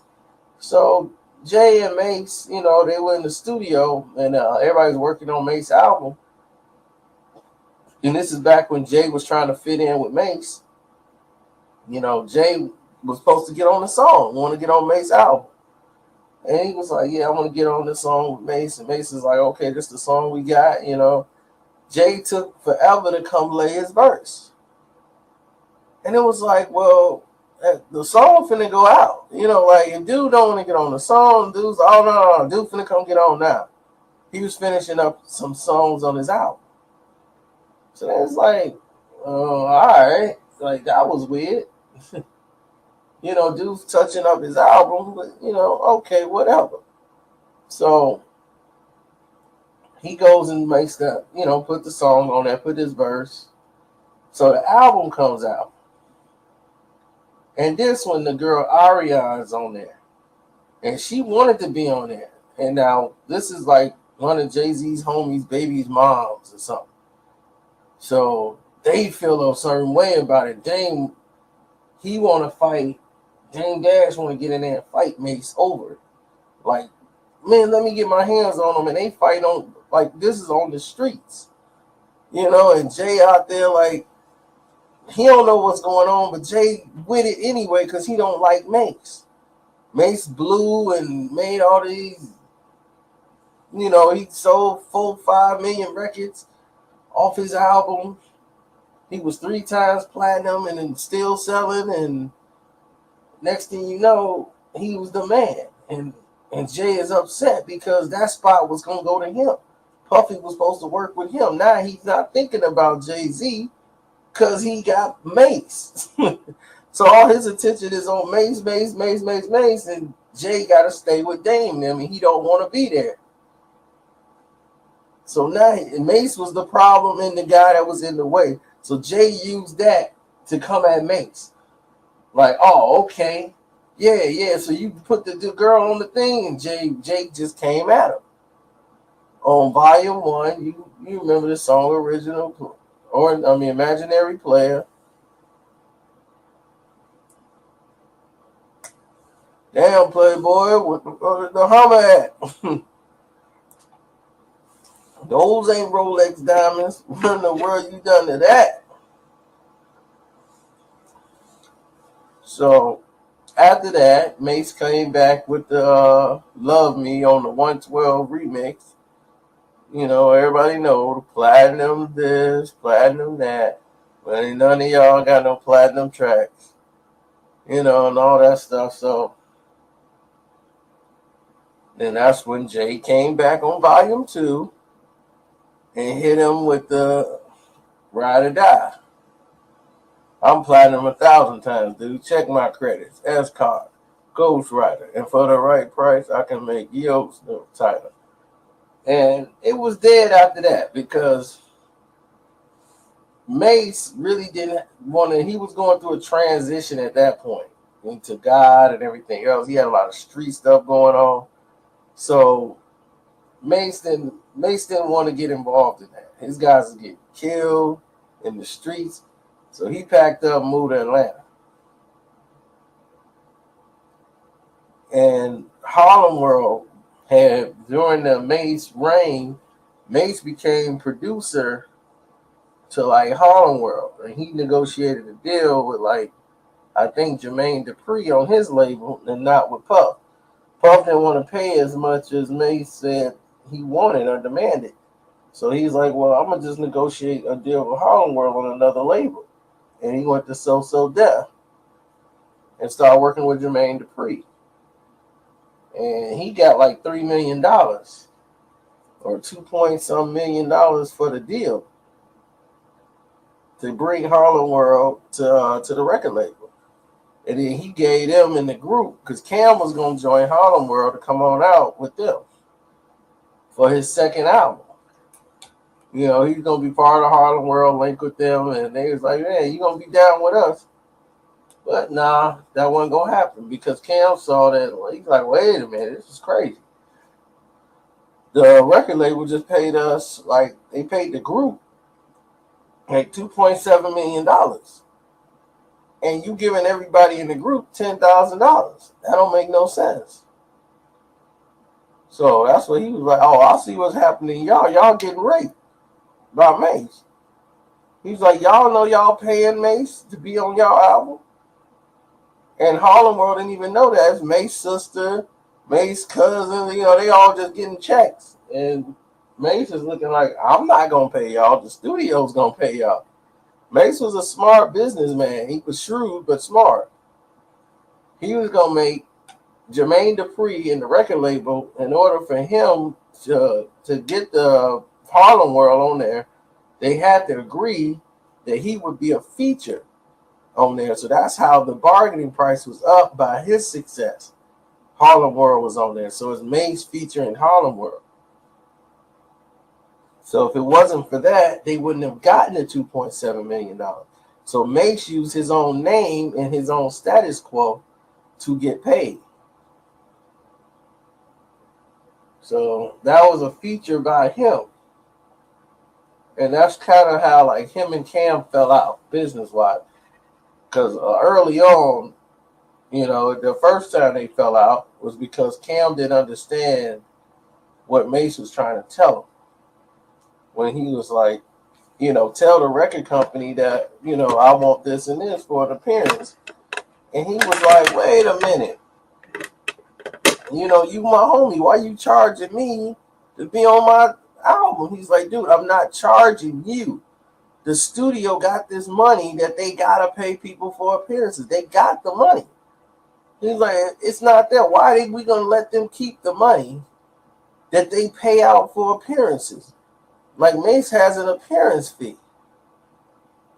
So let the studio pay, the money that they supposed. Their job is to get the money. Cam thinking like on some, man, you my homeboy. What are you doing? So Mace, like I said, he went in another direction spiritually. His guys was dying out. The beef was dead. And he just he had no place for it at that time. He needed God. So he want to go at it with Jay. Jay ended up selling 4 million records, becoming the Jay-Z that we all know. Then, Harlem World disbands after the album, and then Big Mino, not Mano, y'all, Mino from Harlem World decides he still wants to keep this beef going with Jay-Z and decides to diss on one of his songs. And then on the Get Your Mind Right remix, Jay-Z went in on him, talking about him shooting him out of the cannons and all of that, and how he's turning over rovers. Because Big Mino, he got really big, came back years later, was just whack. And Jay-Z I didn't know why he wasted the time making the verse. But that was like a mercy killing. Mino was just trying to get some attention for his solo project. But he wanted to go at Jay-Z because of it. And it was just ridiculous. A ridiculous rhyme. So there it is, y'all. That's basically it. After that, there's no real beef. Him and Jay was cool. They never really had a beef. It was more of how an MC look at another MC and feel like he's not as nice as everybody say he is, or he's not as nice as me. And that's basically what it is. He just didn't like him because he was in a position that Jay wanted to be in. So y'all thought Jay and Dame and everything was cool up until the time he left. He was trying to leave Dame Dash from the beginning, from way in the beginning. Volume 1, before Volume 2 even came out, he was trying to leave. Once Volume 2 became a success, Jay-Z was trying to leave. Y'all never knew that. It was friction going on since Volume 2. Through the success of Volume 2, Jay was like, cool, we successful, now I can try to leave. Dame Dash was the guy that people would have to call to schedule stuff with Jay-Z. Once Volume 2 became successful, Jay-Z said, no, you ain't got to call Dame no more. You call me direct. And this is doing Volume 2.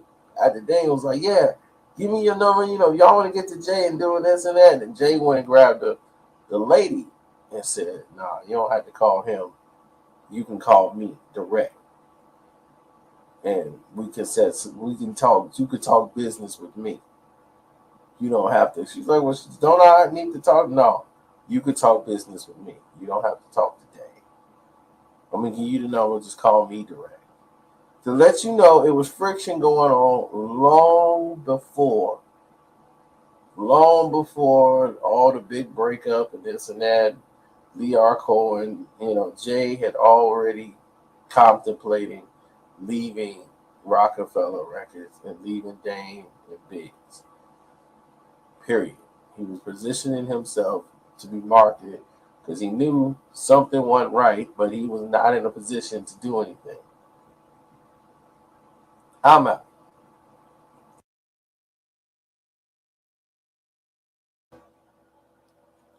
Yo, what's up?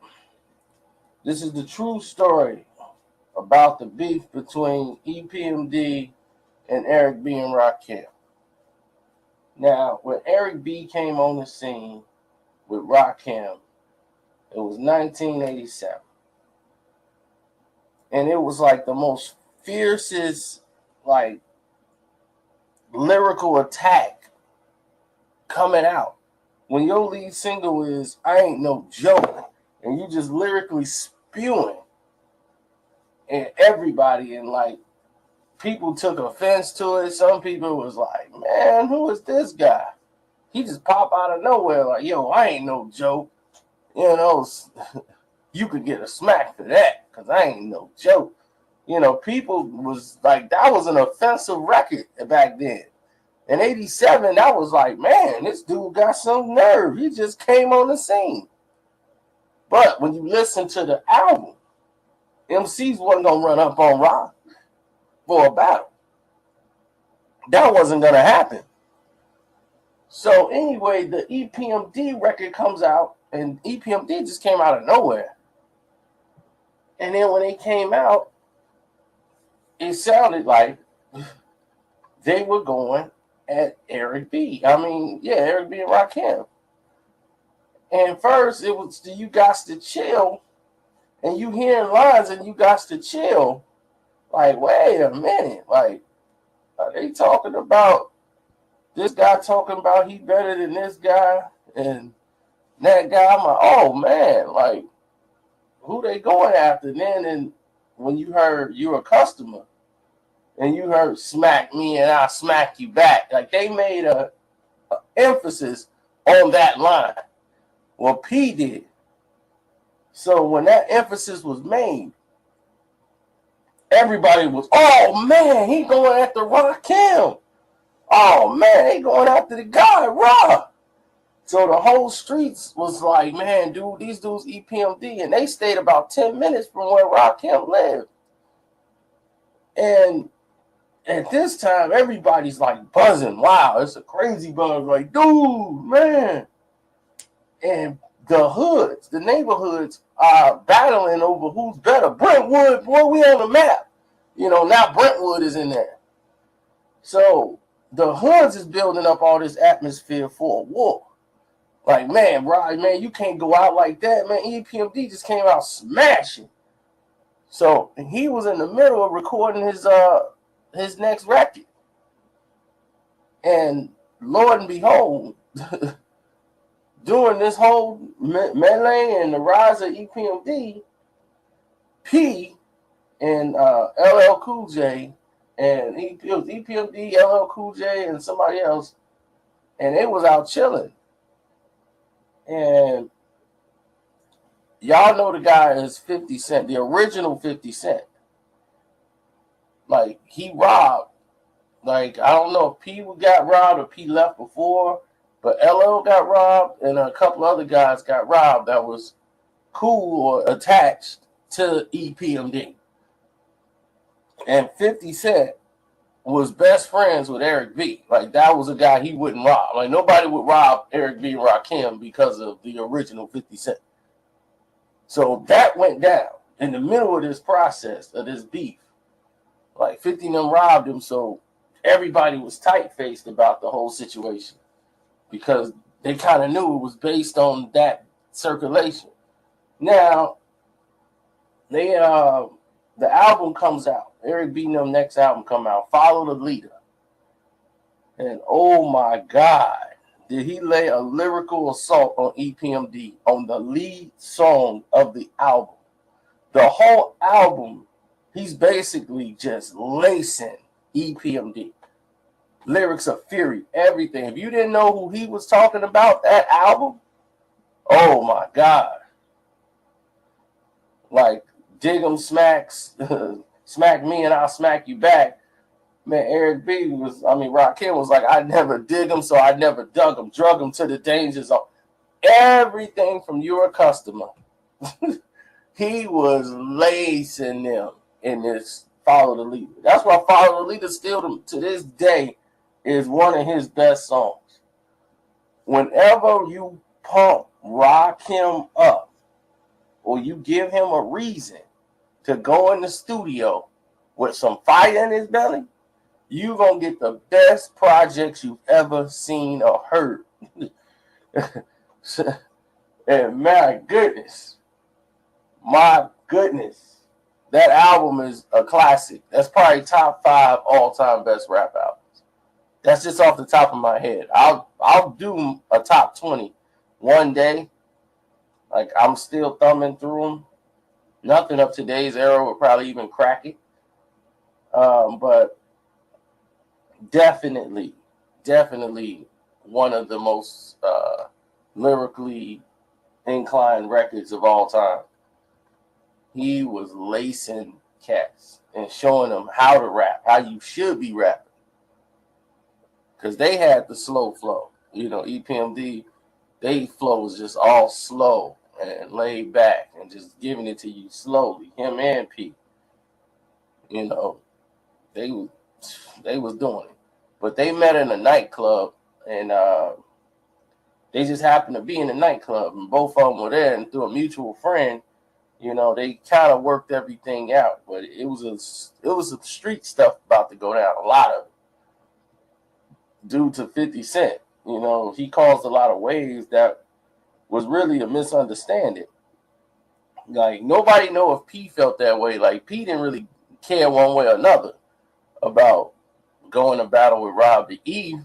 Like, he was happy that Eric B came out and did what he did, and because that opened the door for them by them being so close and they living so close together. It put their side on the map, so they had an avenue to come through and do what they did. So they was happy he made it. Well, at least Eric Sermon was. You know, P ain't that kind of guy. You know, P's a whole different shiesty moving type of animal. But that's another story. I'm out. At least I thought I was out. I can't get out of this thing now. Real? What's up, y'all? It's your boy Karceno here, and this is the truth behind the beef with Jay-Z and the Terror Squad.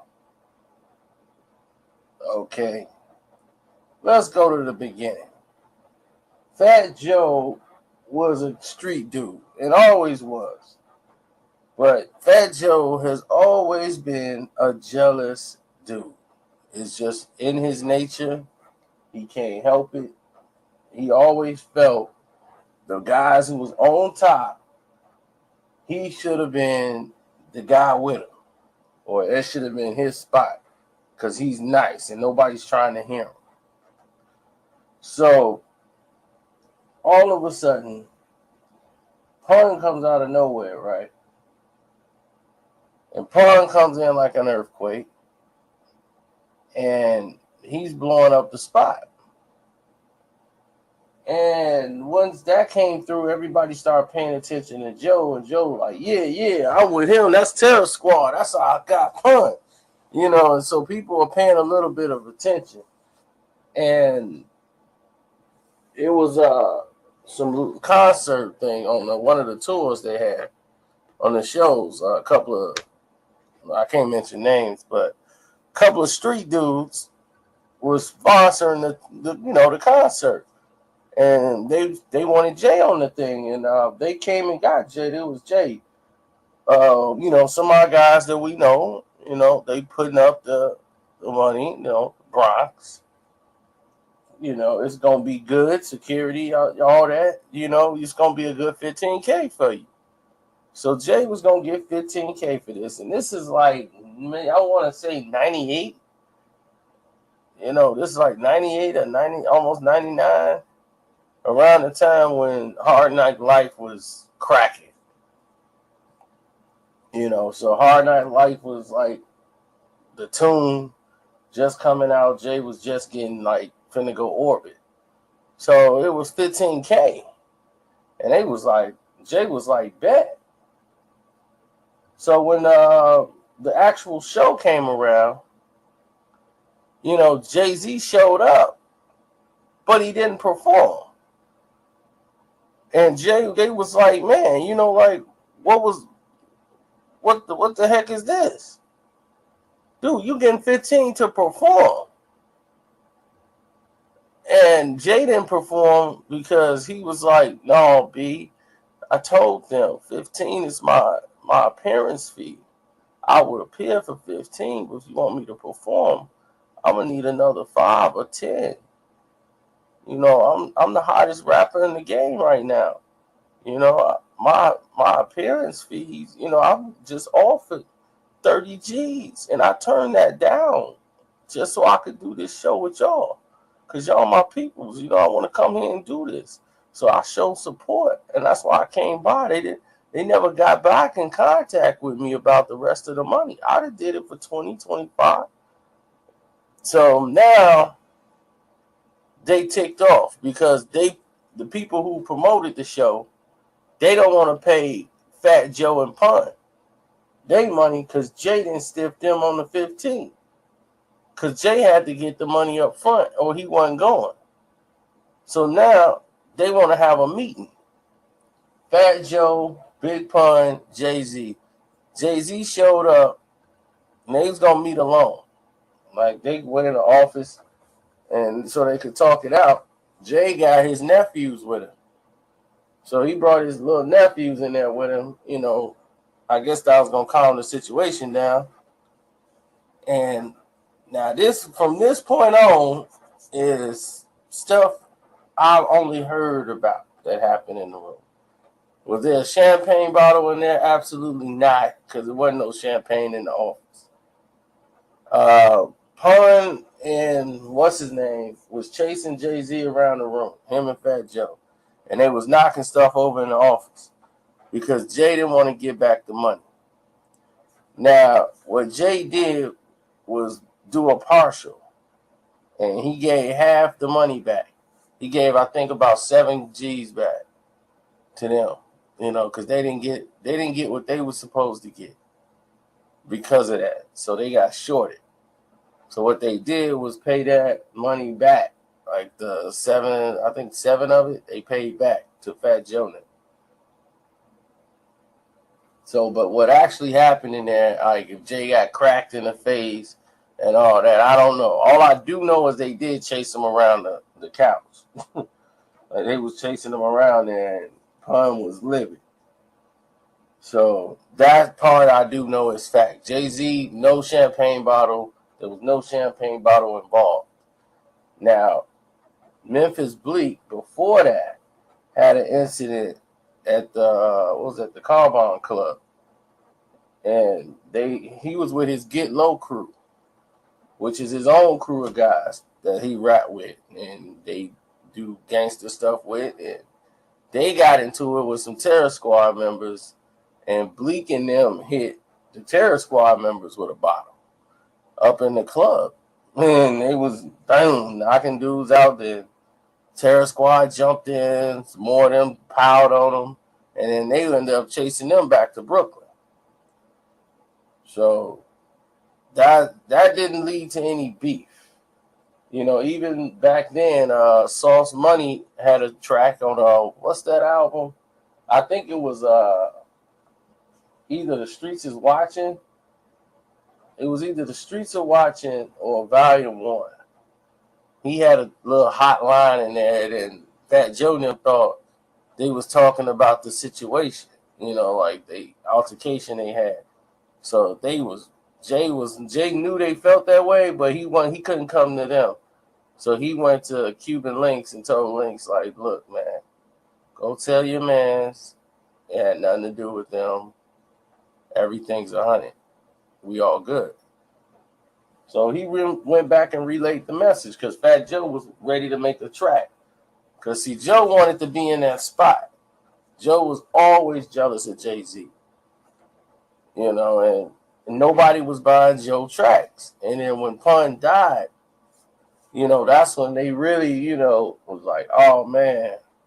You know, like, oh, that's messed up. You know, Big Pun died and they didn't know what was going to happen with Terror Squad because Pun was like the one they all went to. You know, everybody got behind him. So Joe used that as a marketing wave. And it's rest in peace, my boy Pun. We're going to run Pun. Next thing you know, Fat Joe is got all these rhymes coming out. And then he even jokes like, man, everybody like, Joe, you done got ill now. Like, you done found Pun rhyme book. But what had happened was Pun actually did have a couple of rhymes written. He never got a chance to record, so we never know. But we do know Pun did have a rhyme book with a whole bunch of rhymes in it, and that he never got a chance to use or put out. What happened to that book, we don't know. All but we do know is Fat Joe flow changed. And then all of a sudden, he's with DJ Khaled. And Khaled is their main mans. And Khaled is hot, Fat Joe is hot. But they start doing, at the Pun died, they start doing the Ruckus games. It was almost like in honor of Pun, they finna put these games on and they getting involved. And it was just more promotion for Joe, you know. And then he just had the big success with Lean Back. So his ego was through the roof. You know, he felt like, yeah, I'm bigger than Jay-Z.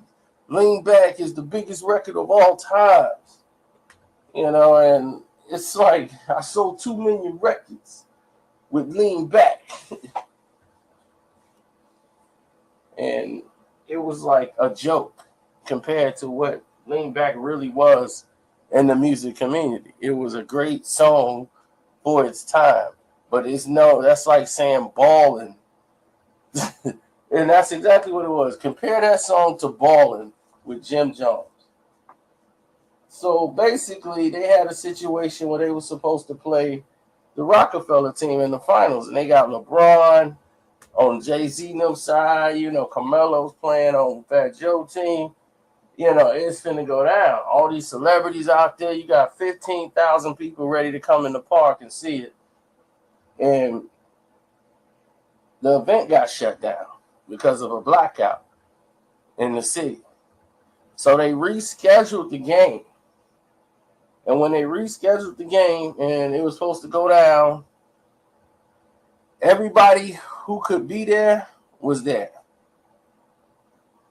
And besides that, Jay-Z, Beyonce wouldn't let Jay get off a vacation they promised.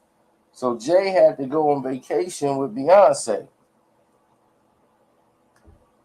So Fat Joe's out there, but Jay's team is out there. They on the bus wondering, like, do we go out? Do we do this? Because they didn't know if it was going to be a game or not. It was just 2 players out there from Jay's team.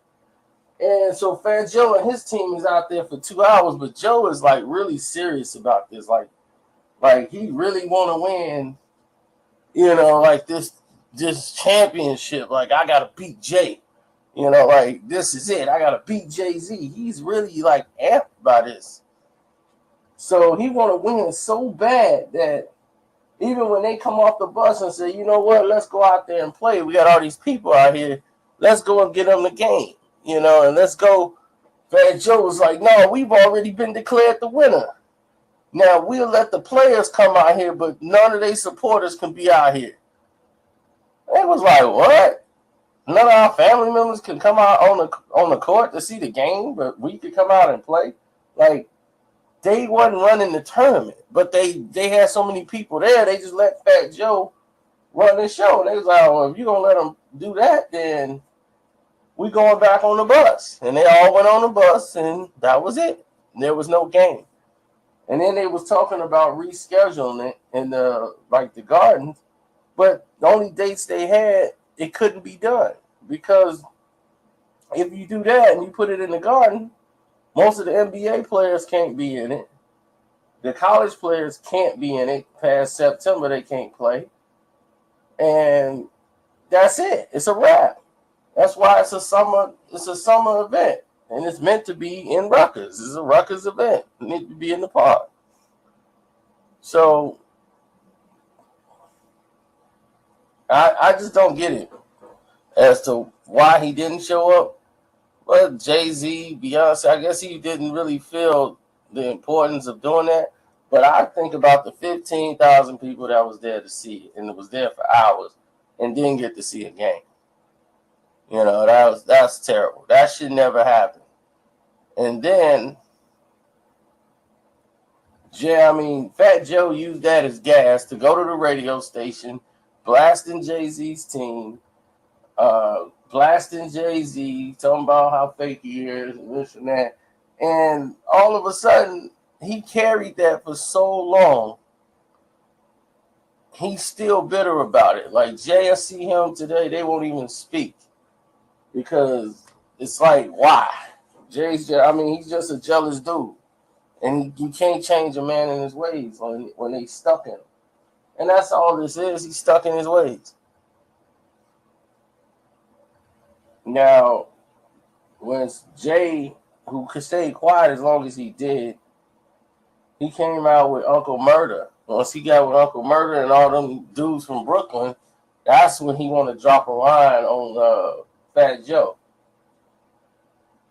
Because he's talking about Khaled and all that stuff, because Joe was coming at him on the records.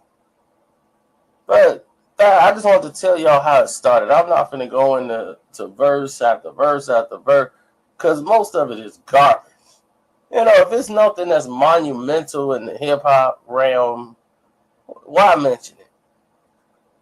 But the fact that Jay actually responded back to Fat Joe on the Uncle Murder remix song was saying a lot, because people thought, oh, well, Jay-Z just scared of Fat Joe.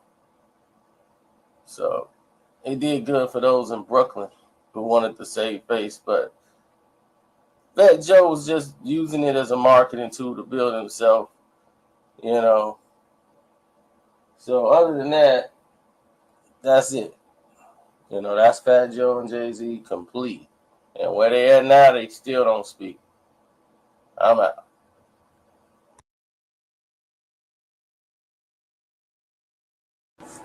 What's up? Tell you about another hip-hop ballad many people probably knew or didn't know or probably didn't really care too much about. And it was the battle between LL Cool J and MC Hammer. Now, this is really about everybody, every rapper that didn't dance versus MC Hammer. But let's take it from the beginning and why this whole situation took place. And starting from the beginning, MC Hammer was performing at the Oak Tree. That was normally his main spot, and he was recording tapes and making them and selling them out the trunk of his car, where he caught the producer's eye and they wanted to sign him, and he negotiated a deal that was unprecedented for a rap artist. His rap contract was a $750,000 signing bonus, and it was a multi-million-dollar record deal. But it was based on the success of the first album. Would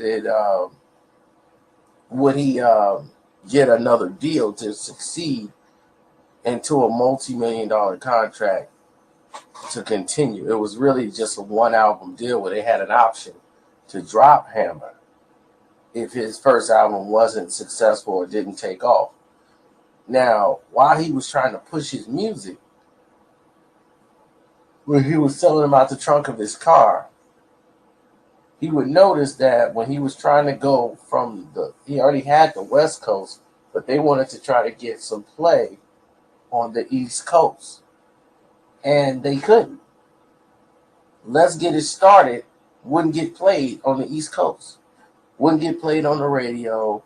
None of the East Coast DJs, and they spent all this money going over there to try to promote their records. And they just weren't getting the opportunity. And they didn't understand, like, why couldn't they get any spins, you know, with the success the record was having. So when this was going on, MC Hammer decided that, you know what, we going to make it now that we got this deal and this distribution, we going to make it anyway. And his records that he made after that for the album was all attacking the East Coast like payola system and going after Run DMC and going after the top artists in the game, you know.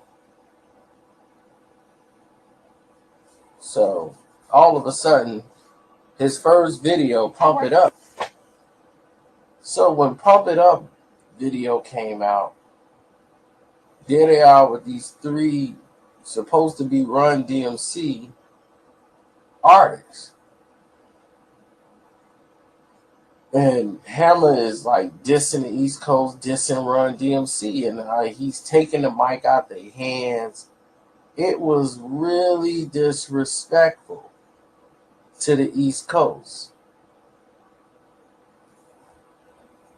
And his whole album is basically disrespecting the East Coast hip hop world for not giving a platform for everybody. You know, and they're from East Oakland. So that was basically Hammer's first album, Please Hammer. This is before Please Hammer, Don't Hurt 'Em came out, and you know, and all of the stuff with You Can't Touch It. This is before that even came to the forefront. Now, to Turn This Mother Out came out, the video, and it's basically the New York DJ, and you know, they talking about how they ain't gonna play Hammer's records, and then Hammer come in there and still turn it out. So Hammer's everywhere now. And artists like LL Cool J, Third Base, everybody's taking shots at MC Hammer, you know, and his success. And LL even took a shot at him because he was crossing the line. And then he made a song dissing LL Cool J when LL Cool J really wasn't dealing with MC Hammer at the time. Like he wasn't on LL's radar. Like LL wasn't even coming at it. But the fact that LL was the king of rap at the time, because Run DMC kind of took a hiatus, or they was going through a transitional period at that time, touring and doing what they doing, they didn't pay any attention to him. But LL album was tanking, and Hammer was all coming up. You know, Walking with a Panther wasn't doing good. It wasn't doing what they expected it to do, and he went in another direction, and Hammer's blowing up. So while Hammer was on tour, he made a remix to a song called They Put Me in the Mix. It's not like it is on the album version. It's a completely different song. And all he's doing is bragging and dissing LL Cool J. So he's basically telling LL, like, you're 87 and I'm 89. This is a style, I made it. You couldn't do it if you wouldn't pay for it. You know, and he's basically telling him, like, I mean, if you go and listen to that song that he made, that he did the remix while he was on tour. Before he went on tour, he remixed the song and actually went on stage and performed it. Different beat, different everything. They Put Me on the Mix. Remix was a high energy record. It was burning up the airwaves and was getting more spins. So LL hears this song. If you are a king, then Hammer is a pope. You know, it's like, wow. And like, now you gone, can push to the side. You 87 and I'm 89. You know, it's like, he just was really disrespectful. So when LL came out with The Break of Dawn, it was in response to this. LL just didn't come out dissing Hammer just to diss him. Hammer wasn't on his radar, but now you throwing shots at LL when LL was basically going through a transitional period where he was down. So for somebody to come back, you taking shots at LL while he was going through a transitional period with Walking with a Panther. He wasn't even bothering Hammer. Now Hammer's on the radars. And it's on. And I mean on. So once that happened, To the Break of Dawn came out.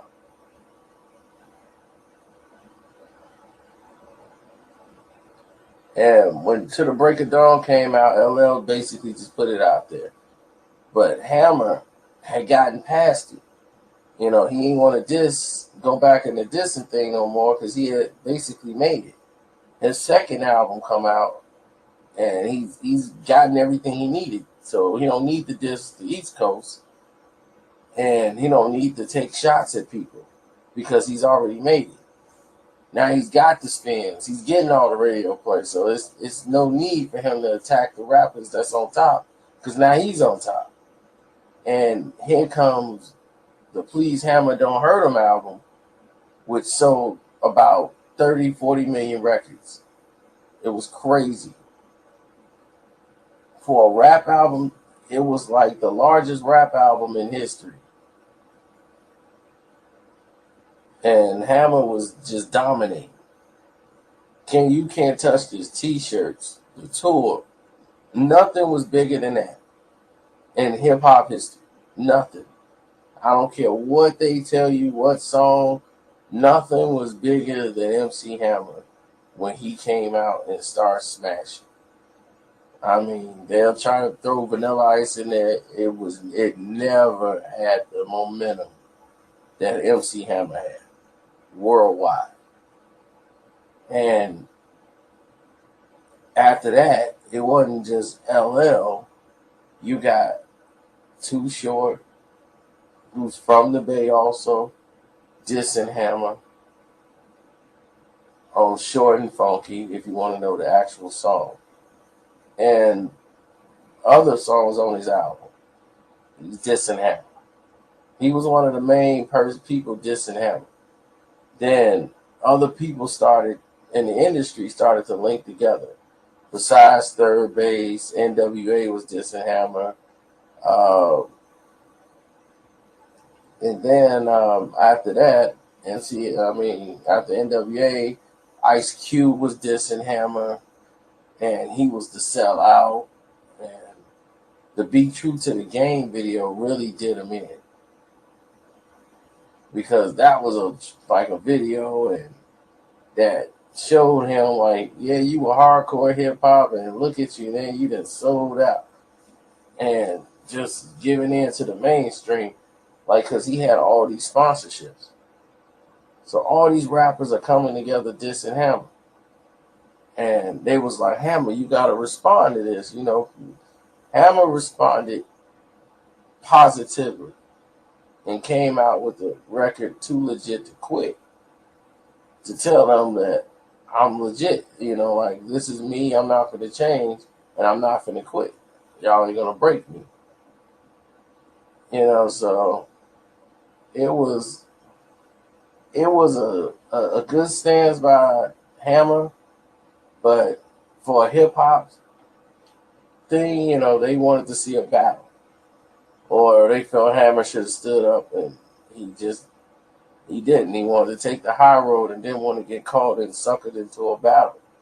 But it led into another battle that was two guys that didn't like each other, period. And nobody really knows where or how it really started. But actually, Ice-T was the only one to take up for MC Hammer. And was like, man, Hammer, you don't need them. You keep selling records. These dudes just jealous. You know, and he hated LL. They had a beef with each other. Ice-T, to this day, like, they're okay now because they grown. But that was a brutal beef, you know. And even when LL performed in Oakland, and this is when Mama Said Knock You Out days was, one of the Hammer guys punched punched LL in the face in Oakland. Like, it was like backstage, and LL was going in the back door, and there was an argument at the door with like one of the guys that's like cool with Hammer. And dude punched LL in the face, and LL went through the door. Like, he was like in the doorway, and he punched LL, and LL went in the door, but it was over MC Hammer beef. LL got punched in the face over that. That's crazy. That somebody like MC Hammer, you get punched in the face over some MC Hammer beef? That's crazy. And I was in Oakland. I mean, security, everything just folded, but LL was in there. They were having an argument. And he reached over security and punched LL in the face. And then everybody started pushing LL in, and security started pushing, but he disappeared through the door. It's crazy. But, they just didn't like the fact, like, how could you diss a man that was good and for the people, and everybody basically turned against Hammer. They turned the people against Hammer, who was really giving money back to the community.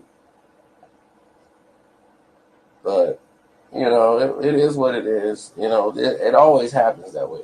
The good people turn the people against the good people. And people are so stupid to see what's really going on. Because if MC Hammer is still successful and those rappers support MC Hammer, they state of art of what they do and how they rap would have to change. It won't be successful too. Or it won't get to the plateau where they think it should be. And Hammer was in the way of that. If Hammer was still around, Ice Cube wouldn't have took off the way he did. Ice Cube raps would have been different. NWA wouldn't have sold as many records. All this big surgeons of gangster rap that came in the 90s. That came all the way like in the late 90s, the MC8s and all of them, they start coming out from the West Coast. All of that movement would have not happened when MC Hammer was continued his reign. There would have been no space for that kind of activity on the main market. So that's why they just MC Hammer to be against it and call him a sellout so they can get him out of the way so that it could open the door for the revenue for them to come in and sell. Because let's face it, if the blacks are not buying it, it's not going to be successful. The whites are going to buy what the blacks like. If we like Usher, they going to like Usher. If we like Chris Brown, they going to like Chris Brown. Because their kids are going to like it. They want to be and do what we do. They like it. So they're going to buy it. We like Lil Wayne, they don't like Lil Wayne. The moment we stop liking Lil Wayne, they're not going to like Lil Wayne. That's just how it is. And that's how the whole industry is moving, the direction. And it's a mess right now. But that's how it always happened. Drake is in demand because we like Drake still, and he's still making records that we like. And they like Drake only because we think he's cool. Or we say, oh, yeah, he's tight. Oh, you like Drake? Yeah, man, Drake's awesome. They want to fit in. They want to blend in, but they're afraid to like something that we don't like. So, all right, that's enough of this. At least you should. This was kind of informative. You caught up on a lot of information. I mean, yeah. What was I going to say? If you was trying to find out when NWA did Hammer, that's when Dr. Dre had the Formula video with DLC. You will see him as the artist Mallet. And his group 445 making fun of Oaktown 357. My name is Mallet. It's really funny, man. It's these little rap beats, man. They're very entertaining. I like telling them because they hilarious. Bring back a lot of old memories. All right, I'm out. What's up?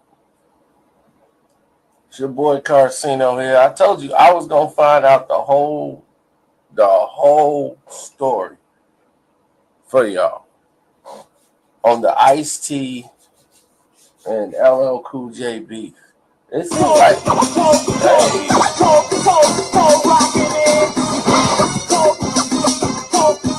and there you go.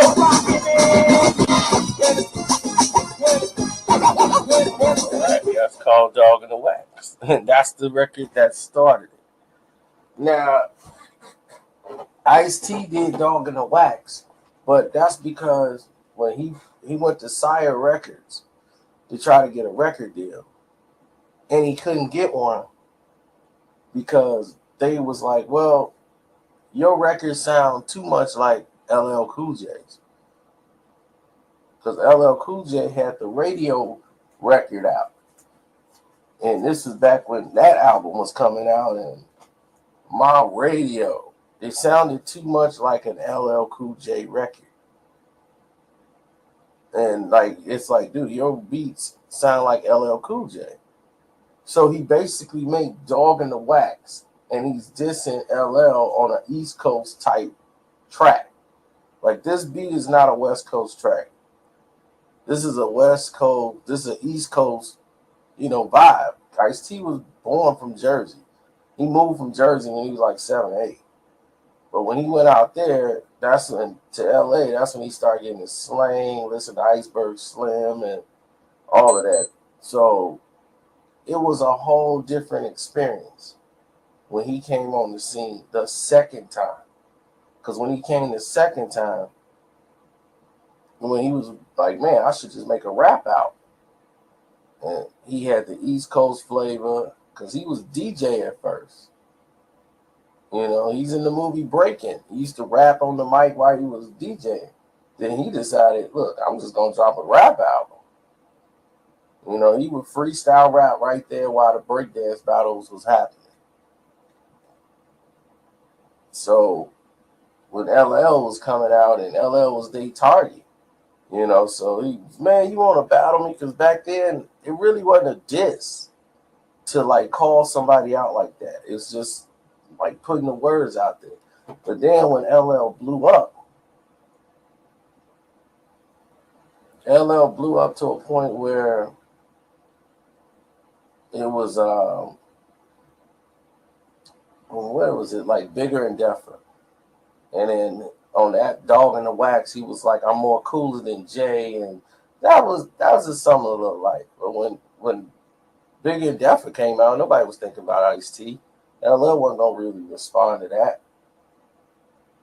But Ice-T ended up getting more and more popular than with the success of New Jack City and New Jack Hustler and Colors. And, he had built himself up. Then with the album I'm Your Pusher, he takes a shot at LL. And that's when LL decided, like, enough was enough. He had built his name up enough that if he dropped the name Ice-T, people would know who he's talking about. So that's why it was no response for LL for a long time. Because the dude wasn't on his radar, but it kept getting more and more. And I'm on the song I'm Your Pusher, it was like everybody slinging like rap dope, like rap songs dope, and all these artists like, yeah, I need that. Let me get that. He was like, I got that new LL Cool J. Nah, man, I don't need none of that. You can keep that. So just those little slight disses, it was like, okay. So when he came back in 89, and when Hammer was finna diss him, like we just did the Hammer thing, and he teamed up with Hammer, Ice-T, like showing support to MC Hammer, like these dudes just jealous. And he was talking about LL, like LL Cool J and all these East Coast rappers, they jealous. Forget him, keep doing your thing, Hammer. That's when LL made To the Break of Dawn. And when he made To the Break of Dawn, that was to put an end to Ice-T, Hammer, and everybody else in one song. That was like one of the first songs he made Wait, before he started working, oh, Mama Said Knock You Out. It was the first song because that song was done just as like an EP release. And it ended up, because it ended up on the House Party soundtrack to make sure it go global. LL knew when he wanted to drop a song for the soundtrack, that song don't even fit the House Party thing with Kid and Play. That song had no place being on that album.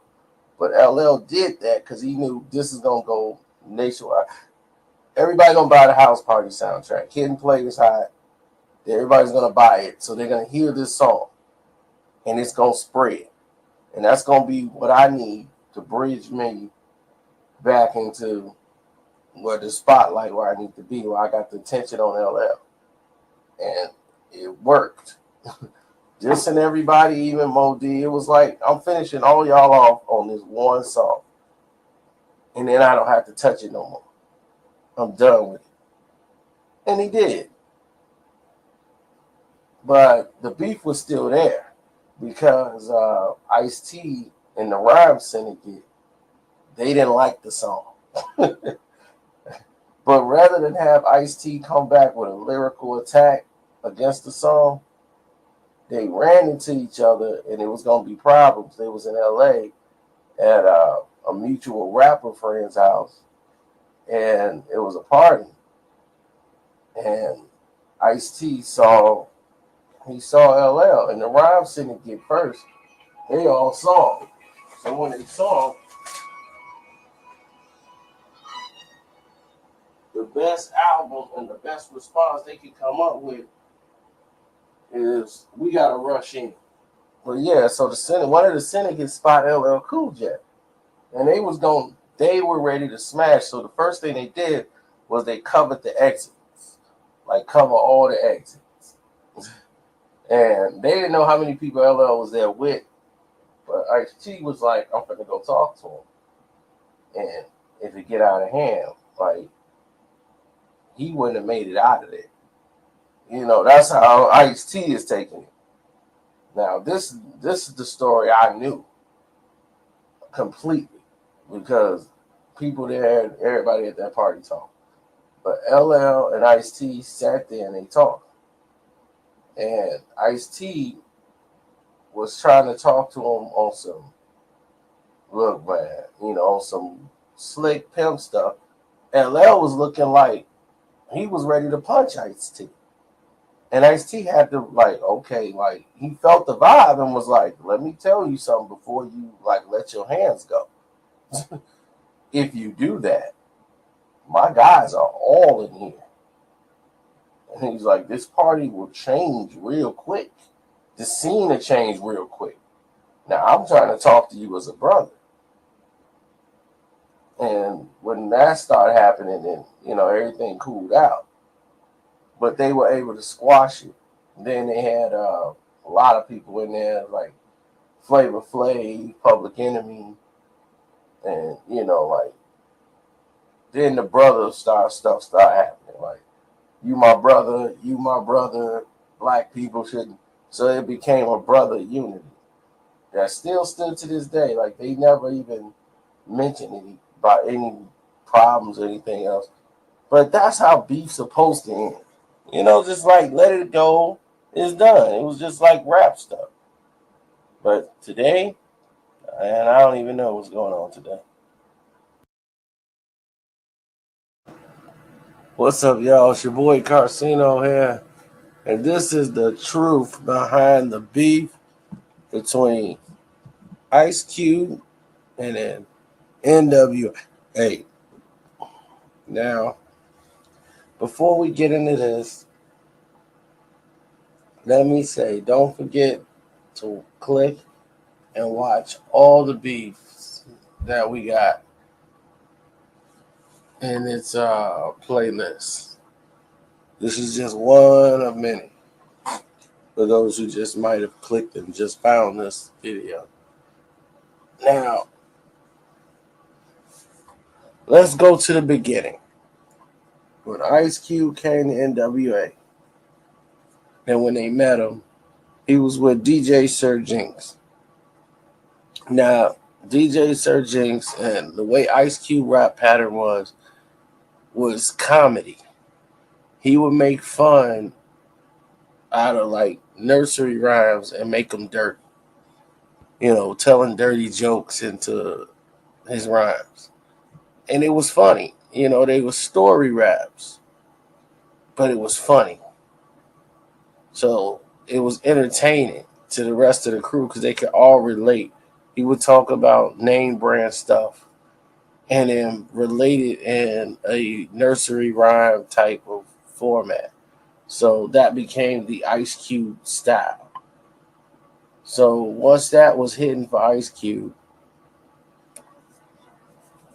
he linked with Dr. Dre, and Dre brought him in when they was working on an album independently with NWA.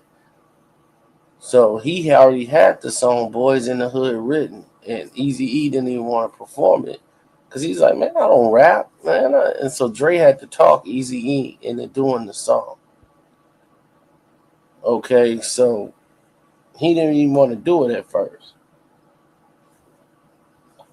So when it came down to it, they were also doing another project, the NWA and the Posse.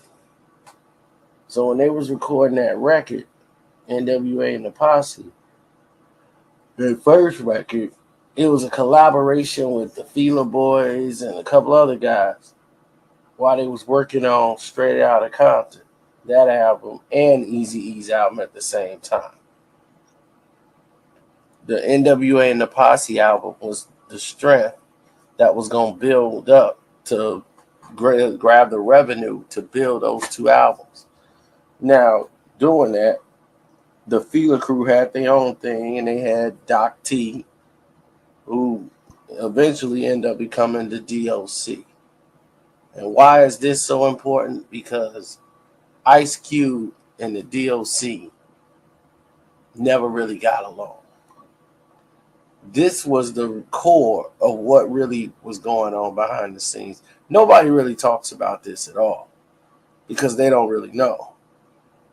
But the DOC, when they did an album, they did like 4 songs on the NWA album.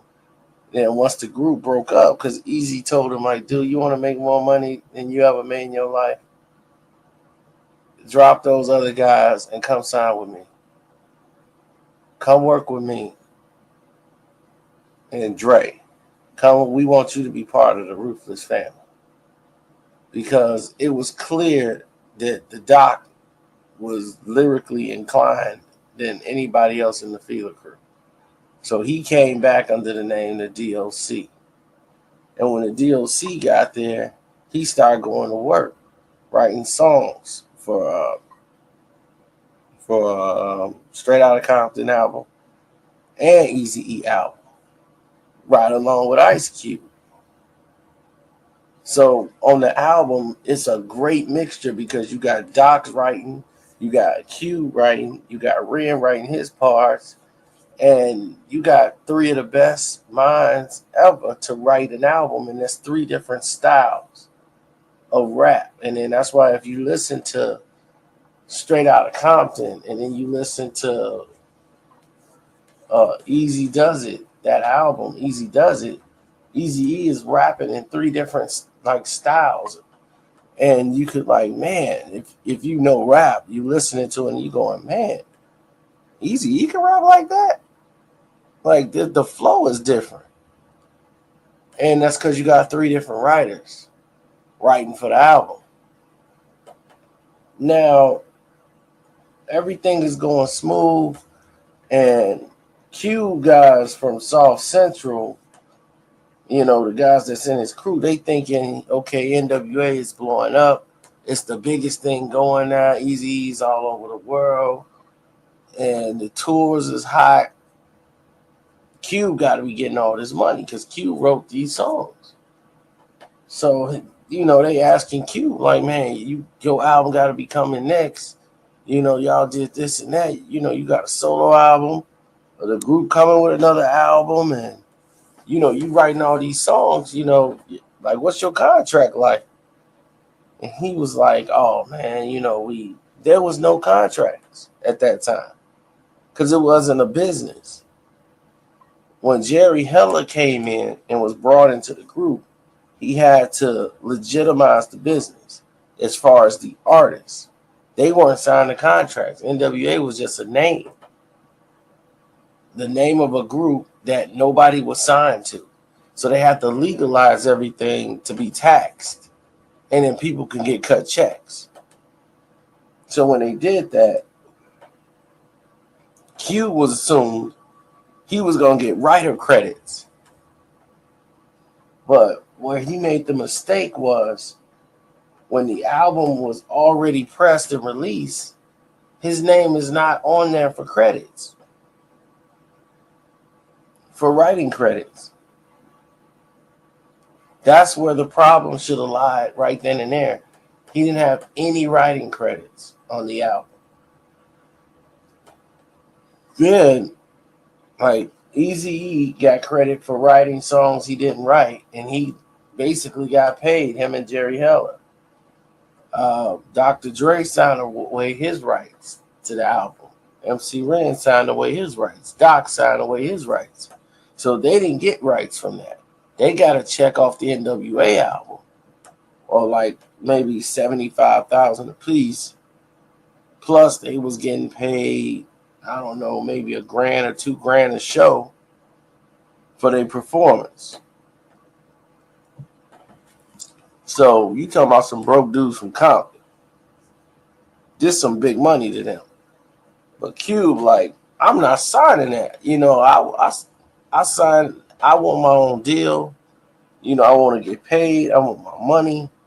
Jerry Heller was basically on the tour negotiating with Ice Cube as the tour is still rolling from city to city. They negotiate. So Cube ain't happy about it because they haven't even gotten to the office yet. They still on tour. So he on stage and they like, y'all ready for NWA? And Cube like, man, F NWA. On the stage because he unhappy about his deal. Because he's not going to get paid. And they basically stonewalling him like, all right, what you going to do then? Like, you can go because you're not part of the group legally. So you don't want to sign to the record company, you could bounce. So what he did was take a whole different approach because he went in Jerry Heller's office and he started doing like throwing a tantrum, like they never had a conversation, tossing stuff over, like, man, I want to get this fixed. But it was an act. It was a performance. All of that was a performance so he can get his way. Then he talked with Jerry and said, I am about the group. I want to be in the group. And Jerry said, okay, you know what? You did write the songs. But we can't go ahead and just pay you for something that was already waived and marked down and you not even tracked for it. You can't go back and do that. You'll be fighting in court forever. Like, Eazy-E's name was already down for the credits for the album. You can't just go back and fix that. It's done. Album's pressed, it's released, it's out. For tax reasons, you can't do it. But for any other records that was going to come out, they would pay them. They would track you for them. You will get paid for them. You'll get your deal, and you was going to go. Jerry Heller had a contract for Ice Cube to sign. Not just that, they were going to work on a deal. Cube was happy with what he heard from Jerry Heller when they were talking about it. He used that, and he found a new and a better deal, and he leveraged it. He used it as leverage to get another deal on the East Coast with the Lynch Mob, who didn't like NWA. So this was a good fit for him to work with Sir Jinx again and then work with the Lynch Mob and go over there and work with them dudes. Now, when that happened, all his beats became more East Coast, more into the drum. That was the lynch mob style and sound. So now he got a crew again. Now he's like the leader of a crew, and he can control his own ship. But he used that as leverage to get out of his deal. Now that's how it stopped, and that's where the betrayal came in. But let's go into the DLC. Now DLC came in, like I told you, how he came into the group. When Doc came in, he was also co-writing. Now the Doc thing was, Doc was with what's his name? Was with the Fila crew. When he came in and started writing, now all the writing went to Doc. And not only that, this would really tick Cube off and set him off. DLC had an album coming out before Cube, and Cube really felt a certain way about it. He tried to play it down. Oh man, everybody's saying I should do an album, but my time will come. But my thought, man, I'm just focused on the group. I'm just focused on the group. But he was salty because he felt he was a better rapper than the Doc, and everybody else thought differently. They saw DLC as the truth, as the light. Like Cube, you good, but Doc is that dude.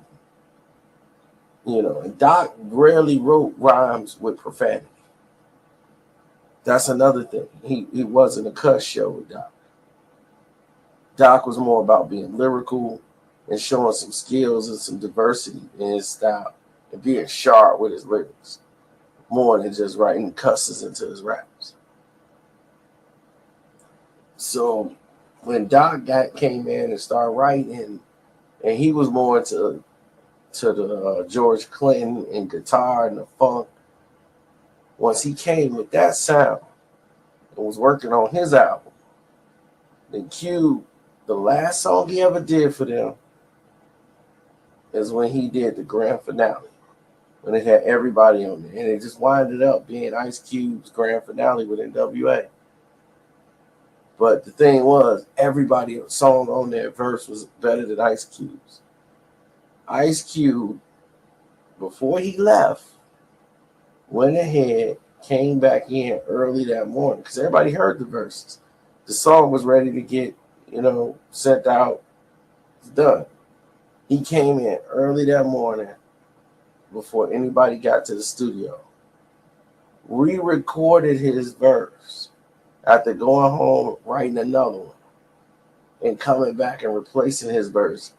And that's why he went so hard on his verse on the grand finale. Because he was trying to show Upstage to die. And wanted Upstage ran verse. He wanted to have the best verse ever. Because this was his promotion. Like, this is going to be his promo going to his album. Because he knew he was leaving. He had already had a deal in play. So Cube already was just plotting this. And when he left, and the way he left, the DLC, you can see it on YouTube. I actually had a cassette when the NWA put the cassette out, where they clowned an Ice Cube. DLC got a Jerry curl wig on, and he's talking with Jerry Heller, and they giving him he signed a contract for some hair, some of that Jerry curl products. And DLC is mocking him in the video. Now both albums did great. Cube album did great, and DLC album. They sold about the same amount of copies. Both were critically acclaimed albums.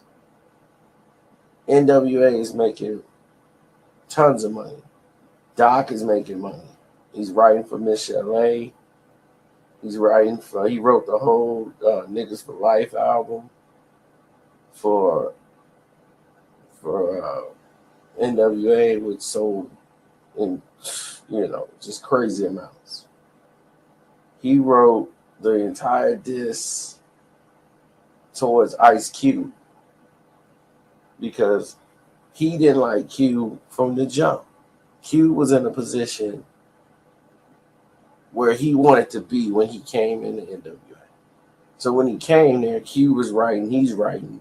He's basically writing against Q to outshow that he was a better writer. So when Q was gone, he was free to express. Like, yeah, I never liked dude anyway. Now I get to go at it. So when he wrote Real Niggas and they came and retaliated, Cube set all that up with his genius. People don't think Ice Cube dissed them first, but Cube dissed them first. You know, they were doing their thing, but on the first album, Cube like, I never mentioned their names. I never said nothing about NWA. But on his commercial skit, on the first album, America's Most Wanted, he goes, and this goes out to the other group.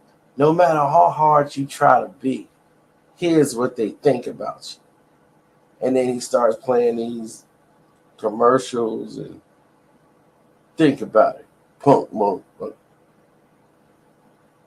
You know, so that was a shot at NWA. That's why on 100 Miles and Running, they decided to diss him. And that's when they came out with the Real Niggas. Because Real Niggas was on the EP 100 Miles and Running. Then it was on the album. But they were dissing him with the, here's what they think about you. A message to Benedict Arnold. No matter how hard you try to be. That was a retaliation to what Ice Cube did. But a lot of people didn't pick up on what Ice Cube did. They picked up on what NWA did. So it looked like NWA started it. And then Ice Cube had to come back and answer. But he provoked that response. He knew Doc is writing the rhymes. He knew Doc and Ren and all them was going to write the rhymes. But Ren and Cube were like brothers. Like they were the tightest out of the clique. So Ren would never go against or team up with Doc to go against Cube until he started feeling the influence of everybody and was like, man, yeah, you deserted us, man. Just to try to blow up on your own and just say, forget the crew. And now you dissing us? All right, now it's on. You know, so Ren stopped taking his calls. Ren didn't want to have nothing to do with him no more.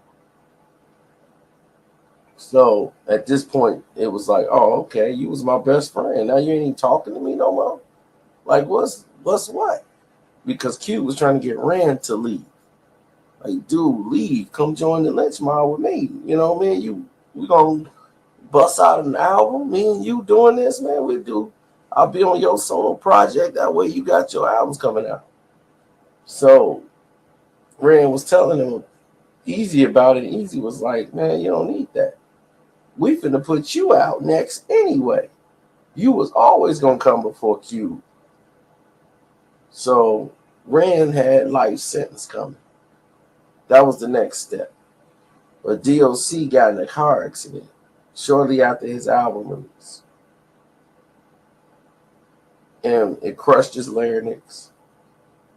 He couldn't really speak for a month. He had to have plastic surgery on his face. He fell asleep driving a van, some type of truck they had. He went out of the window because he wasn't wearing a seatbelt, and his face hit a tree. And when that happened, it changed his life. He had to go into just writing raps, but he always wanted to rhyme. And it took 7 years for him to come back around. But because he had a tracheology on, it kind of like damaged his voice box. It's not like how I'm with my raspy voice now because I got a cold. His is different because he actually had it crushed when he hit that tree.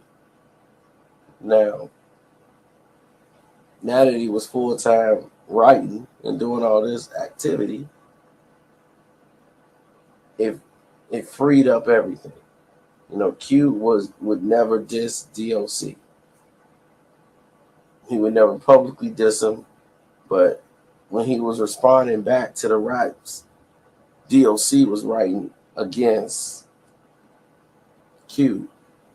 So it was like Q versus Doc in the writing. And in the end, Q won.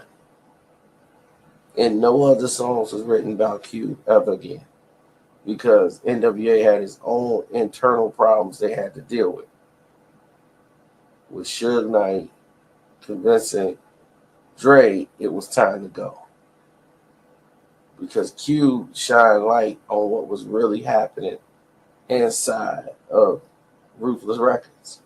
Like, y'all are making all this money, but you're not getting all this money. Like, the millions of records, and Dre's producing all these records, he's not getting the money that he thought he should be getting. And Easy was getting all the money, because Easy was executive producer, and he had just signed Dr. Dre to an exclusive contract, which was going to make him a co-executive producer.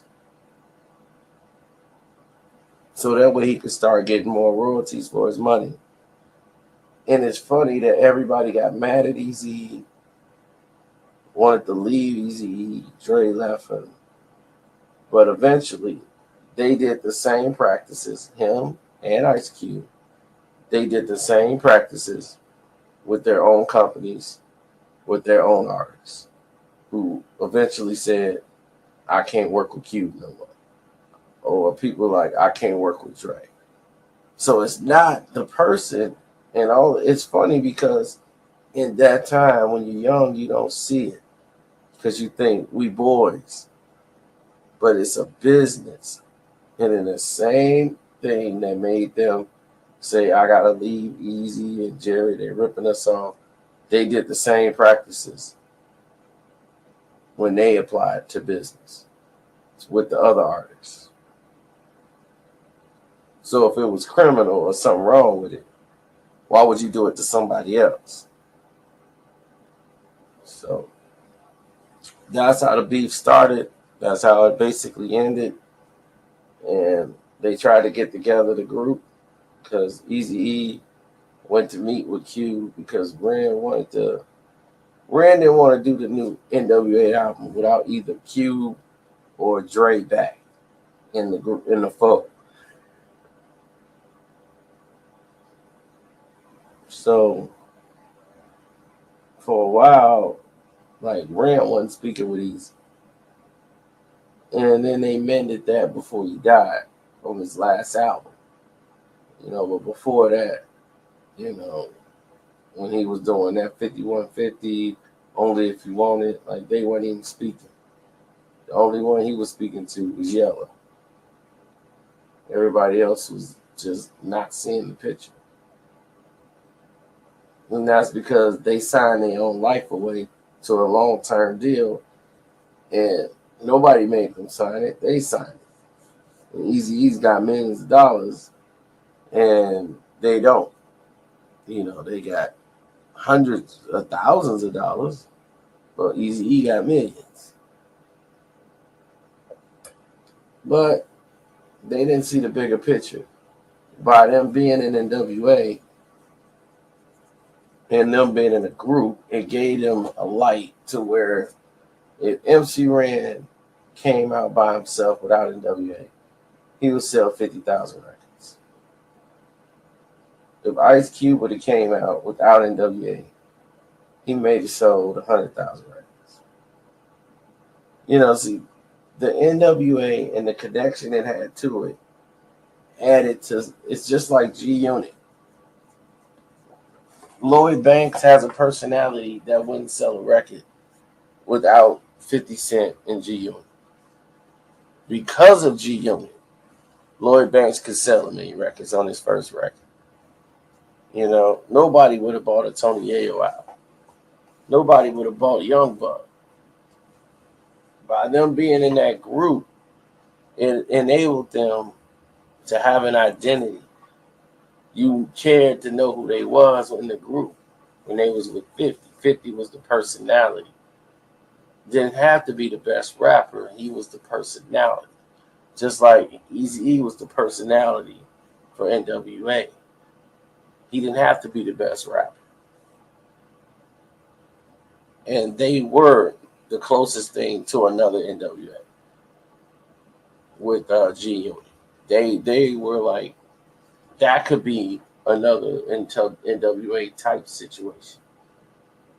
Except for 50 got more control over everything in the formats.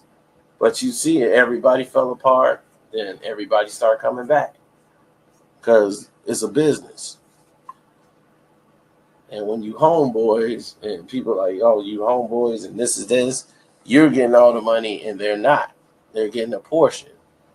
Then problems ensue.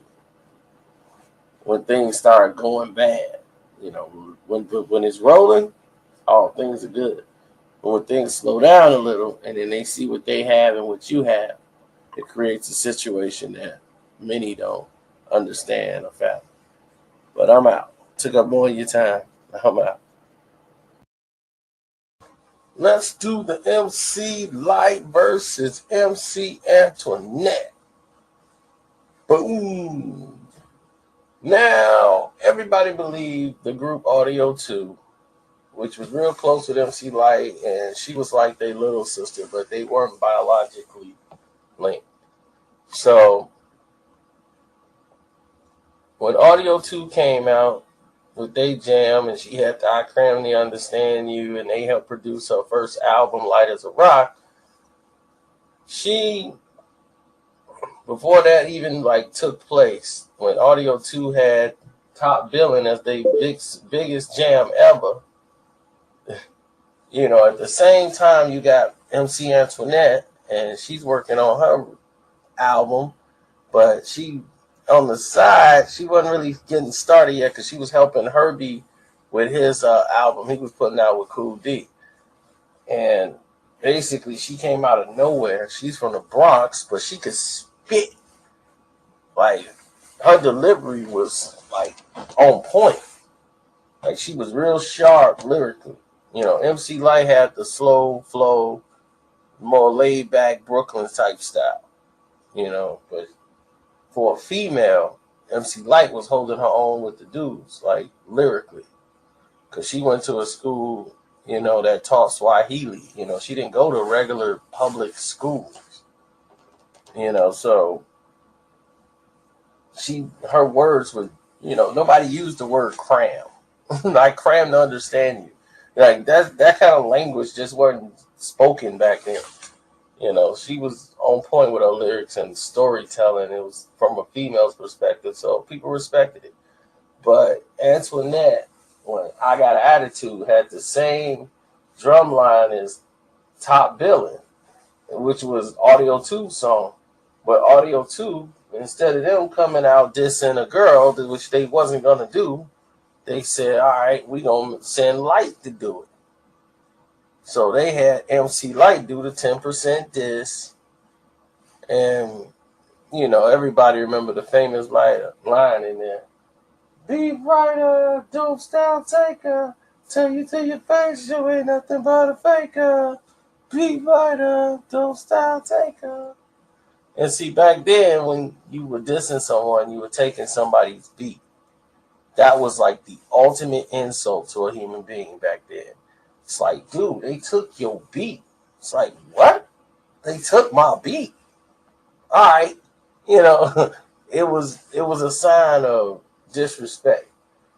So when that all went down, I mean, Antoinette, they used that as fuel to come back with her album. And she had Lights Out, Parties Over. And when she came with that, man, goodness, the whole album, like, it was about 2-3 songs on there going at MC Light. On that Antoinette, Who's the Boss? I mean, the Who's the Boss was to me, Lights Out, Parties Over was really nothing compared to Who's the Boss. The song Who's the Boss, oh my God. Oh my God. You talk about spitting lyrics like Fury. Listen to Who's the Boss by Antoinette. she was spitting some bars at Light. And Light was touching on subjects on a smooth tip when she came back with hot damn hoes, shut the fuck up. On my classic album, Eyes on This. You know, I think that MC Light won as far as better albums, better career. But if they had to battle head to head, going toe to toe, spitting rhymes, without of a doubt, you take the fame and everything out of it, Antoinette wins that battle. She was more of a battle rapping MC. You know, Light touched on the fact that she was sleeping with, she slept her way to the top.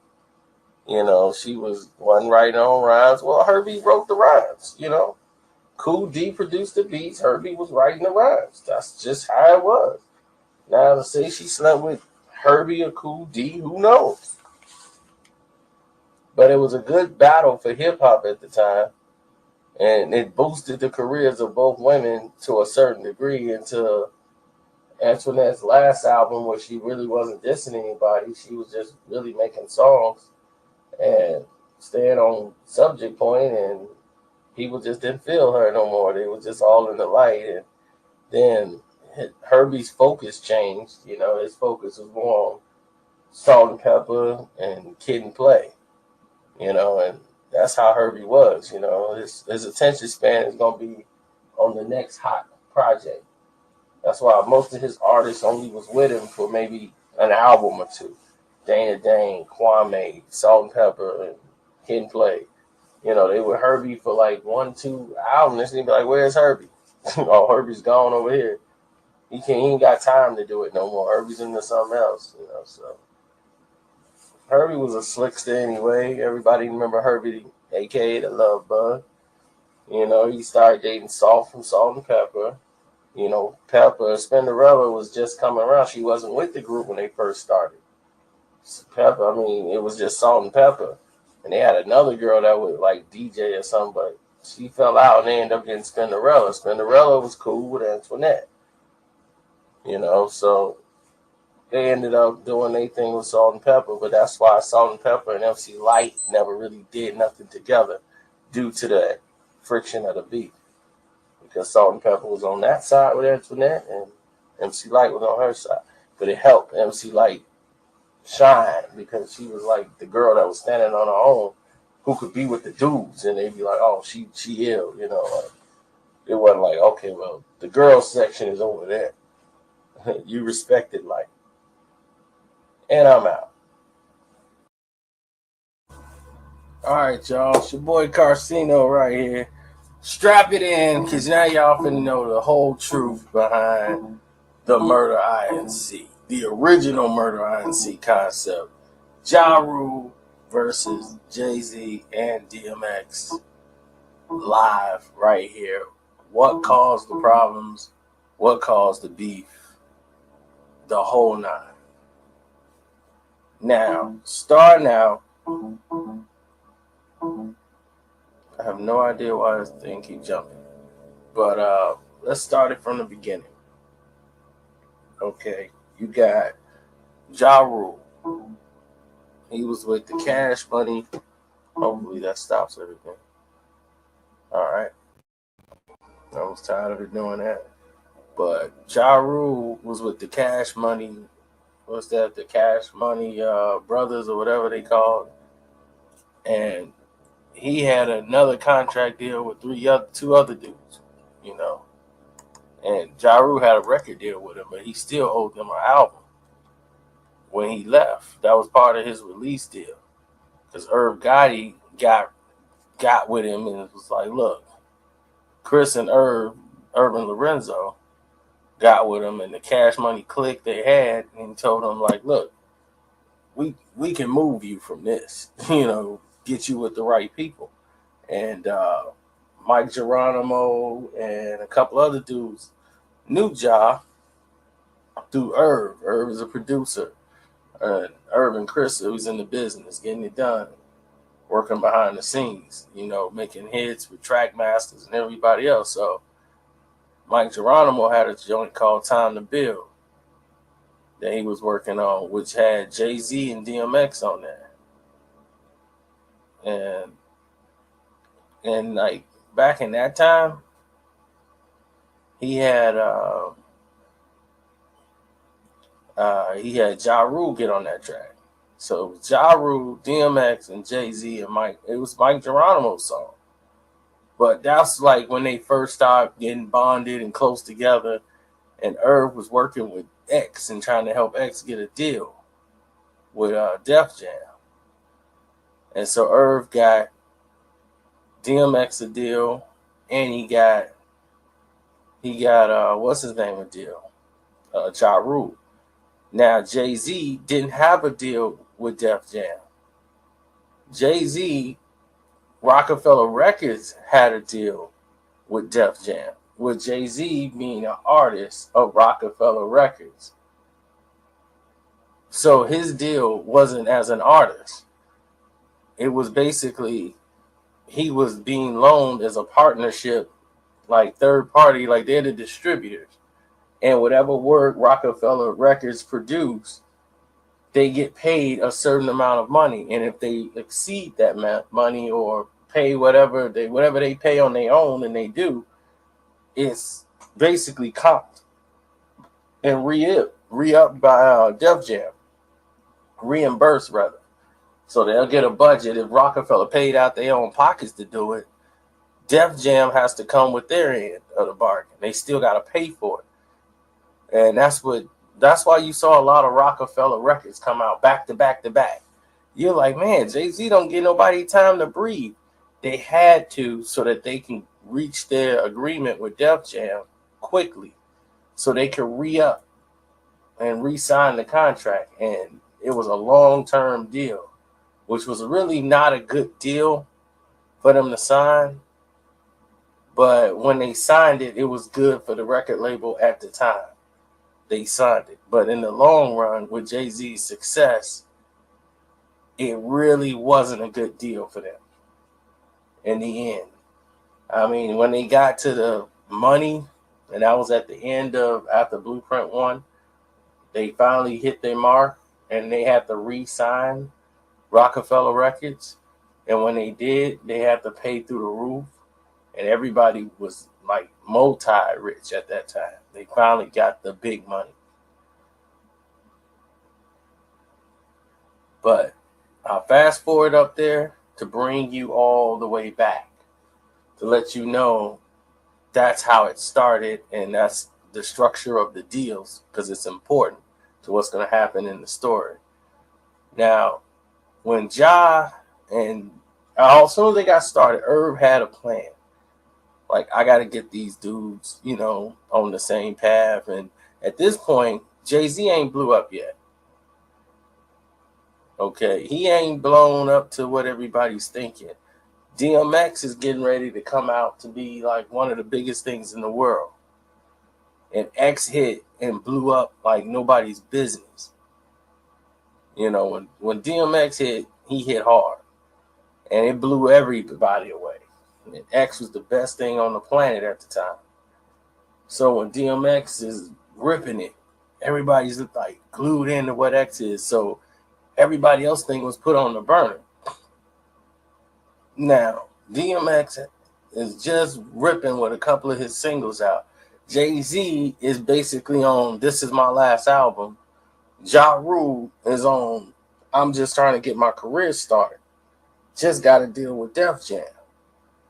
And that was basically negotiated and signed because he was on the tour with Jay-Z, and getting himself known out there because he was ripping on the track with Jay. And they liked his energy. But the song that made Jay-Z famous, the Can I Get a what, was Ja Rule's song. The track, the beat, everything was Ja. Ja was actually writing verses for the album. He already had a verse. And he said, you know what? And he was like, man, Jay was like, man, that hook is tight. And he was like, man, that beat is tight, man. I want to get on that song. So that's why Ja had a verse on it, because it was Ja's song. And Jay heard that track and was like, man, and that hook, Ja wrote it. Can I get a you for my bitches and all the bitches who don't love though? No though, can I get a that's Ja's hook. Ja wrote it. So he gave it to Jay and said, yeah, go ahead. He gave that hook to Jay, gave the song to Jay-Z, gave him the beat, because Herb was like, man, Jay really want this track. Like he really want to get on this track, man. He's like, you know what? He gonna let you blow up on the track, so this will give you some shine going into your album. They never knew that this song was gonna become as big as what it was. And based off that, it strengthened the bond between Irv and Jay-Z. And DMX and Jay wasn't really cool. They battled each other back then, but they didn't really like each other. They was like more oil and vinegar. Each one thought one was better than the other one. They be like, yo, Jigga, my dude. It was more of a business with them. Jay felt like X is, yeah, right, he cool for the streets. And X looked at Jay as he think he too sedity. He nice with it, but he ain't as good as he think he is. But he ain't really had nothing to really want to do with Jay. He want to do his own thing. X want to do his thing.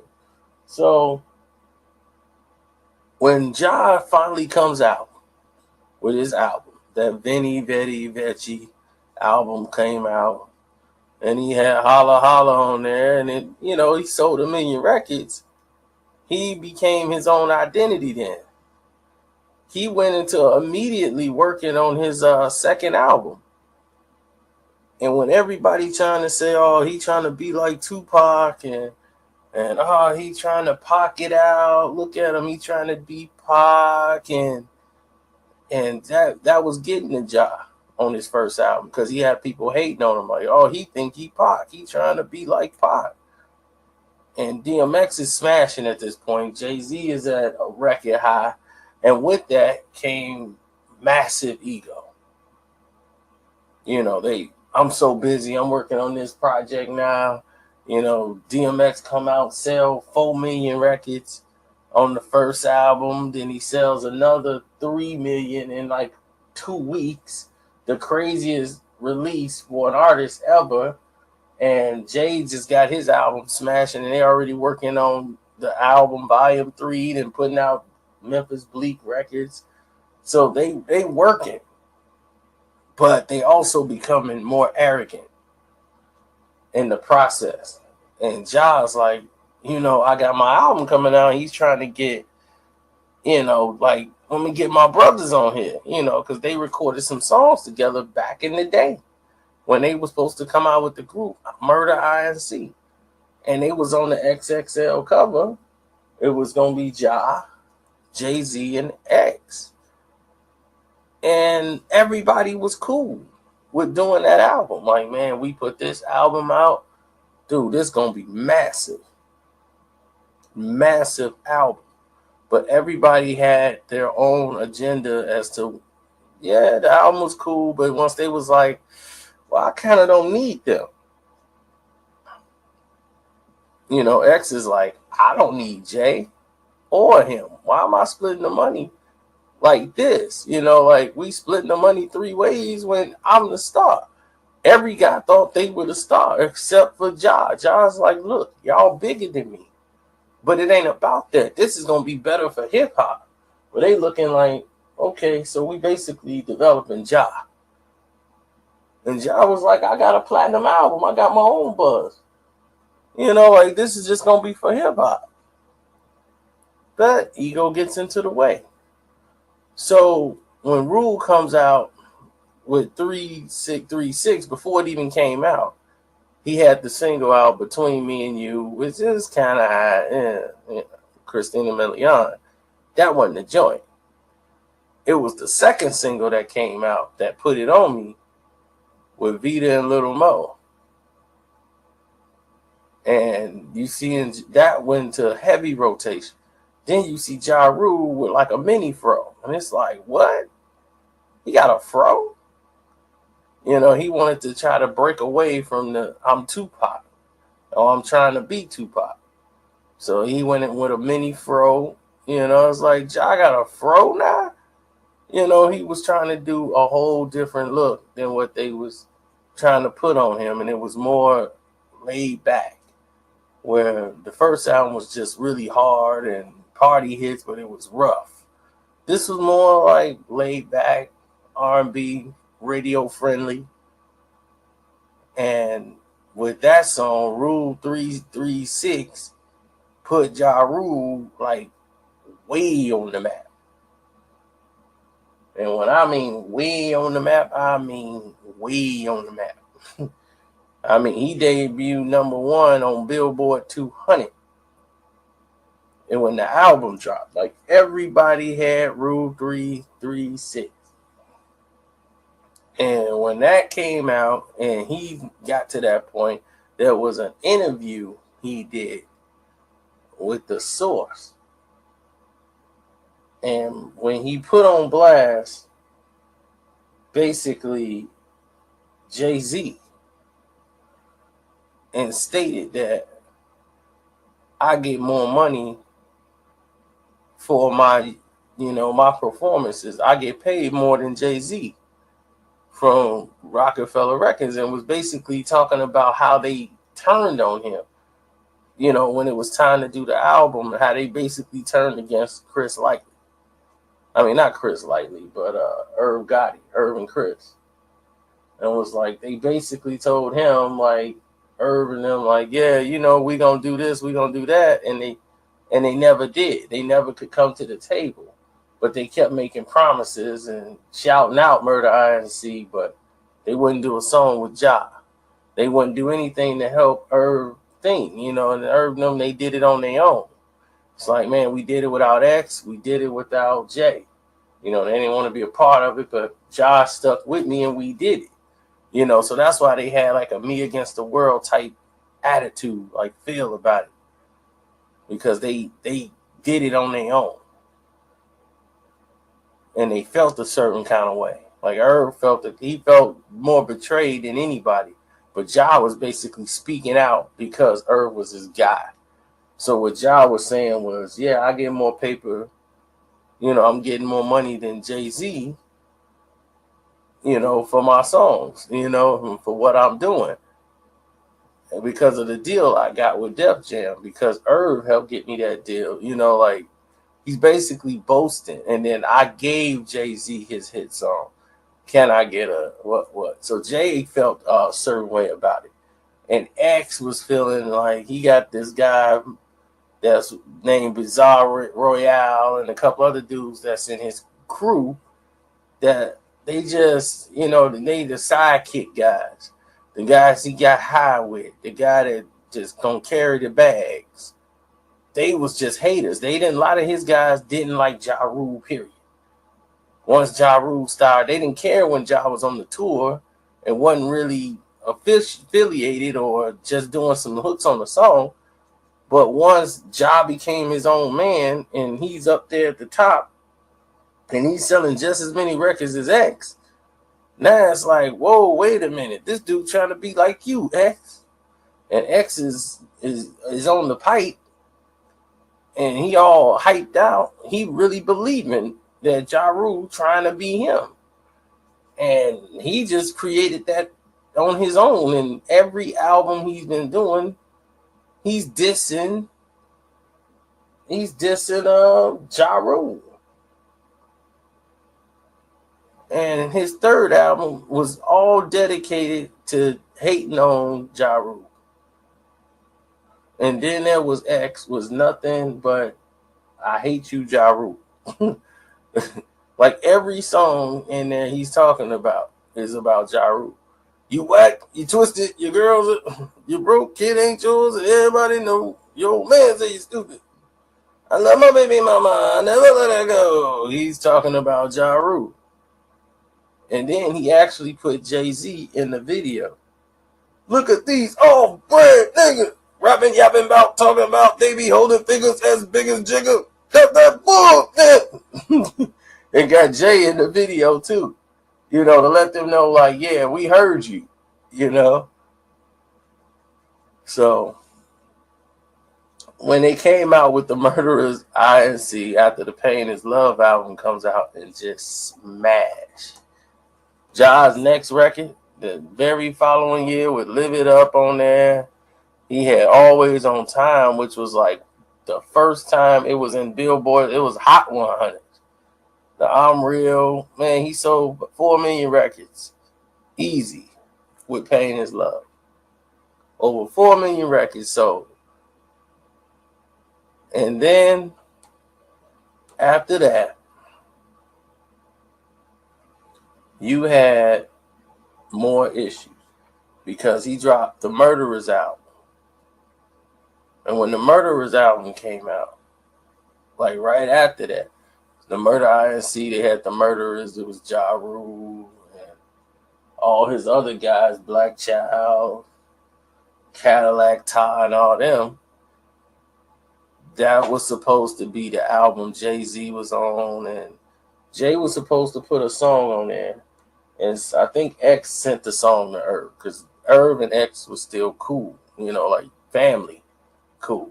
Even though he was taking shots at Ja, and they taking, you know, and they was keeping it quiet. You know, he's like, man, look, he's not trying to be like you, dude. No, he is. And now he's talking about Jigga like that, man. But X didn't really care because he didn't really like Jay no way. He never really did. He helped Jay get popular too.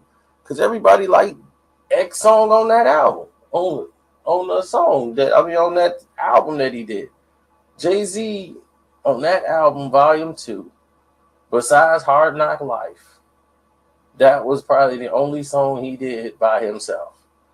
He did probably one more song by himself. Everything else was a collaboration. And the more popular street songs was X. Money can't hold what? Money can't hold. Money can't hold.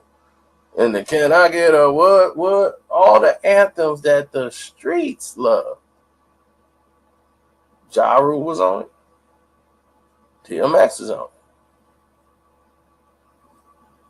So they felt they kind of built his brand anyway, but Ja was the problem. So when this album came out, The Murderers, and it got Ja on there, it didn't take off well. It was like basically no real commercial song on there. Everything was rugged. So the album went gold, but that's not the expectations they were looking for when they dropped the Murderers album.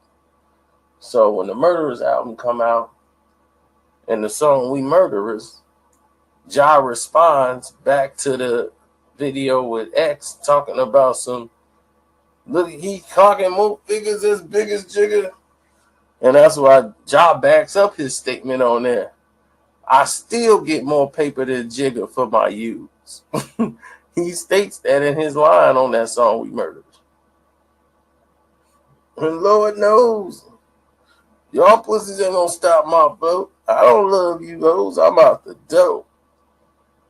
And once he said that, he was talking to Jay and he was talking to X. Now, at this point, relationships have been tainted. Like, everybody playing cool. Like, Ja saw Jay, you know, because they cool with Irv and Murder INC, everything ain't been really, like, we gonna go in the room and squash it out. Everybody just ignored. Like, Jay he showed up at Ja Rule's house. When Ja got his new house by the lake, Jay was there, you know, showed up, made his appearance. X didn't show, but Jay showed up for a little bit, you know, but Ja was his own man. You know, he was on top of the world. Couldn't tell him nothing. So while he was feeling himself and he was selling all these records, Jay-Z had just got this monster contract with Def Jam when they re-signed and re-upped. And while he was feeling himself, he was out in LA and taking a vacation because he finally, Blueprint was the last album they had under the old contract. So once that was there, they was re-upping all the money from Blueprint. They were in a great financial space. So they were free to do whatever. Now it's like, dude, we here. So, he was ready to do his thing. Jay was ready to get out there and let it be known that, I'm the big time. I got money now. I really, really got money. I'm a multi-millionaire. And this is it. So he comes out with this song, and it's a freestyle, and it's about Ja Rule. All these rap dudes claiming they singers, doing all sorts of twisted things with their fingers. Ja Rule them used to throw up that murder eye and C sign. Disrespecting the game, home training, and manners. I was doing this when you was in the Pampers. I was moving them grams before you knew what a hand-to-hand was, ducking the vans, radars, and scanners. Before you knew what hard white or tan was, I was in the turnpikes, I hiked with the hammers. Man, I had it laid out for you know what a plan was.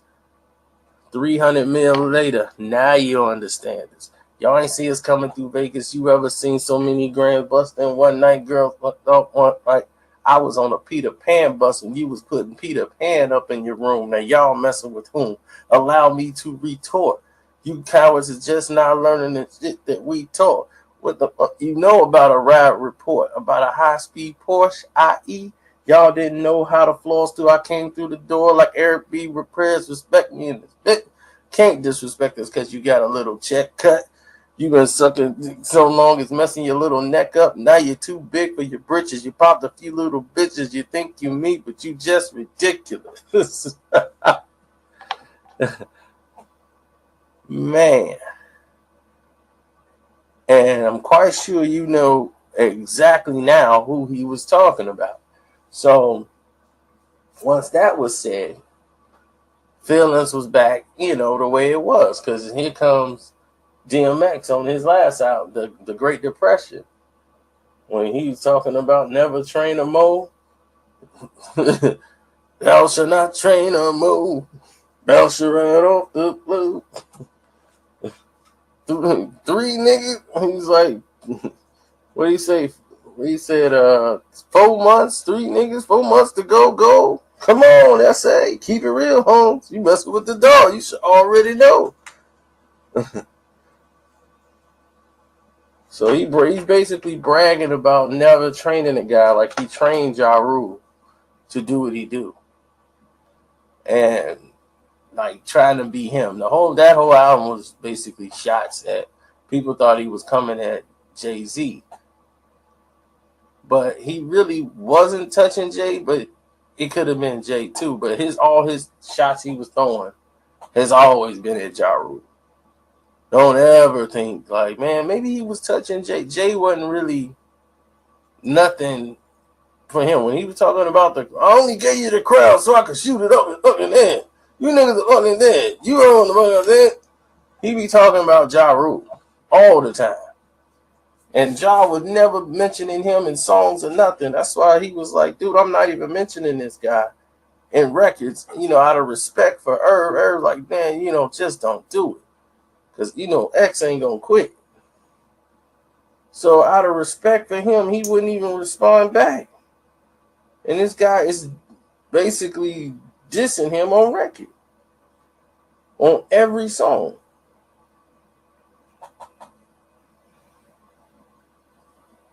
So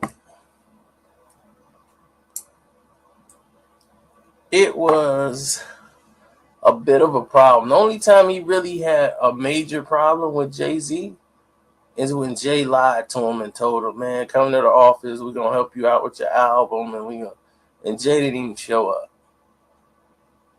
Just totally did X wrong. But besides all that, when the Jay-Z and Nas battle happened and went down, and the way Ether came out and the way Jay lost, and yes, Jay-Z fans, he lost.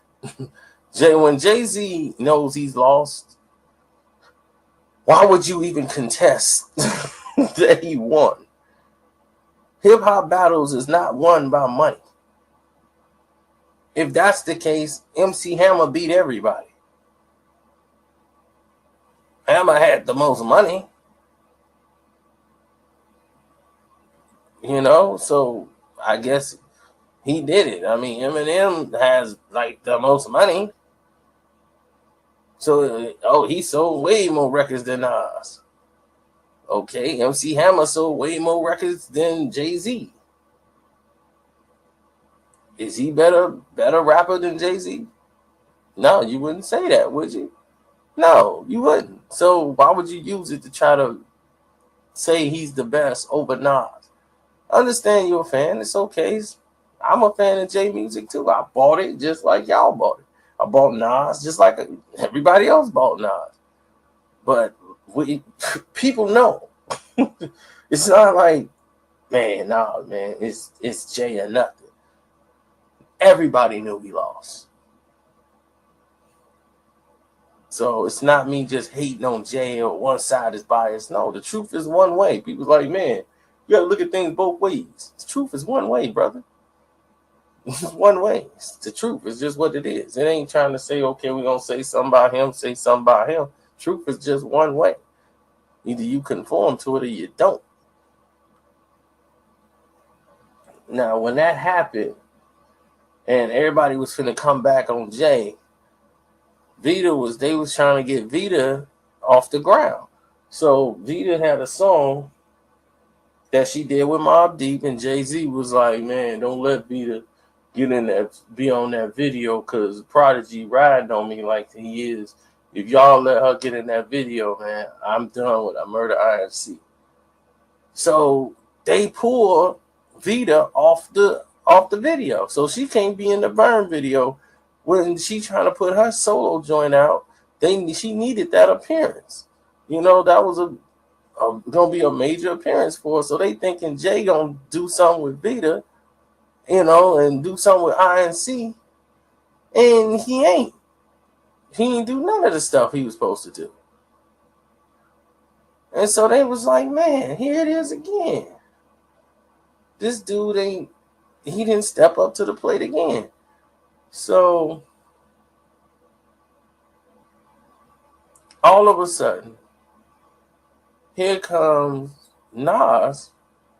Nas is the biggest thing on earth at the time after Ether, and they coming with The Pledge, with Tupac's beat Shed So Many Tears.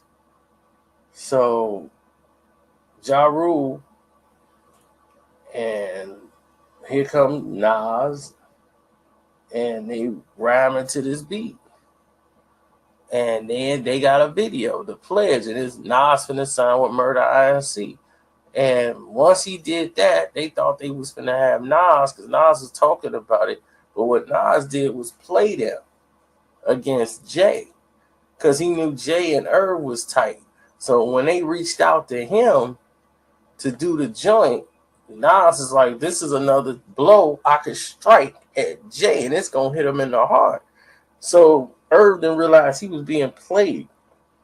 Irv was so happy, like, man, this is a good look, man. We gonna have Nas with us, man. We finna blow now, like we finna take off. This gonna be big for Murder.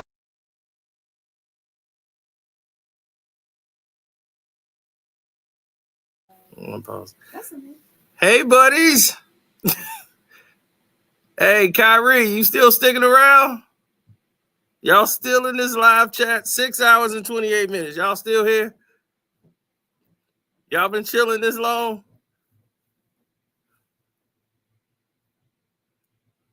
Oh, okay. Let me see. Y'all chilling? I don't see you. Yeah. All right, I see you. Do you want this to continue? Or did I interrupt y'all flow? Y'all listening to it?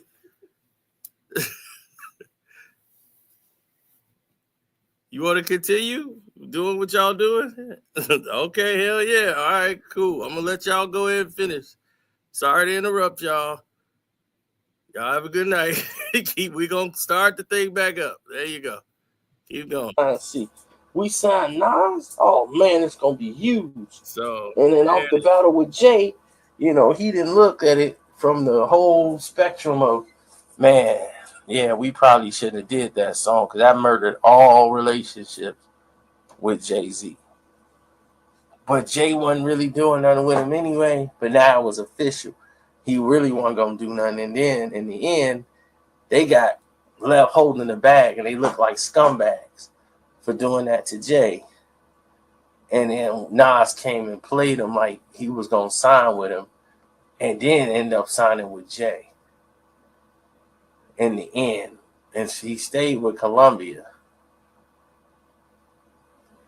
And then he did like another album with Columbia, then he left, but he had no intentions of signing with Murder Inc. It was on the table, and he was entertaining it just for the revenge purpose, the strike back at Jay.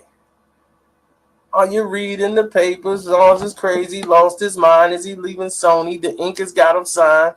It's all a figment of your imagination. I went to war with New York's hot radio station. See, it's all a figment of your imagination. He wasn't finna sign with Murder Inc. because Murder Inc. one didn't have enough money to sign him. Like he said, why would I sign with G Unit? They don't have no money to sign me. The type of money that Nas would get and generate a record label that's like a substandard record label, it has to be signed with a major. He was signed to Columbia. It has to be a Capitol Records or Universal that can be able to afford an artist of Nas stature. He's not some new artist coming in who needs developing and can be signed to a third-party record label. No, he has to get signed to the parent label. And this is what happened. It was clear as day when that war kicked off. That's how everybody was astray.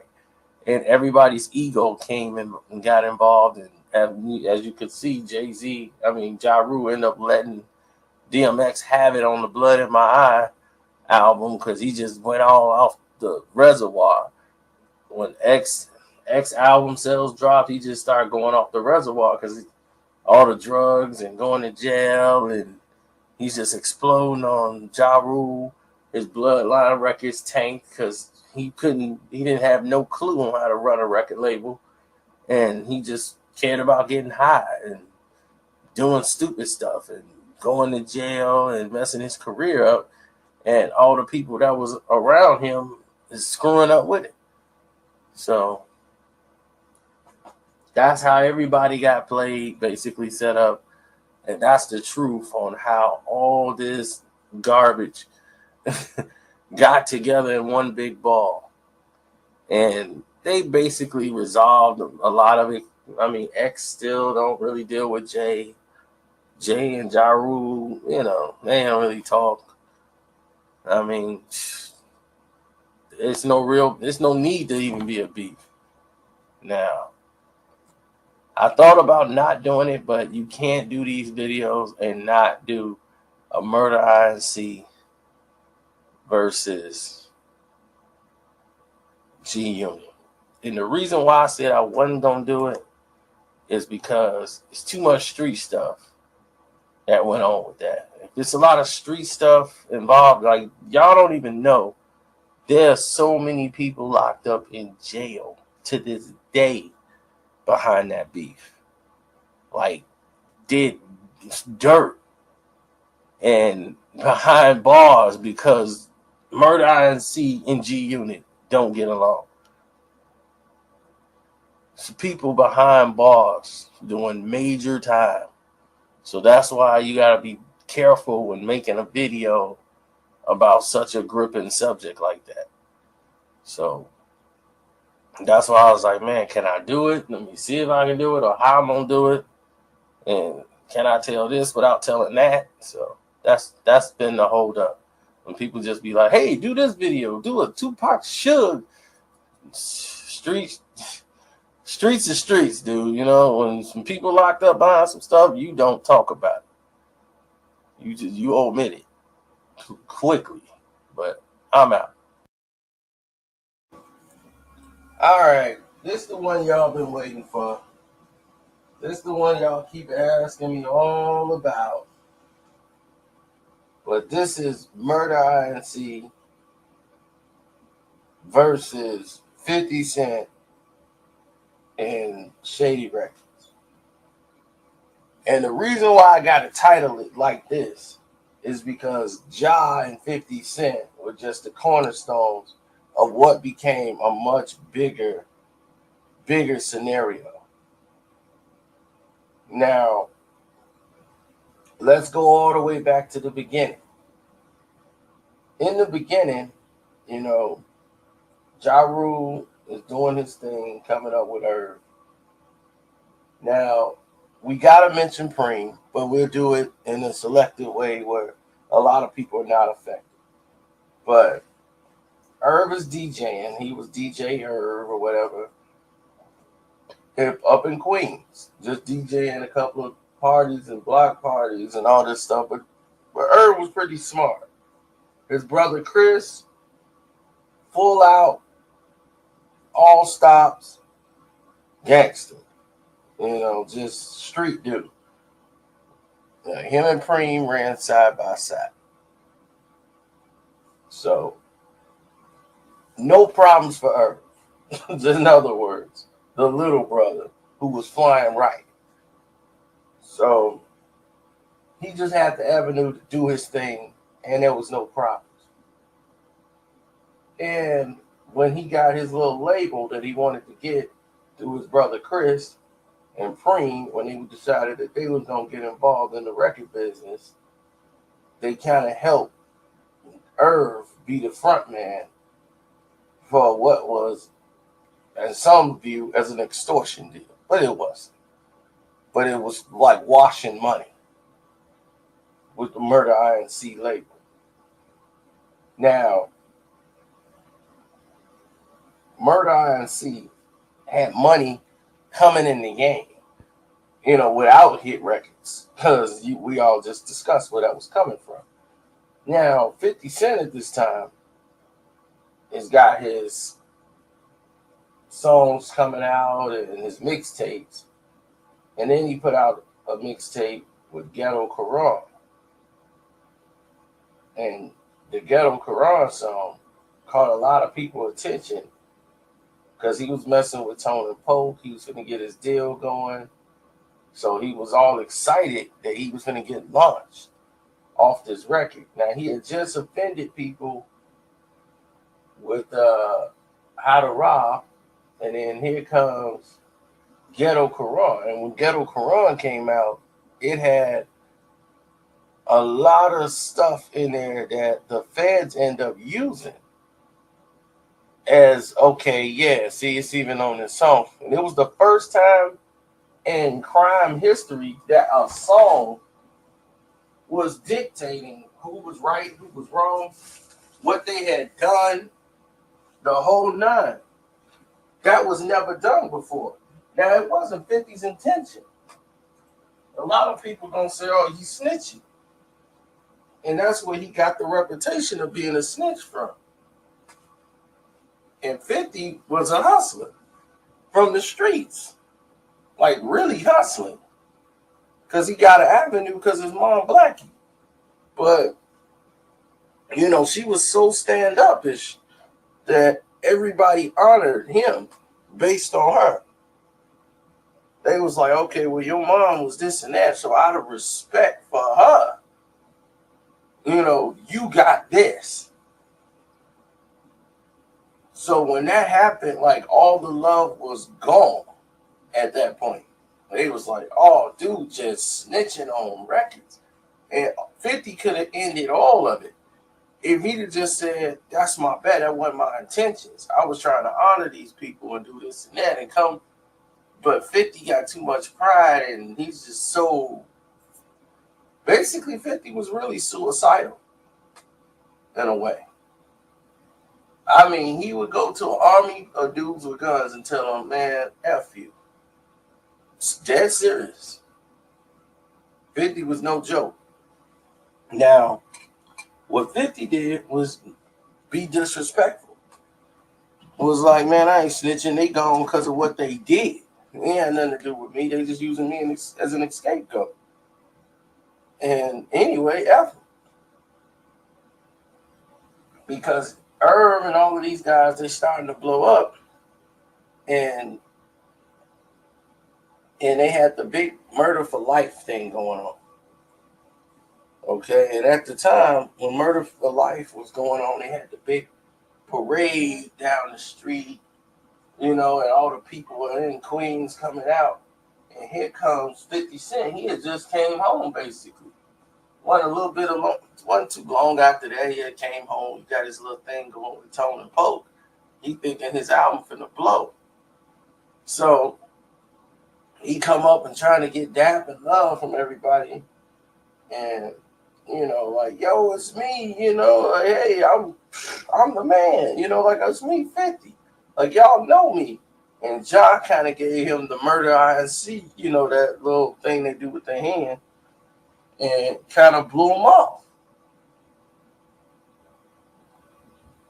And when that happened, and I was like, wow, they just really blew him off. So when that happened, 50 took it a certain way. He was like, oh, okay. Now they popping, like they rolling in the dough. They just like F me. So he in there working on all this other stuff. Then he does Your Life's on the Line,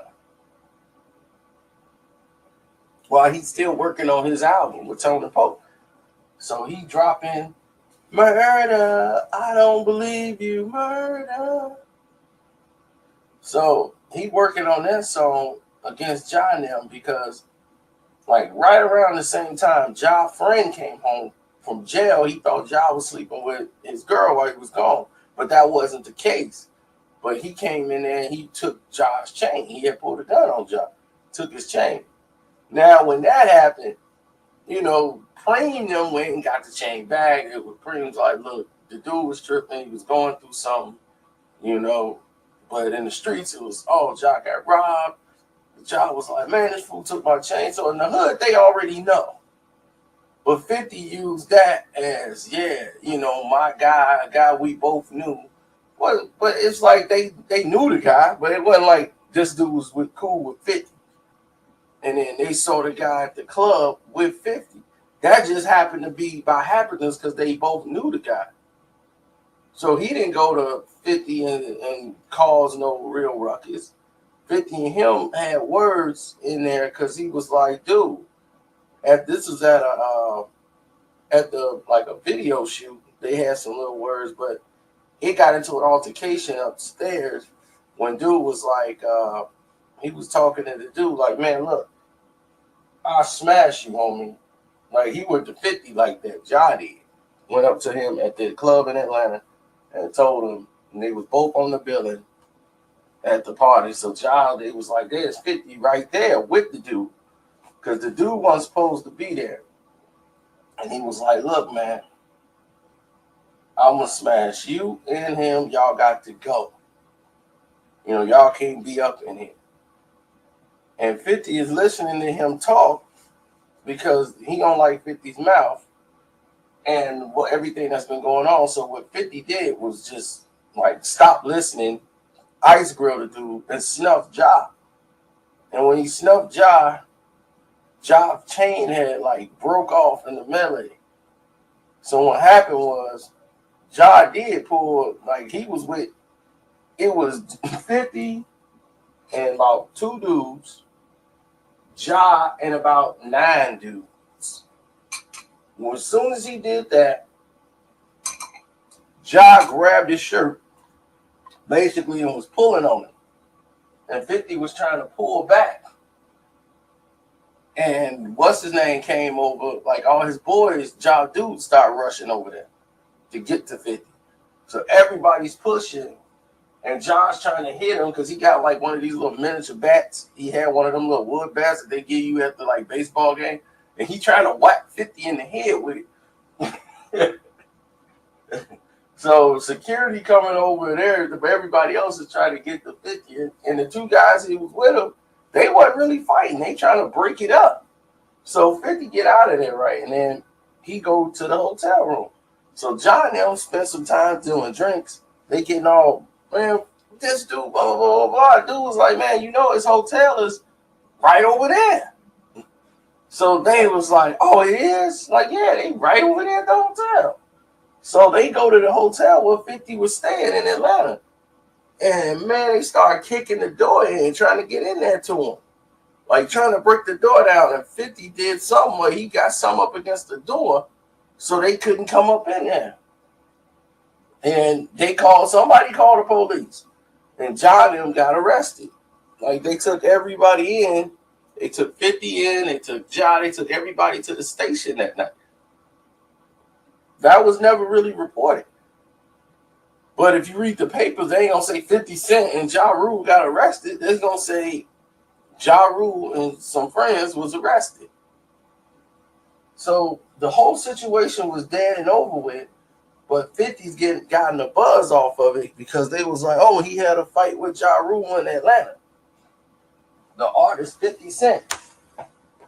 So when this happened, you know, he got the video out, Your Life's on the Line, dissing Ja, and he going in there finishing up his album, and nobody likes it. You know, like nobody liked the direction that they gone in with this dissing Ja, and they feeling a certain way. So everybody in Wyclef Studio,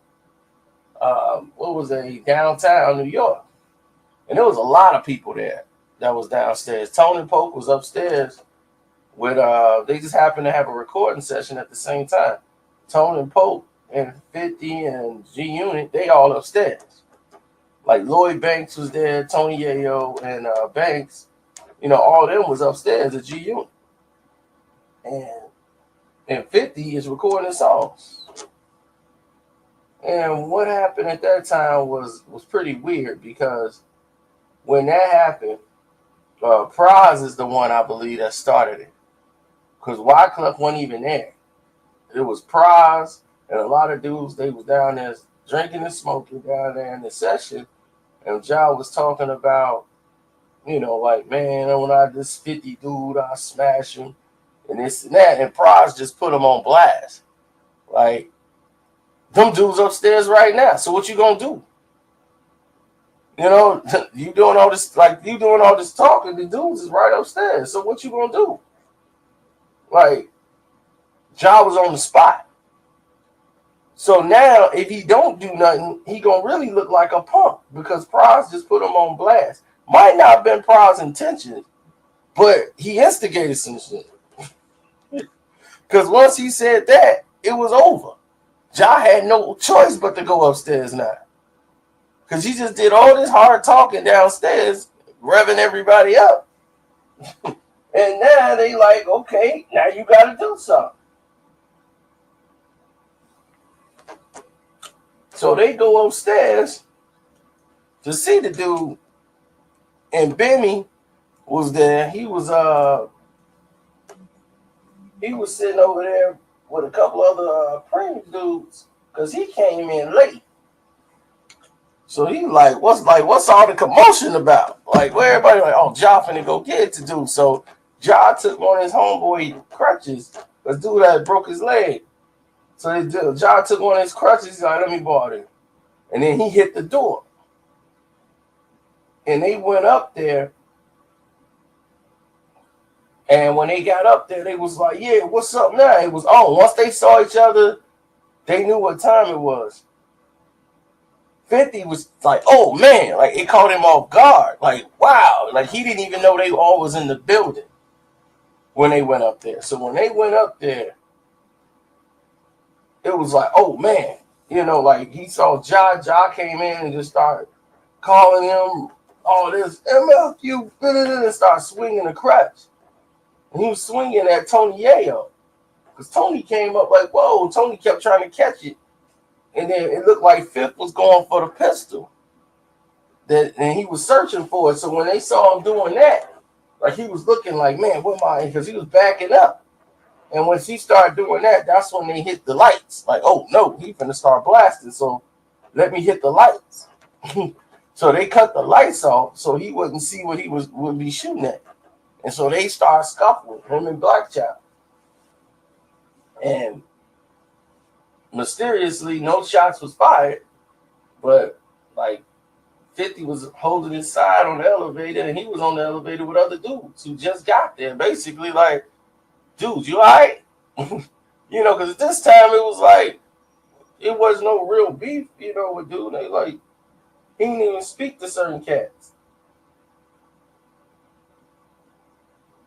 So once he left, it was it was a whole different situation. Because it's another situation that's in there that 50 felt he was betrayed by one of his close friends. And he tried to explain to Fifth what the situation was going on, but Fifth wasn't listening. Once that happened, it was like, dude, you were supposed to be there.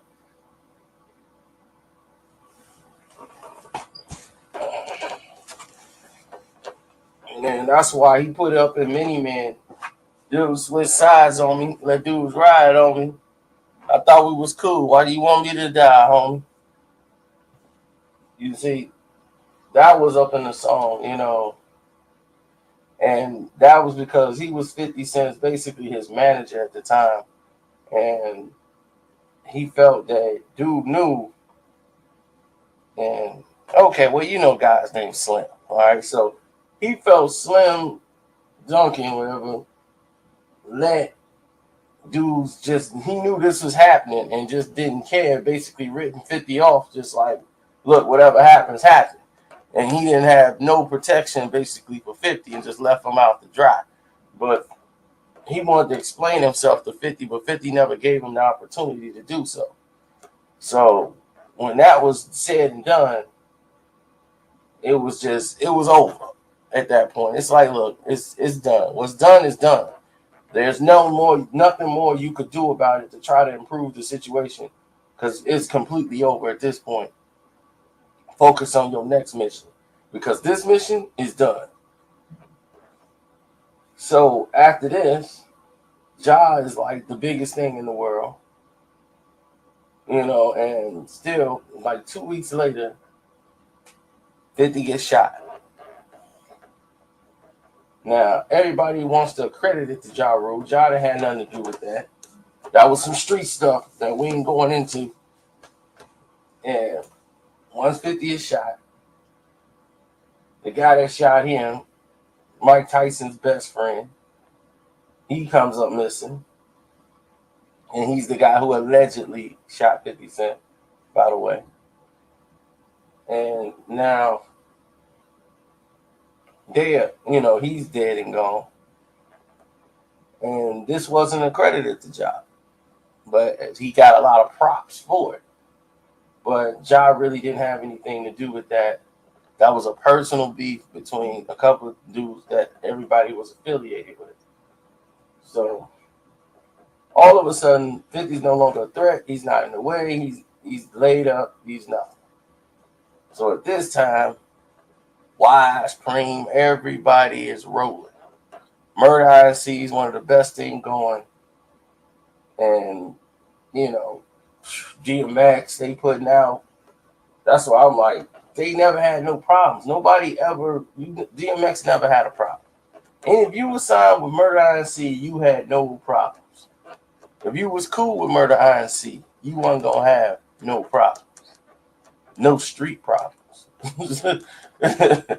So Jay never had any street problems.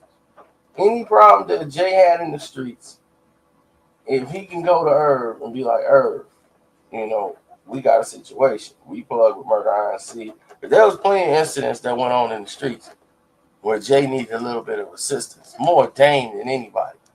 Because Dame didn't really get down like that. He didn't want to ask favors for Chris or nothing. But he'll go to one of Jay guys that Jay knew from around the way. Some street dudes Jay knew. And be like, look, let's use them.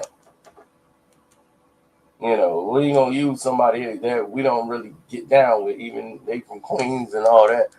You know, he's a borough type dude. Dame is, but Dame don't like using people he don't know or ain't seen around him, you know, owing people favors like that. So he never was part of the Murder INC movement. But he was like, we can be cool, we could be affiliated, you know, I'm cool with Irv, you know, like we cool, let's do business. But as far as some street stuff, you know, Dame didn't want no part of that. He didn't want to be on no dudes. So back to the facts. 50 Hiller, he trying to get back in the game. You know, because basically at this time, nobody would touch him. You know, and before he got shot, he had got rid of Tony Polk. He had got rid of everybody. Everybody turned their back on him, basically.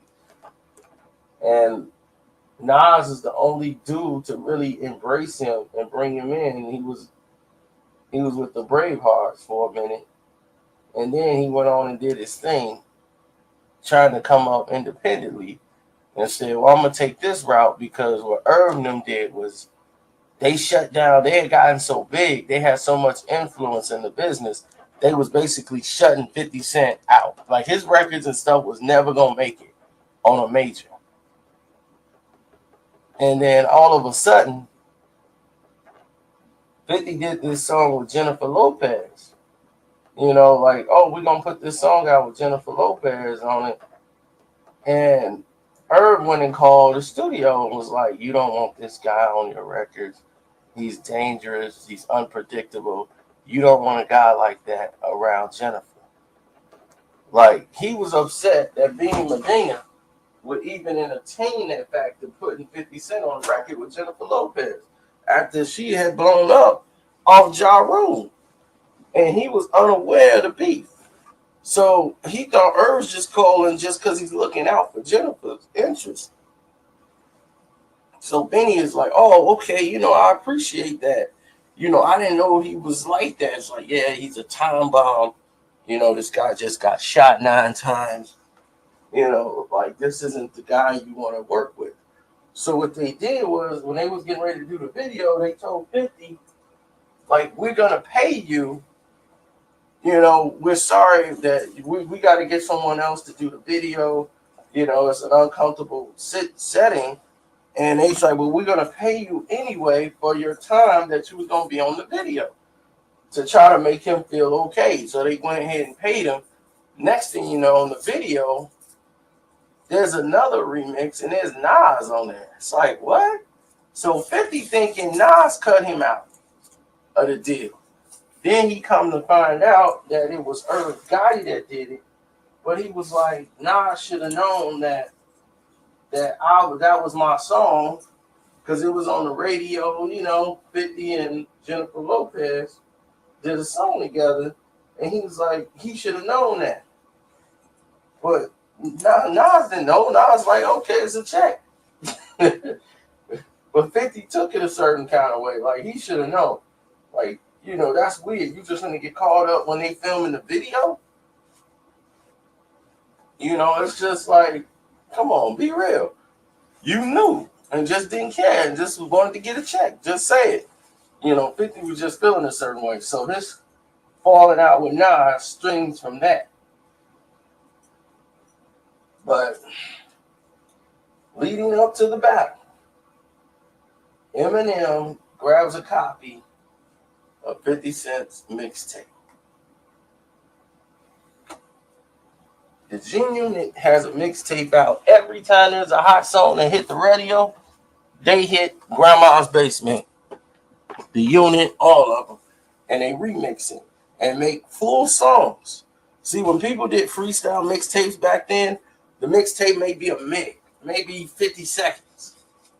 And then that's it.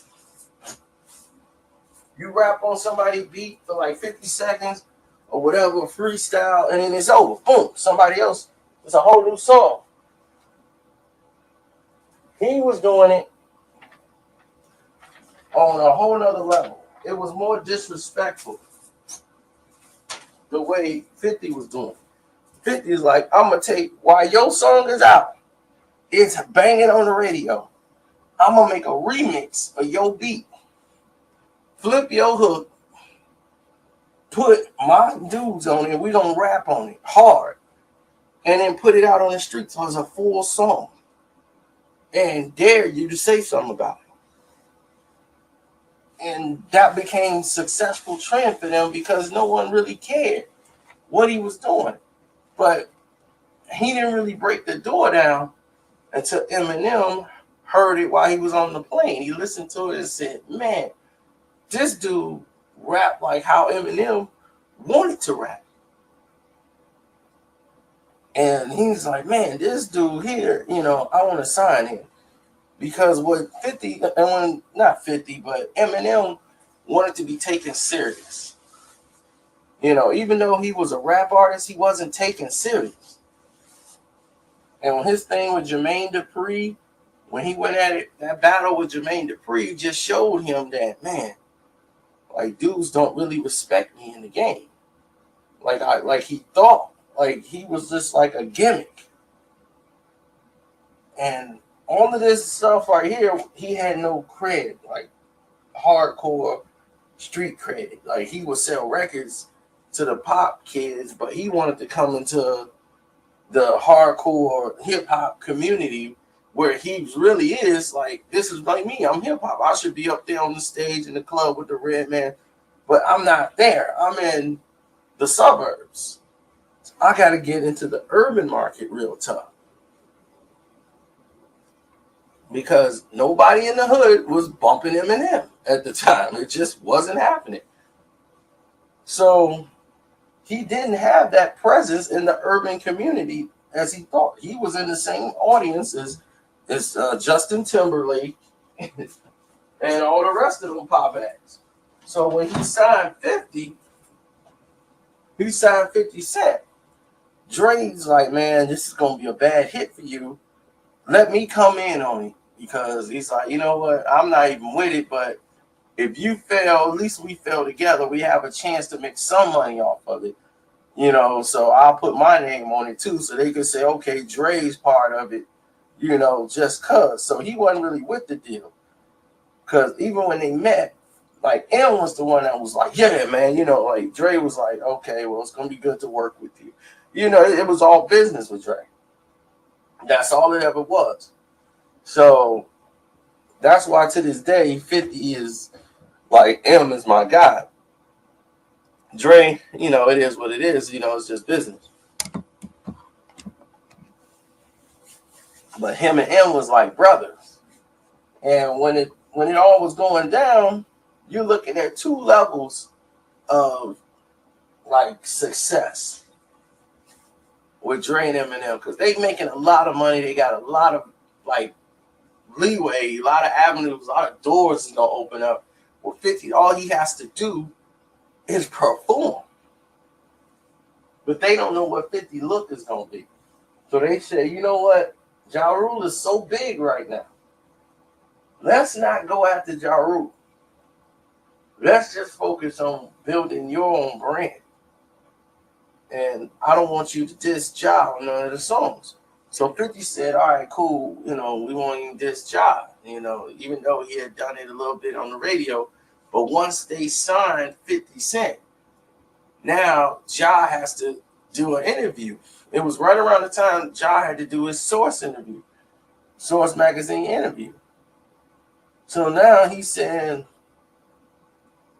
he comes out and tells, the world, like, yeah, they bragging about how they beat up 50 Cent and this and that in that interview.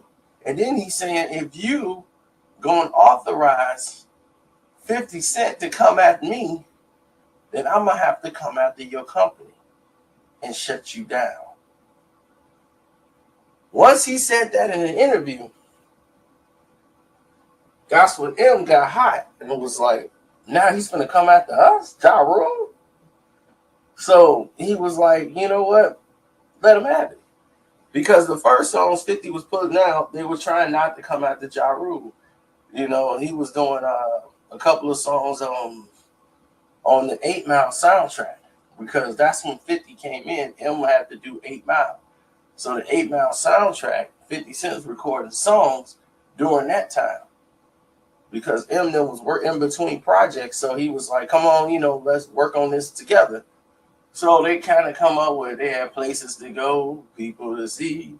You know, they coming up with all these songs, but it had nothing to do with Ja Rule. But once that interview was out, he was like, oh, go ahead, do what you want to do.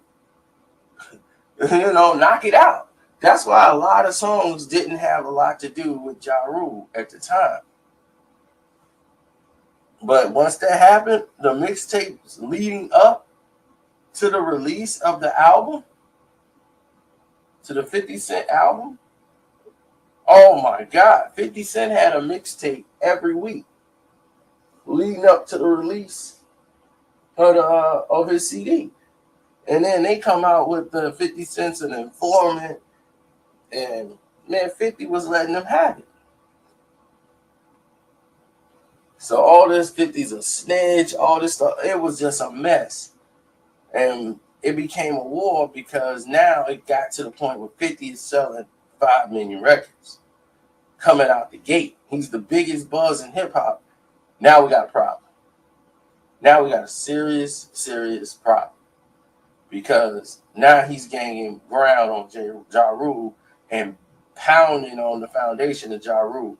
Ja Rule's backed by a lot of street dudes, and now 50 got some power where he's at, because now he got some money. So wars in the street, there's people been fighting and people locked up right now doing time behind Murder INC versus G Unit. You know, so what happened was, you know, everything's rolling along fine until they were in Miami.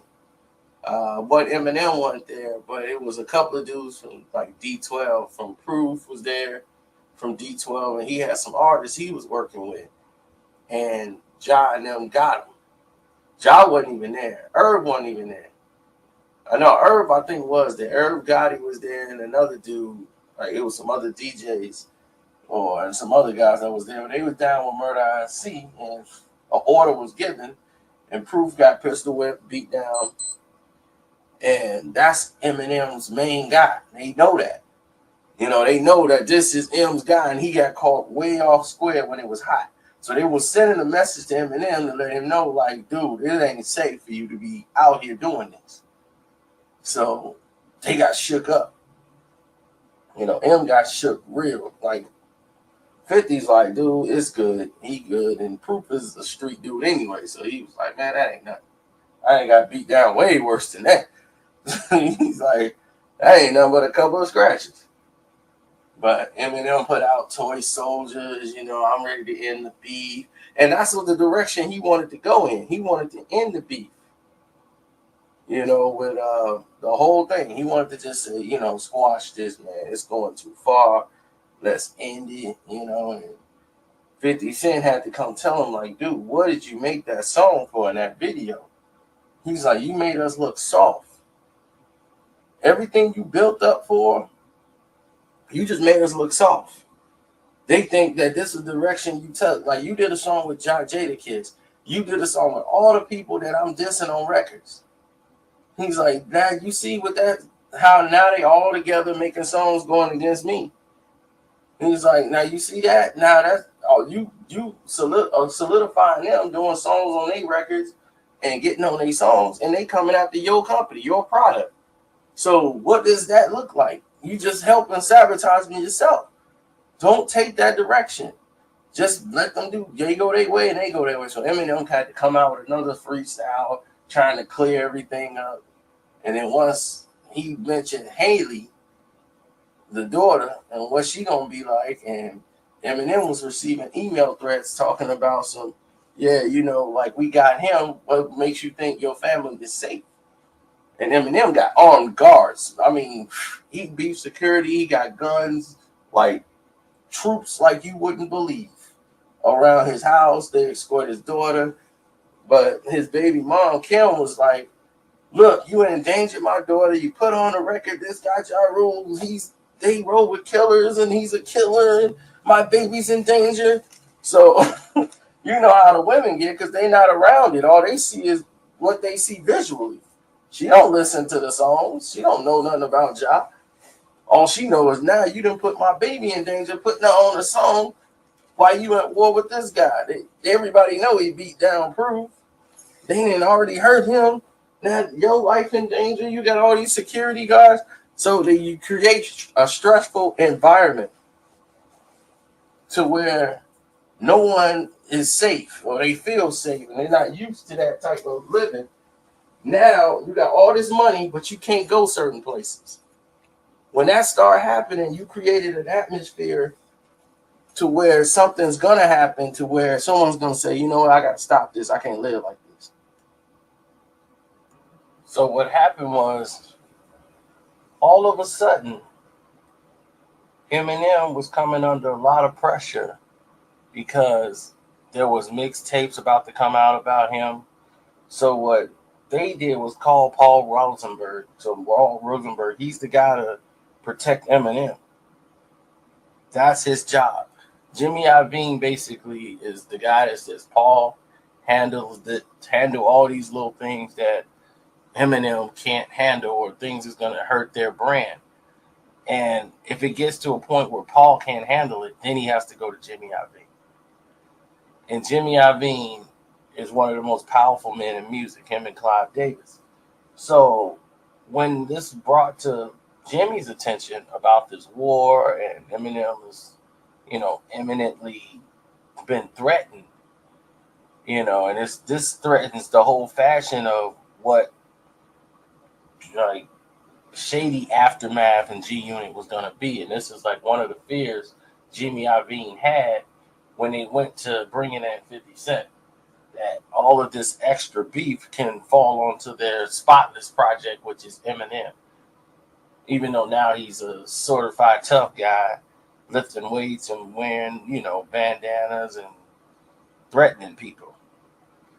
But now it's going to get to the point where it's getting kind of serious. This wasn't the right guy to do it with because of the people he's around. So what they did was say, okay, Murder Inc. as a company was making a lot of money as a business, even though they looked at the business as a payola because of the criminal masterminds that were behind it.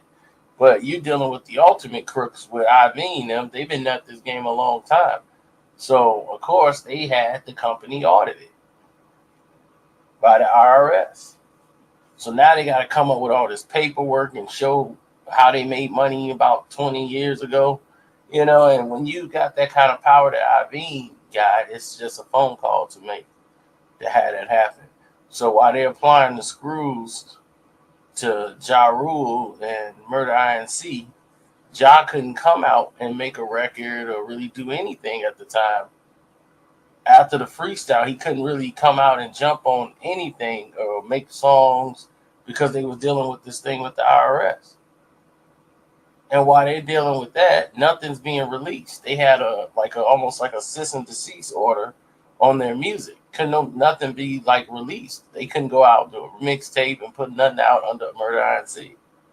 So everything had to sit while 50 get to make mixtapes and rain all over Ja and make fun of the company. So it's looking like, man, Ja won't even fight back.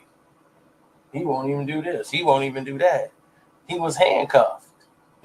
So there was nothing really he could do. So when they got a temporary order where they can go back to work while this was being resolved, they went ahead and put out Blood in My Eye. They went and had all the material that they had to drop their albums. But he put out Blood in My Eye, that whole tape, because he was furious that they couldn't release any of the things that they had did. So he was ready to go to war with 50 Cent because that was going to bring everybody back into the fold. He was like, man, we war with 50 Cent, man. That's going to generate money for the Murder INC. But that was so far gone. At that point, everybody was believing the Eminem 50 Cent story. So it was no room for Ja Rule on the other side.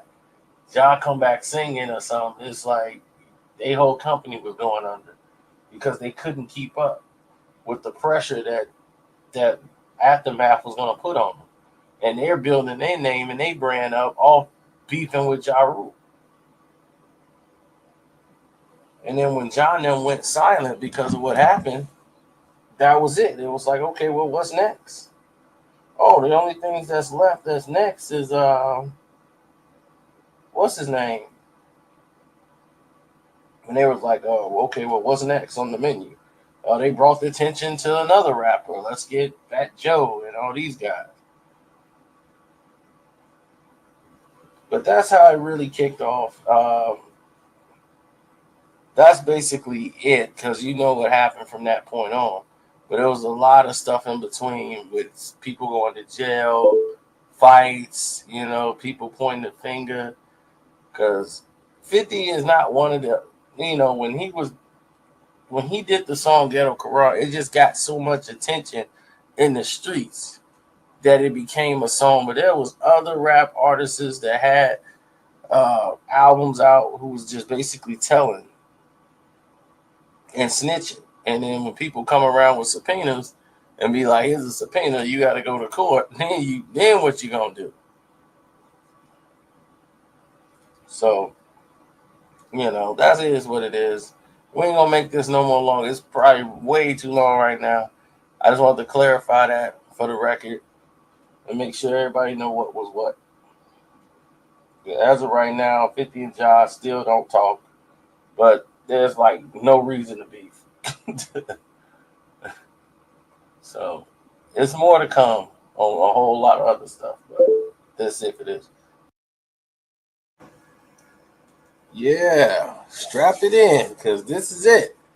This is the one I've been building to. This is the one you thought you knew, but you knew nothing about it. And I know it's going to be some corny dude show up. Man, I knew about that. That's old stuff, man. I knew. You didn't know nothing. Because it was never brought into really the public eye at all. If you weren't in the circle, you really didn't know what was happening. This is the truth behind the beef with Nas and Eminem. The whole breakdown live. Now, once Nas dropped Ether and he dropped that verse, that's why Eminem murdered you on your own shit. Boom. Right then and there, problems were created. Because everybody was, Ether became a big smash hit that Eminem had to come out and defend that. And he was, no, I wasn't out doing Jay-Z. It was brought up to him in interviews. People was calling him. It's like, yeah, Nas said you murdered Jay-Z, and it was going to cause a rift, and Eminem didn't want that between him and Jay-Z.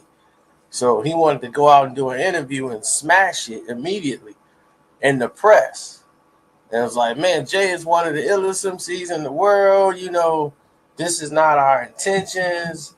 And the thing is, Dr. Dre and Nas, because of the firm situation, they still was not really cool, because it's like Dre just kind of left the situation and didn't kind of stick around, and nothing explained. He just split. So it was kind of a strained relationship between them two.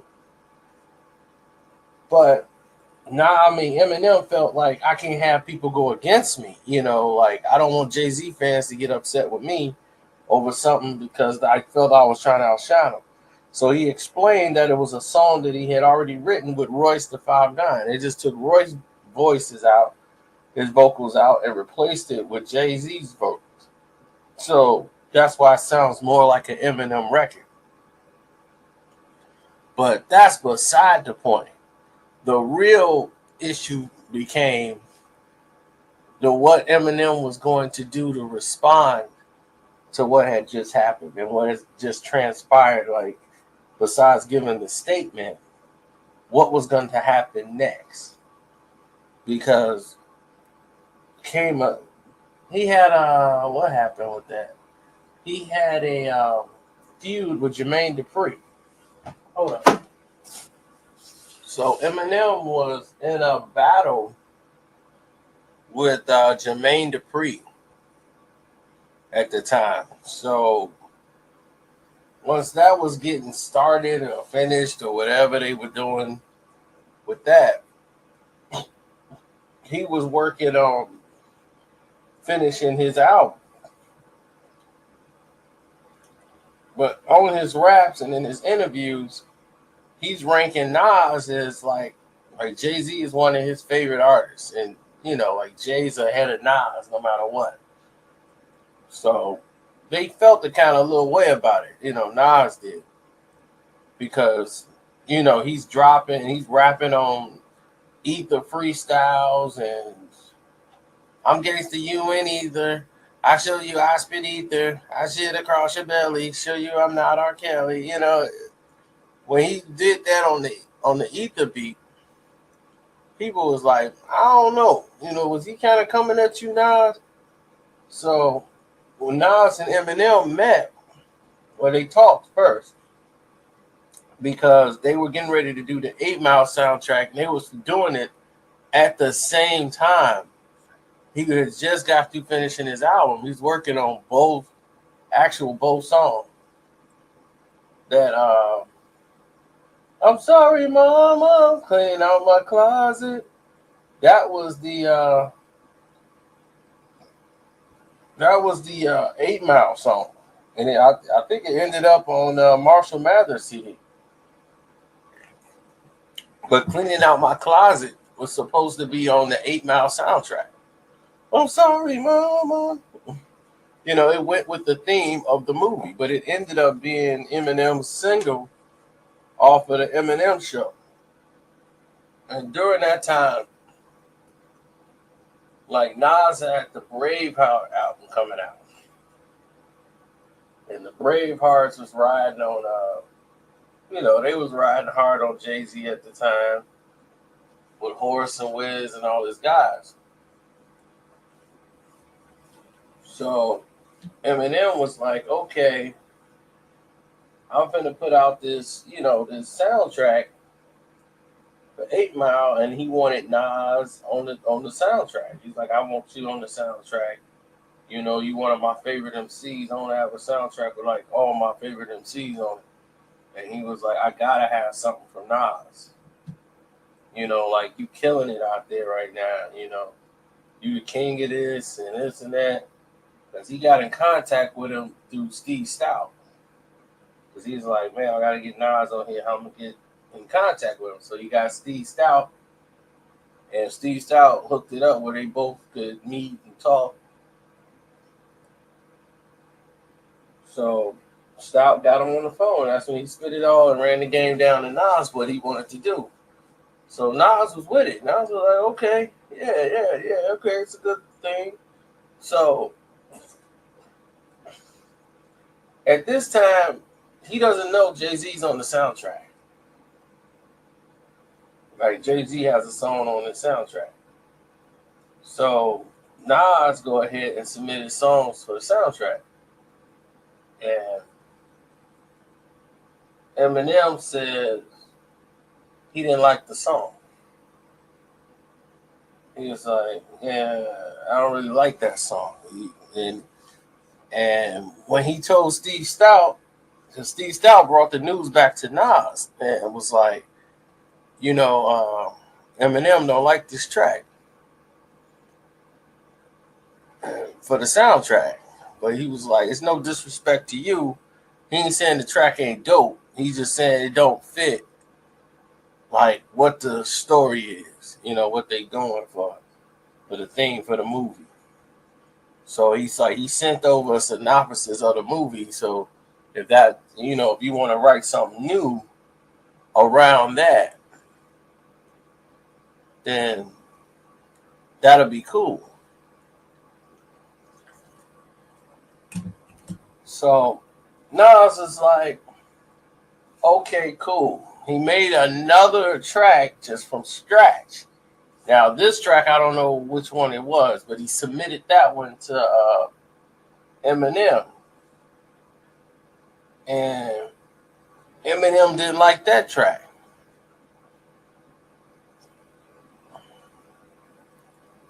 And he's like, wow. Like Nas was shocked. Like, he didn't like that one. He was like, and it was getting harder for Eminem to tell Steve Stout, like, I don't like it. Because he came back and told Steve Stout, yeah, we let Dre, I was with it, and Dre was like, he wanted to change some stuff on the track, and I don't know if Nas was going to be cool with that. So if he want to submit another track, just tell him if he got something ready or something with the theme, then we'll go ahead and do it. If he want me to help him with it, I'll help him with it. So Nas is like, man, look, give him this. And if they don't take it, they just don't take it. I'm done. And they took the track. The last track Nas submitted, they took.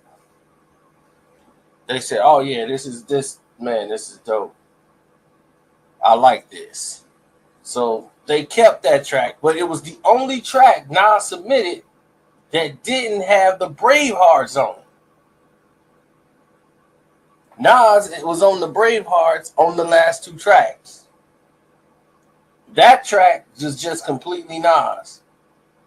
That You Want to Be Me, that you heard on the soundtrack. When he submitted that one, they took it. It was the only track he submitted that it was by himself. So he took it as if they just didn't want, the Bravehearts on there. Which is cool. They just wanted all Nas. Okay, that's what it is. The soundtrack comes out. And there's a track list. And there's Jay-Z song on there. And it's got Jay-Z, Beanie Siegel, and Freeway. Or Jay-Z and Freeway. Not Beanie Siegel. And it's Jay-Z and Freeway talking about 8 miles and running. And it's like, what? And Nas is like, oh, they played me. He was like, oh, they played me. He was like, nah, it looks crazy because I'm on the CD with Jay, and me and him ain't getting along. And it looked like him and him, you know what I'm saying? Like, I'm making an angry track talking about Jay, and he's like basically ignoring me doing, going with the thing. So Nas looked weird dropping that type of track on that soundtrack. Coming at the same dude that's on the soundtrack. It sounds crazy. So Nas is like, man, did you set me up? He's, no, dude, I ain't setting you up and this and that, and I think you will.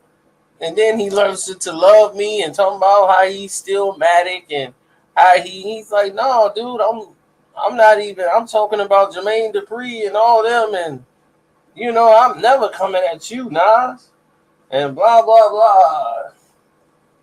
So it was all love out there. He produced a track for Eminem.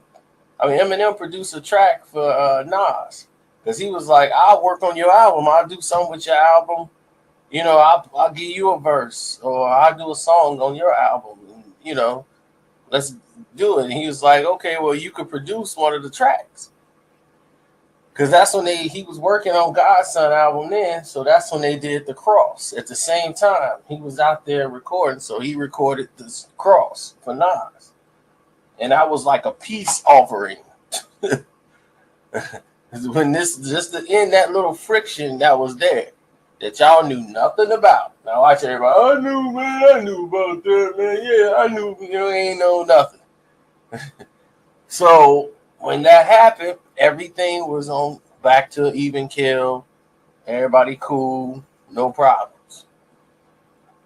Then down the road, Nas ended up doing the song with Ja Rule, The Pledge. And when he did that song, that was about Jay-Z. Had nothing to do with no 50 Cent. But 50 is looking at it like, oh, okay, now you doing songs with Ja and this and that, knowing me and Ja got a problem. And so 50 is on top of the world now. You know, when 50 was on the 8 Mile soundtrack too, he was just trying to get established and find his new look. So, you know, he was trying to reinvent himself and everything else. And Nas is one of his biggest supporters and fans. Like, all right, 50 my guy. Then all of a sudden, 50 is taking shots at him on the piggy bank song. On the piggy bank. But before Piggy Bank even came out, he was taking shots at Nas in an interview that he did. And was like, yeah, and these dudes, you know, like about his affiliation with Nas, and was like, you know how it is with most guys, they need protection or they need you to do something for them. You know, like that's when they, you know, they have somebody like me, you know, be associated with them because they might need you to do something for them. You know, so they got me there. You know, like that's where I was there. So that's what his relationship with Nas is like. Nas needed 50 to do something for him. Like, I need you to go do something for me. So, you know, that's why I'm associating myself with you. Like Nas was soft or something. So they took it a certain kind of way. You know, Nas did, definitely. But he went after Eminem on the album, especially because you sitting there authorizing 50 Cent to come after me. And you should know him better, or you should have tried to check 50, but he didn't say nothing when all this was going on. And at this point, Nas had enough. So when Star Wars came out, they re-released Illmatic. Uh-oh. They re-released the Illmatic CD. That was coming out, the Illmatic. The 10-year anniversary of Illmatic. Eminem had just dropped Encore. Okay. Met with so-so reviews. Encore comes out. And during the same time, Eminem got a song on there called Mosh Pit, and everybody talking about rocking the votes, and you know, all this craziness was going on at the time, like John Kerry, the election, and Eminem like, let's go start a mosh pit. Let's, you know, so Nas just had to make a song putting all this in perspective because he was a little ticked off that Eminem allowed 50 Cent to be that disrespectful to him. And they would, like, M didn't come to his aid or say something like, no, Nas, it's cool, you know, like, don't go at Nas, don't do this. He was basically not caring if 50 Cent decided to go at Nas. And it's like, okay, you gonna authorize 50 Cent to come at me like that and be disrespectful? So on the song Star Wars, he throws a small shot at Eminem, and all y'all missed it. When he get to the part where he says, y'all do roll with any clique that's winning, any crew, doing what's ever trendy, even enemy too. He called Eminem enemy. And y'all missed it, and y'all thought he said envying me too. And that's not what he said. He said enemy, which is Eminem's name. If you break it down, it's enemy. So I knew what he said. Eminem knew what he said. Believe me, they caught the message. Y'all missed it. They didn't. We all didn't miss it. So when that happened, his man Chuck, everybody else was like, "Oh, dude, that's in heavy rotation. That's gonna be on a mixtape." And everybody, and Chuck is a loudmouth. He's like a little instigator. So he gonna spread the word. It's gonna hit the streets that's what Nas' plan was, and this and that. So believe me, word gets back to people fast, especially when it spreads through the industry. So what happened was, once that was made and he took that little jab, that's when 50 decided to do it in piggy bank, make the little song coming at Nas, because Eminem wasn't going to do it. He wasn't going to battle Nas or be the guy to say, I'm going to battle Nas. It was too much fear of him losing fans, and he wasn't going to take that leap. And Eminem was like, I'm just going to stand back. I'm not going to get involved. I'm not going to say anything. I'm not going to ask, was that a shot at me? I'm not going to ask anything. I'm just going to ignore it, because he didn't want to go to war with no Nas, because he just saw what happened with Jay-Z, and he didn't want that to happen with him, because he might not be able to come back. So he's authorizing 50 to do the fighting, and 50 want to do the fighting anyway. So 50 just got the green light to just keep going on Nas. So he come out with the piggy bank. So Nas drops the album, the other album, one when he's on there, when it's like the 12 Nas is on the album. And when he got the one song on there when he's talking about that Streets Disciple song. He's talking about, where's the passion? Rappers battling non-rappers, carrying on backwards, laughing, thinking Nas think he's Farrakhan, preaching blackness. Now, who do you think he was talking about when he was talking about rappers battling non-rappers? Who was the only person battling non-rappers at that time? It was Eminem. Eminem was battling Moby at the time, and they was getting all the MTV, everything. Oh, Eminem going at it with Moby, and it was just retarded. It's like rappers battling non-rappers. Where's the passion? The game was destroyed. And then when he was talking about these are our heroes, and he was talking another shot about like Eminem, when he's talking about don't be getting with these these MCs just picking and getting with anything to sell records. Because right now it's cool to be a conscious MC, but next year, who knows what we'll see. And who was making a song about picketing? Eminem with Mosh Pit. Put him in a mosh pit. Come on, let's go march up to the White House. All these shots was at Eminem for authorizing 50 Cent to come at him. And Nas was going at Eminem and 50 Cent on the album. And a lot of people missed it. Nazareth Savage.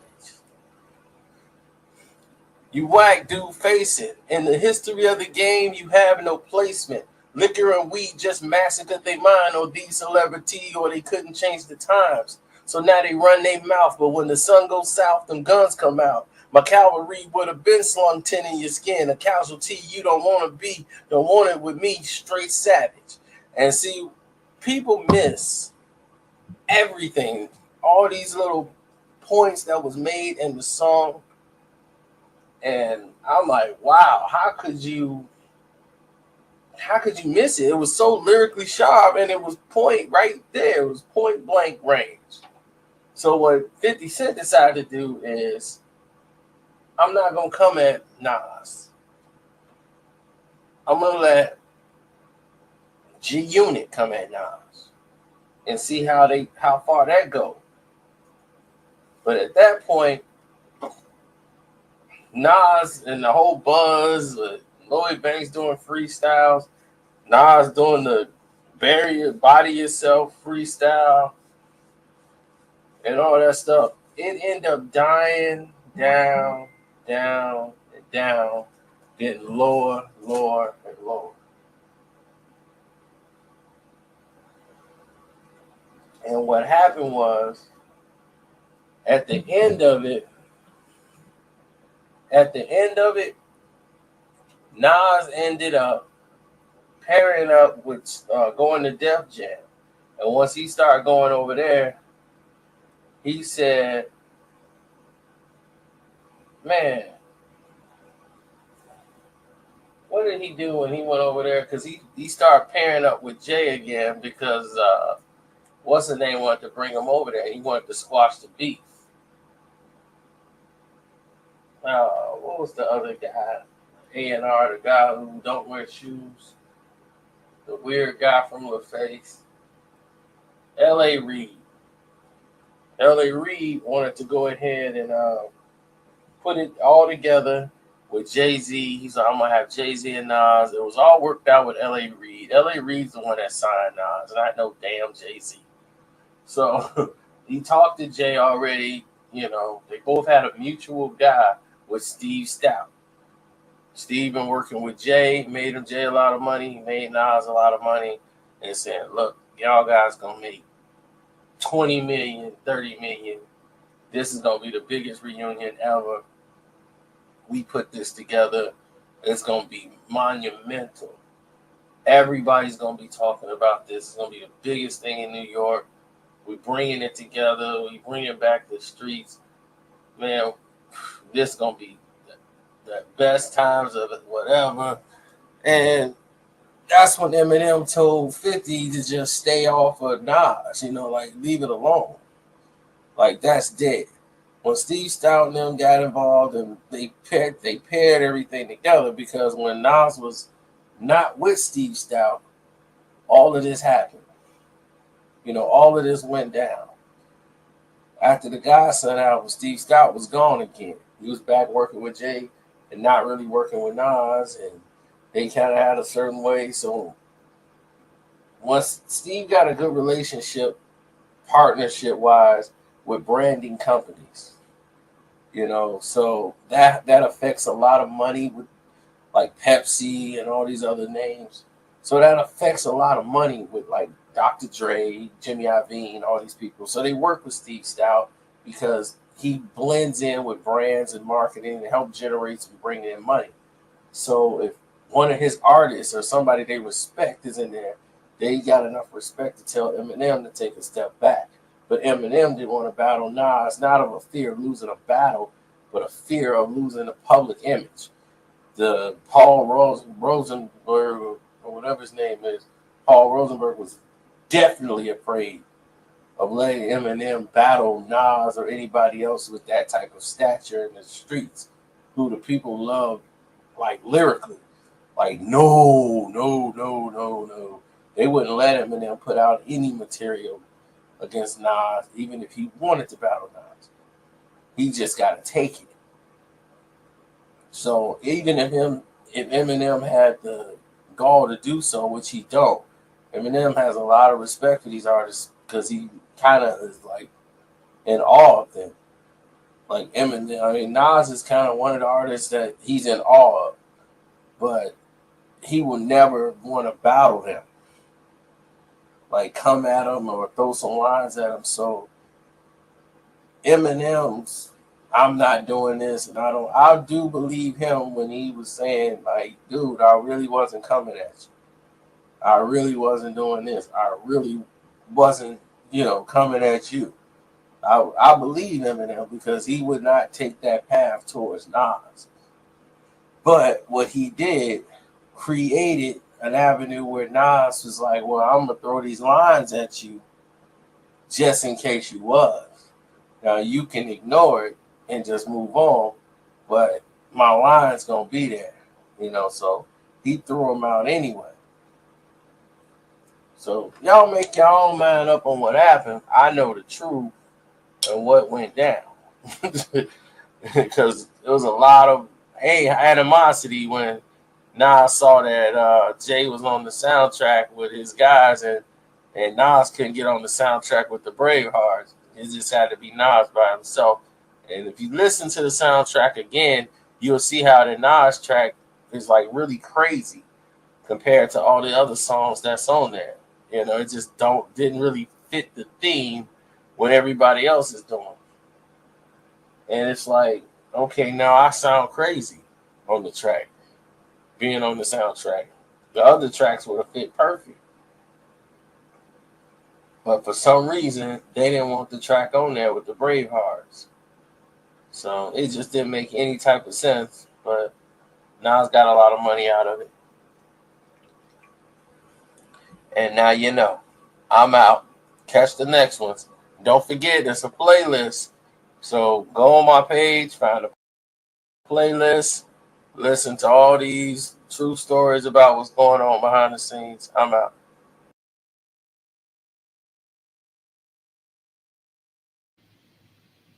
Now. We've now come to the end of part one. I want to say thank y'all again for coming through, repping the way y'all been repping. I mean, it's been nothing but a blessing to have y'all sit here almost 8 hours straight listening to history. For some of y'all are the first time y'all are ever hearing this, you know, this is how really got started coming up, like blowing up on YouTube. These stories that you've been listening to today. Now we'll do part two one day and continue on with these stories. If you like this marathon, we might do one for Christmas. This is a Thanksgiving one, so we might do one for Thanksgiving too. But I just wanted to give you guys, and don't forget, if you want to, you don't have to wait for me. You can go right to the playlist we got in there called The Truth Behind Hip Hop Beats. We got sports beats, we got everything. So we're giving you the foundation of hip hop history, all this stuff that was going on in the past to now. So if you listen to all of that, you know I can't make that up. I'm not that good. I'm sorry. I just happen to be old enough to live through a lot of it. So I want to thank everybody out there who was doing their thing. Yes, my Papoose video did go viral. Yes, it did. Telling you, man, those are some great times to making those videos with a cheap computer. No real nothing. Like everything was cheaply made, and to me, you got the computer fan going off the whole time. It's wonderful. It was just the love of the art, man. Just hitting the button and just going.